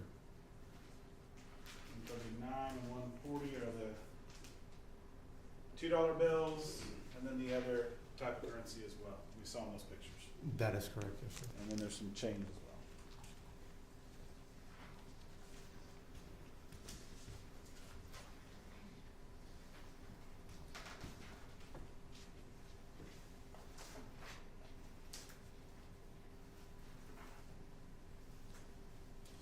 I'm going to show you states exhibits 141 through 152.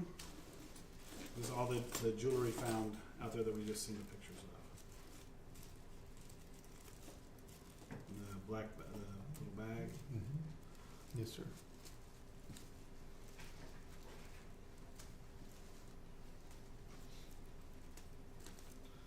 Yes, Okay, sir. we'll offer states exhibits 141 to 152 for all purposes.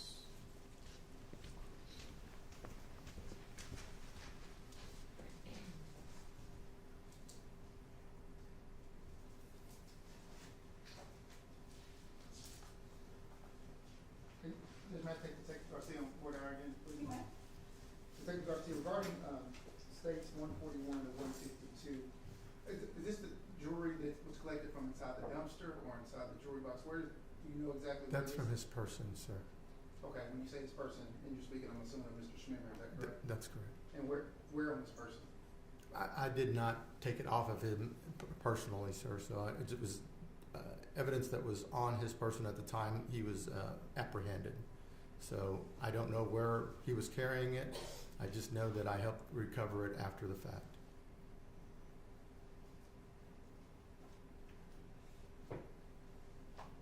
So someone else at the scene provided it to you for you to log in and to take evidence, is that correct? Yes, sir.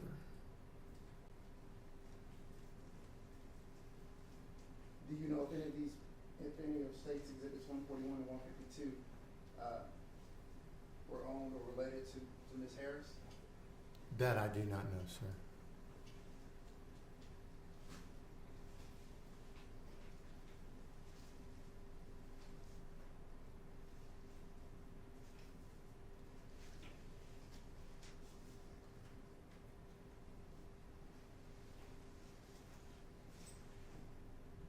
Judge, I'm going to object to 141 to 152 for relevance as well as 403, Judge. May I ask a question, Judge? Yes. Okay, Detective, we've talked about the items that were on the back of the Sonata. Yes, sir. Did you take all those items and put them, you and another detective, put them in a plastic bag in that Walmart bag? That is correct, yes, sir. Are these the items that were on the back of the Sonata that you put inside that bag? That is correct, yes, sir. And then what did you do with them once you put them in there? Who'd you give them to? I put them in the back of my vehicle along with the jewelry box and other items that we recovered, held them there until Detective Mary Jung came by at a later point and took possession of all the evidence that was collected. And these are those items that were on the back of that Sonata? Absolutely, yes, sir. Judge, we offer again. I'll just read my same objection, Judge. All right, well, that objection will be overruled. Those items will be admitted that have been seen in previous photos. State's exhibit number 141, is this the peacock jewelry? Yes, sir, it is. State's exhibit number 142, a diamond ring. Yes, sir. State's exhibit number 143, it's that, I think I called it a fox or a Lizard. lizard or something Lizard, like that. yes, sir. Okay. Bracelet. State's exhibit number 144, the jade. Yes, sir. 145, that pouch. Yes, sir. That little black velvet type bag, yes, sir. State's exhibit number 146, that snowflake looking ring. Yes, sir. State's exhibit number 147, is that emerald looking ring. Yes, sir. Okay. State's exhibit number 152, the ring that's missing the diamond. Yes, sir. State's exhibit number 148, is this that bracelet? Yes, sir. State's exhibit number 149, is that the chain, Yes, sir. the necklace?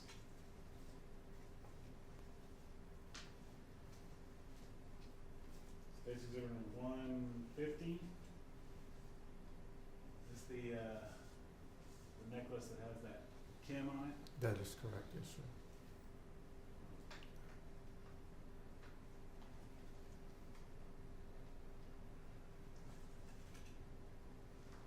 You can see it there now. Yes, sir. And then states 151, is that another ring? That is correct.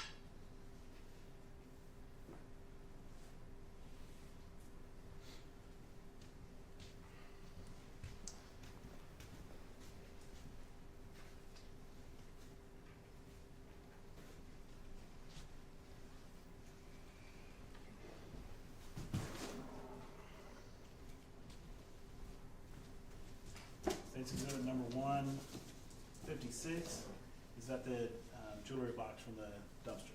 Yes, sir. Yes, sir, it is. We'll offer state's exhibit number 156. We'll just renew our previous objections to state 156. All right, and state one, that objection will be overruled, and state number 156 will be admitted.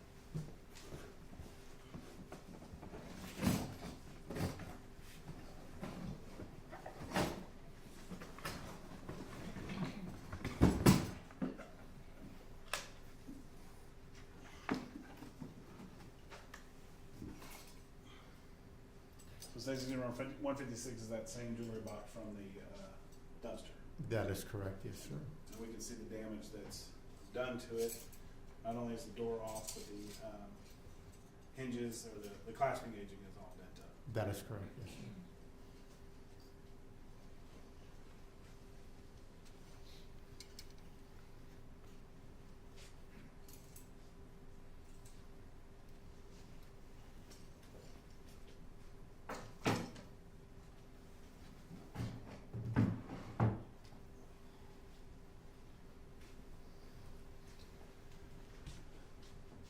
There was items found inside that. Statute number 155, I'm sorry, 153, 154, and 155. Those are those documents we talked about earlier. Yes, sir. And then what looks like a bank book from the Bank of East Asia. That is correct, yes, sir. Statute number 258, other odd items, and then what looks like a lottery ticket Yes, sir. packaged up. Yes, sir.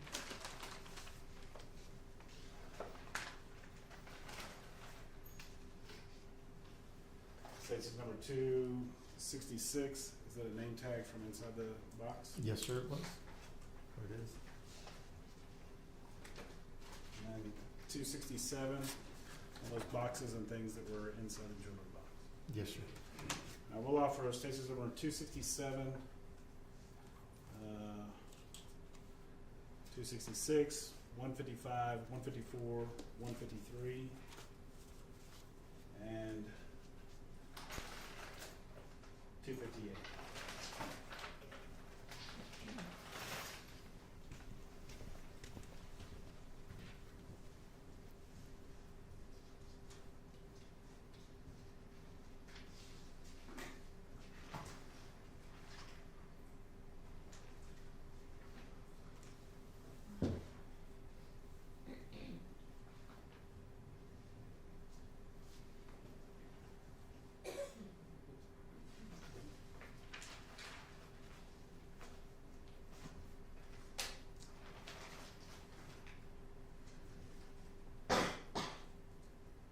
And Judge, I'm sorry, can I take Detective Garcia on board once again?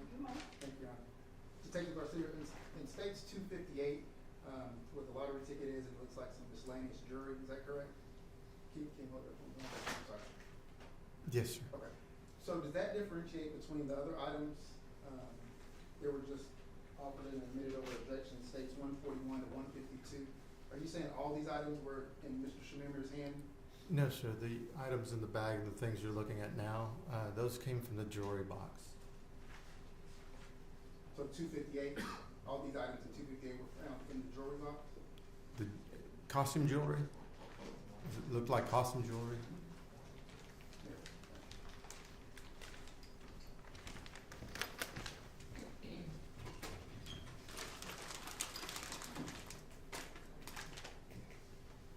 Yes, sir.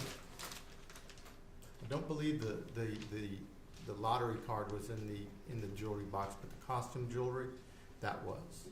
So what's contained in 258 besides the lottery ticket is what was found inside of the jewelry box? Is it what's found inside of the white boxes in states 267? Yes, sir. Okay, so it was taken out of that and just placed in this? Correct. Okay. And then the lottery ticket was found in his hand or in his? Yes, sir. Actually on his person when arrested? Right, yes, sir. No objection, John. All right, so states exhibits 153, 154, 155, 258, 266, and 267. How many is it?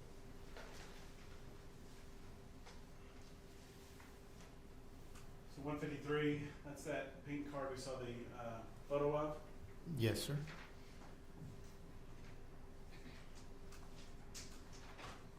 Other writings on the back. That's correct, yes, sir. 154 is the actual document that we saw the picture of, the affidavit. That's correct, yes, sir.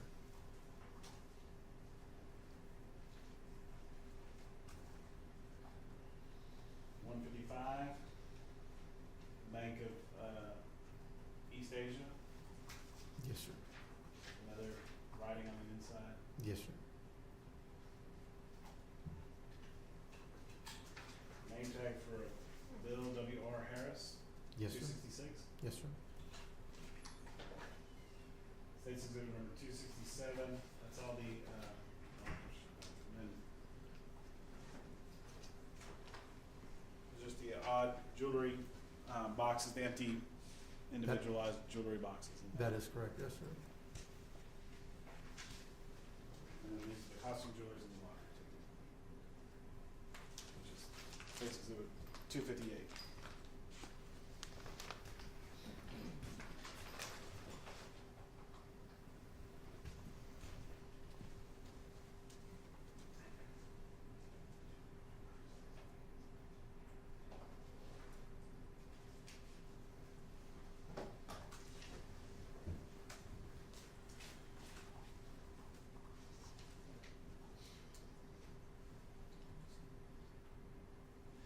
That Sonata, did you follow that Sonata to the impound lounge, to the impound lot, and actually impound that car?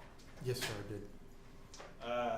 Later, were you contacted about those keys? Yes, sir, I was. And what were you asked to do about those keys? I was asked to retrieve the keys and bring them to Detective Hart at the address in Dallas that they were led to. We're talking about State's Exhibit number 133 and 134. These keys that were in that Sonata, you took them back down. You took them to the Warm Breeze address. Yes, sir, I did. Then after they were at the Warm Breeze address, did you bring them back to Detective Chemirmir? That is correct. Yes, sir. Who's one of the other detectives in the Plano Police Department? Yes, sir, I did.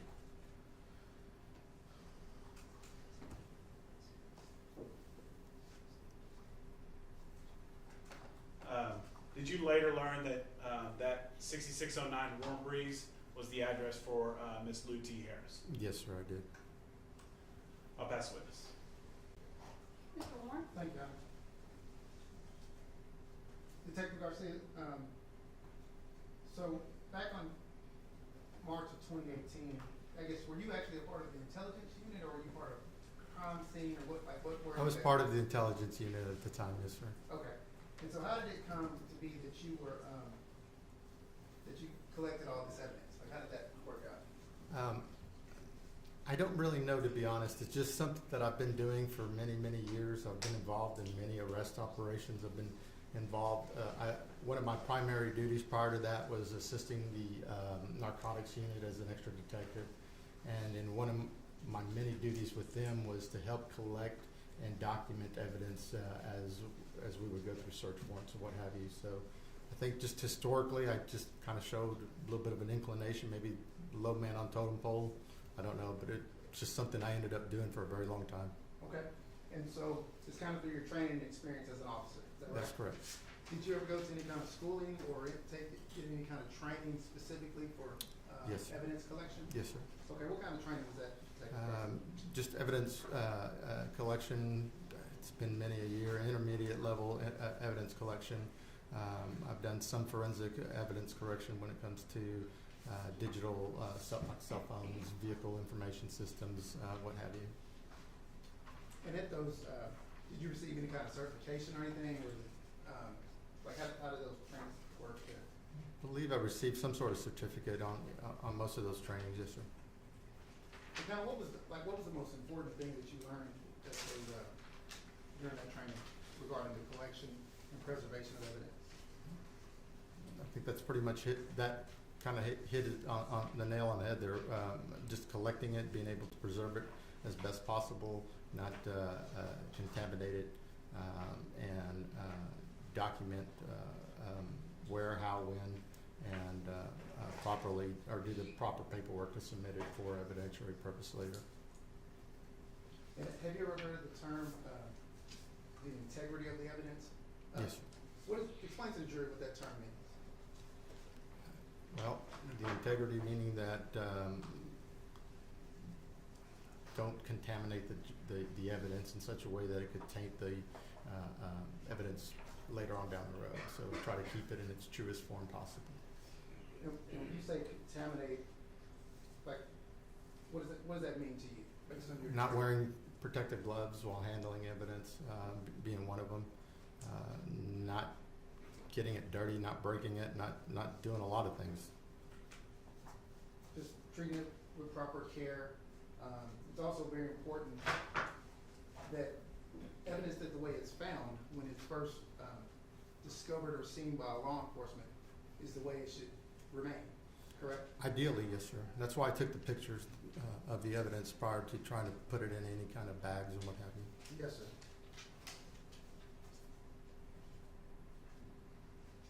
I'm trying to find a particular photo.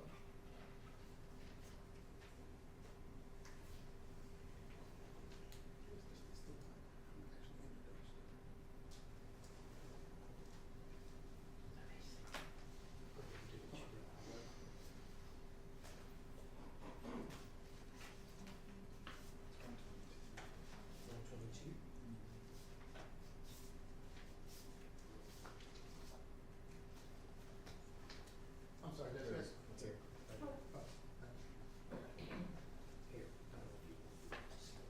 you. All right, Detective, so I'm going to show you on States 122.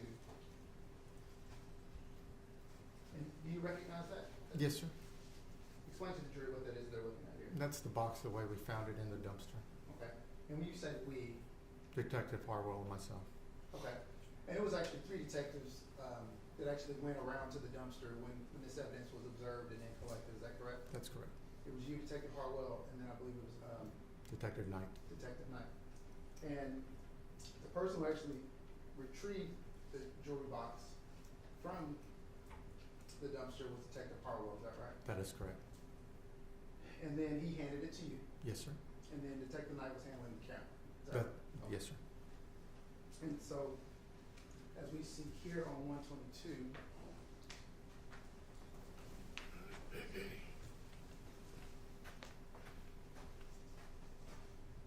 on stage 122, it's a photo, and then if we look at 156, it would appear that the door that we're seeing that's open right there is the one that's still attached here on 156. Can you see that? That is correct. Okay. And that's that door there. And then on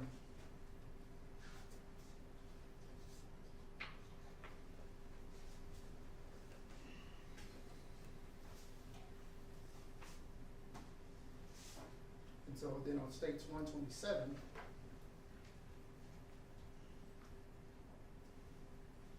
on 127, is this you holding the box here, Detective Garcia? It is, yes, sir. Okay. And that's the box I'm referring to as 156, is that correct? Yes, sir. Okay. And on here, we see the door that we just viewed that was on, still in the dumpster. And then we also see on the opposite side of that, if we're facing the box on 156, it'd be the left, and it's no longer here, for purposes of the record. The door I'm referring to is no longer there. But on 127, it's still attached, is that correct? Yes, sir. And it appears that though it's attached by 3 screws in each hinge there, is that what it appears to you as well? The top nails, if you will, they were barely in there at all. Yes, sir. And 2 of the 3 on the bottom are barely hanging, or I'm sorry, two of the top nails were barely hanging on. The third one wasn't doing much better on the bottom side of that hinge. Correct. I mean, they're not firm, it doesn't appear to be firmly attached, nor do they appear to be fully pushed in to 156, is that correct? That is correct. Okay.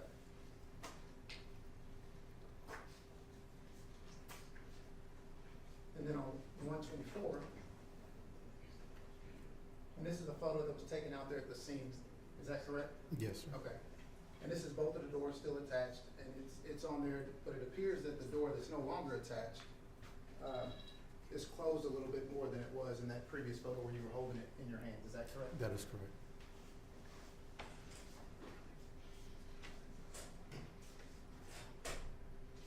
And so then out there at the scene, after you all photo it, document it, did you tag it or did you log anything? Did you make any writings or anything out there at the scene regarding the evidence that you collected? No, sir, did not. Okay. How did you guys keep tabs of it out there? like I said, I put the box and its contents into the cardboard box that I collected, and then I secured it in my vehicle until such time that Detective Jung was able to retrieve those items from myself. Okay. And I believe, if I heard you correctly earlier, you stated that States 156 you placed in this box that's here. It's not marked, but this is what 156 was, that you had placed it in. That is correct. Yes, Okay. And just so the jury is clear, this box that you placed 156 in, where did you receive this box from? more than likely the dumpster. I don't carry something like that in my vehicle, so it did come from the dumpster. And is this the same dumpster where 156 was found? Yes, sir. Okay. And typically in your training and experience, would you put other evidence in trash? I've put other evidence in other cardboard boxes that I've been able to retrieve if I don't have something large enough to do that in. It's not been uncommon for me to do that in the past, no, sir. Okay. Now, just because just because it's not uncommon, does that make it proper? I don't know that it does or doesn't, to be honest. That box is not dirty, it's not soiled, it's well kept. I mean, it was in good condition. So I took all of that into account before just grabbing a box, yes, Sure. sir. That you could see. None of those things that you could see, is that correct? Yes, sir. Okay.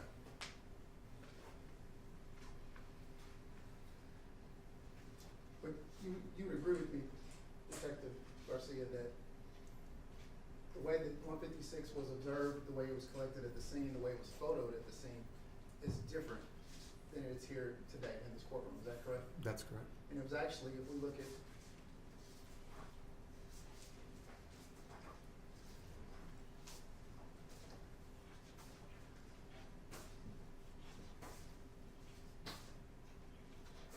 States 328,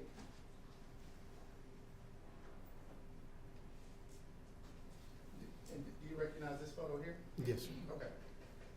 And this appears to be 156 on its side, is that correct? That is correct. And then it appears that these are at least two of the shelves that were contained inside of that, is that right? Those are the shelves, I believe I remember correctly, those are shelves that we found loose. We did not put them back into the box upon putting it all back into the cardboard box. And in States 328, this is a fair and accurate depiction of how you packaged and transported 156 from the scene on that day back in March of 2018, is that correct? Yes, sir. Okay. And so on 156, as we can see, it's also shown in States 328, is that this door, the left door, is no longer on there. And that's where the holes were. So prior to even moving or transporting 156, it had already, the physical nature of 156 had already been altered, correct? It had fallen off. Which was different than how you. Yes, sir. Okay.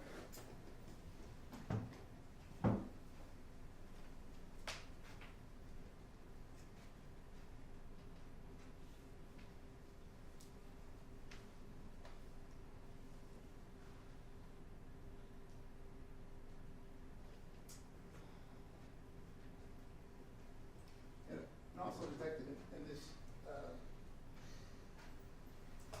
in all these, in states, I believe it's 122 through, no, that's wrong.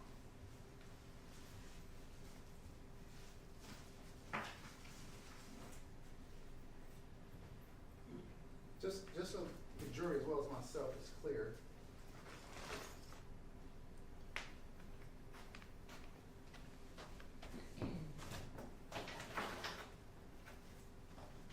these that are individually packaged, these, I believe it states 141 through, I believe it's 151. So these items here, were these items that were found in the jewelry box, or were they found in the white boxes that are in 267, I believe? Neither. Okay, where were these found? These were on his person. Okay, like in his hand or in his pocket, or you stated earlier you're not sure exactly on it, where else? I did not collect it from him, no, sir. Okay. So then the distinction then would be on states 258, you're saying the items that are contained in 258 outside of the lottery ticket, these are items that were found actually in the white boxes of 267. That is correct. Okay.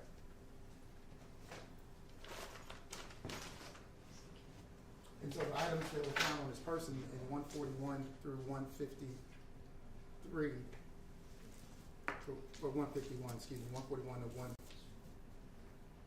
151, you're not sure what, if any, relevance or connection they had to Ms. Harris, is that right? No, sir, I'm not aware of that.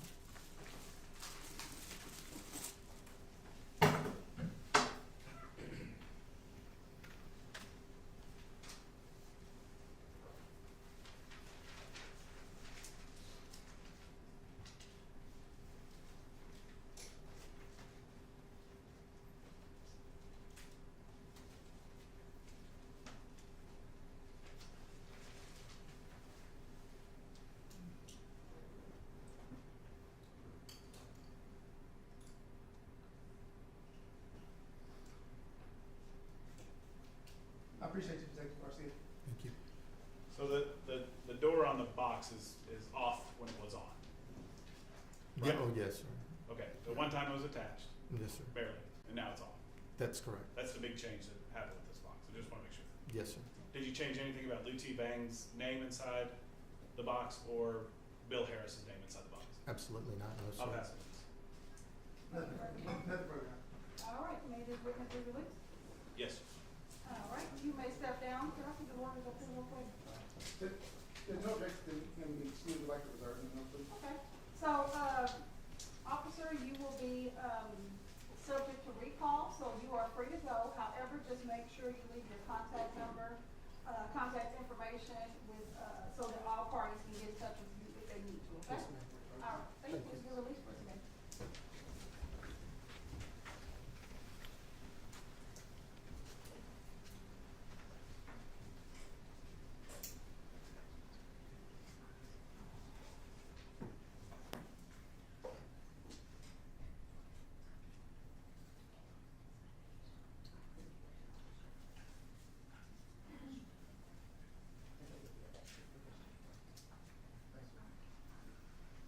Okay, State, I will allow you to call your last witness for today. Thank you, Judge.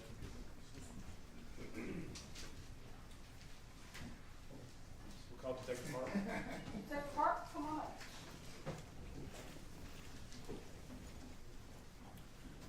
Good evening.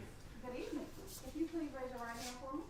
You so solemnly swear to affirm to tell the truth, the whole truth, and nothing but the truth, so help you God? I do. All right, you may be seated. Thank you. You are welcome to testify with or without your mask on. We have enough plexiglass to protect you. Thank you, ma'am. It's up to you.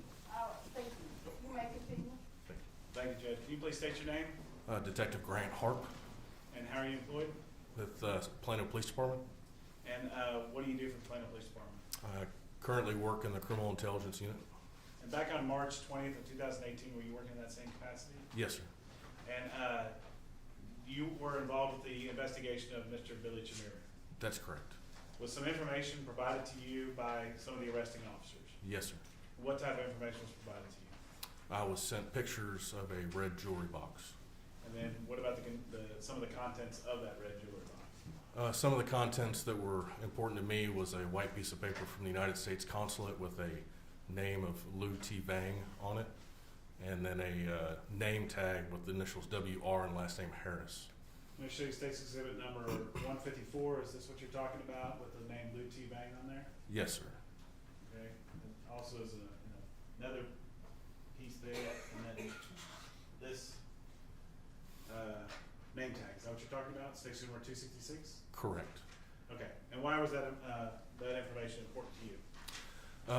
With what we were dealing with at the time, I was thinking that this is a person that we should probably find and check the welfare of. Okay. And did you try to locate Lou T. Bang? Yes, sir, I did. And what did you discover about that name?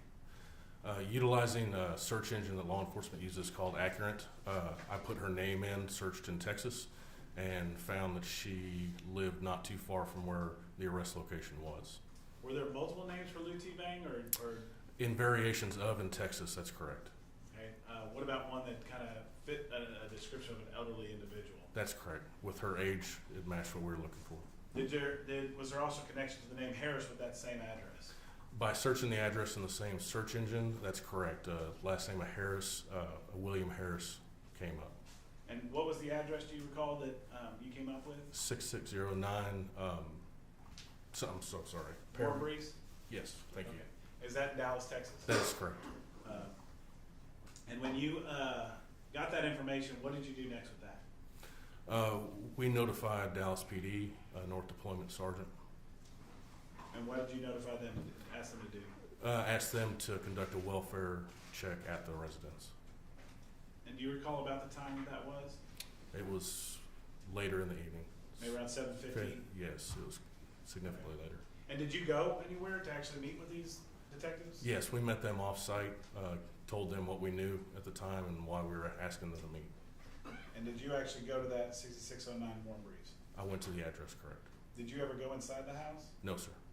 Was that something that the Dallas Police Department did? Yes, sir. I'll pass witness. Okay, Mr. Warren? No questions, Your Honor. All right. May this witness step down? Yes, Judge. No And objection. may this witness be released? Yes, Judge. Yes, Judge. All right, thank you. You may, thank you so much. Thank you, ma'am.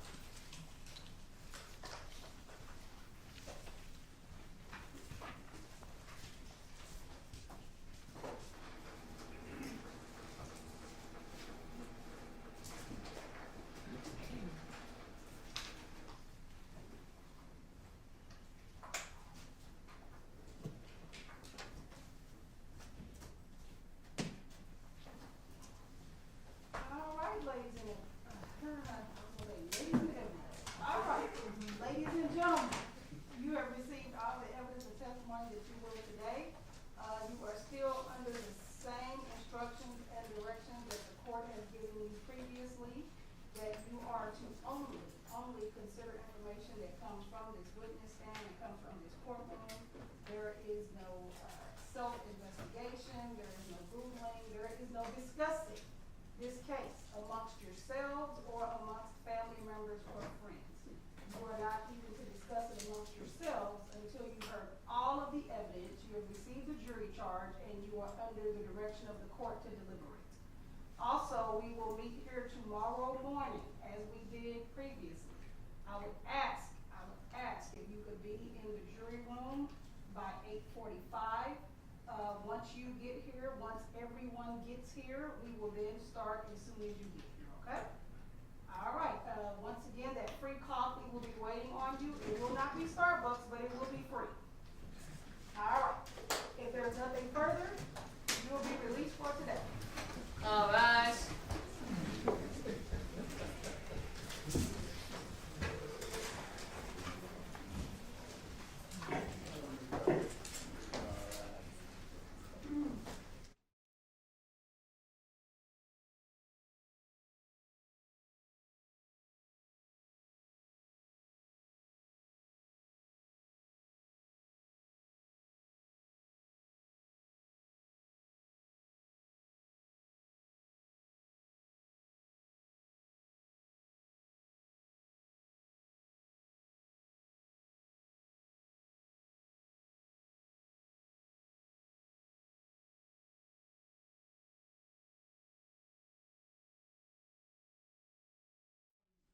It's my understanding that those persons who are going to, if there's persons that are going to testify during the guilt innocence phase of the trial, that will be invoked for those persons. Is that correct? Well, for the case in chief. For the case in chief, I'm so sorry, for the case in chief.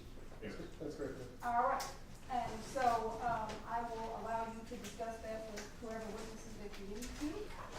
Ladies and gentlemen, I will see all of you tomorrow. Thank everyone in the courtroom for all of their courtroom decor and demeanor. Thank you so much. We are all released, and we will start tomorrow morning. I anticipate at 9 a.m. We will be starting.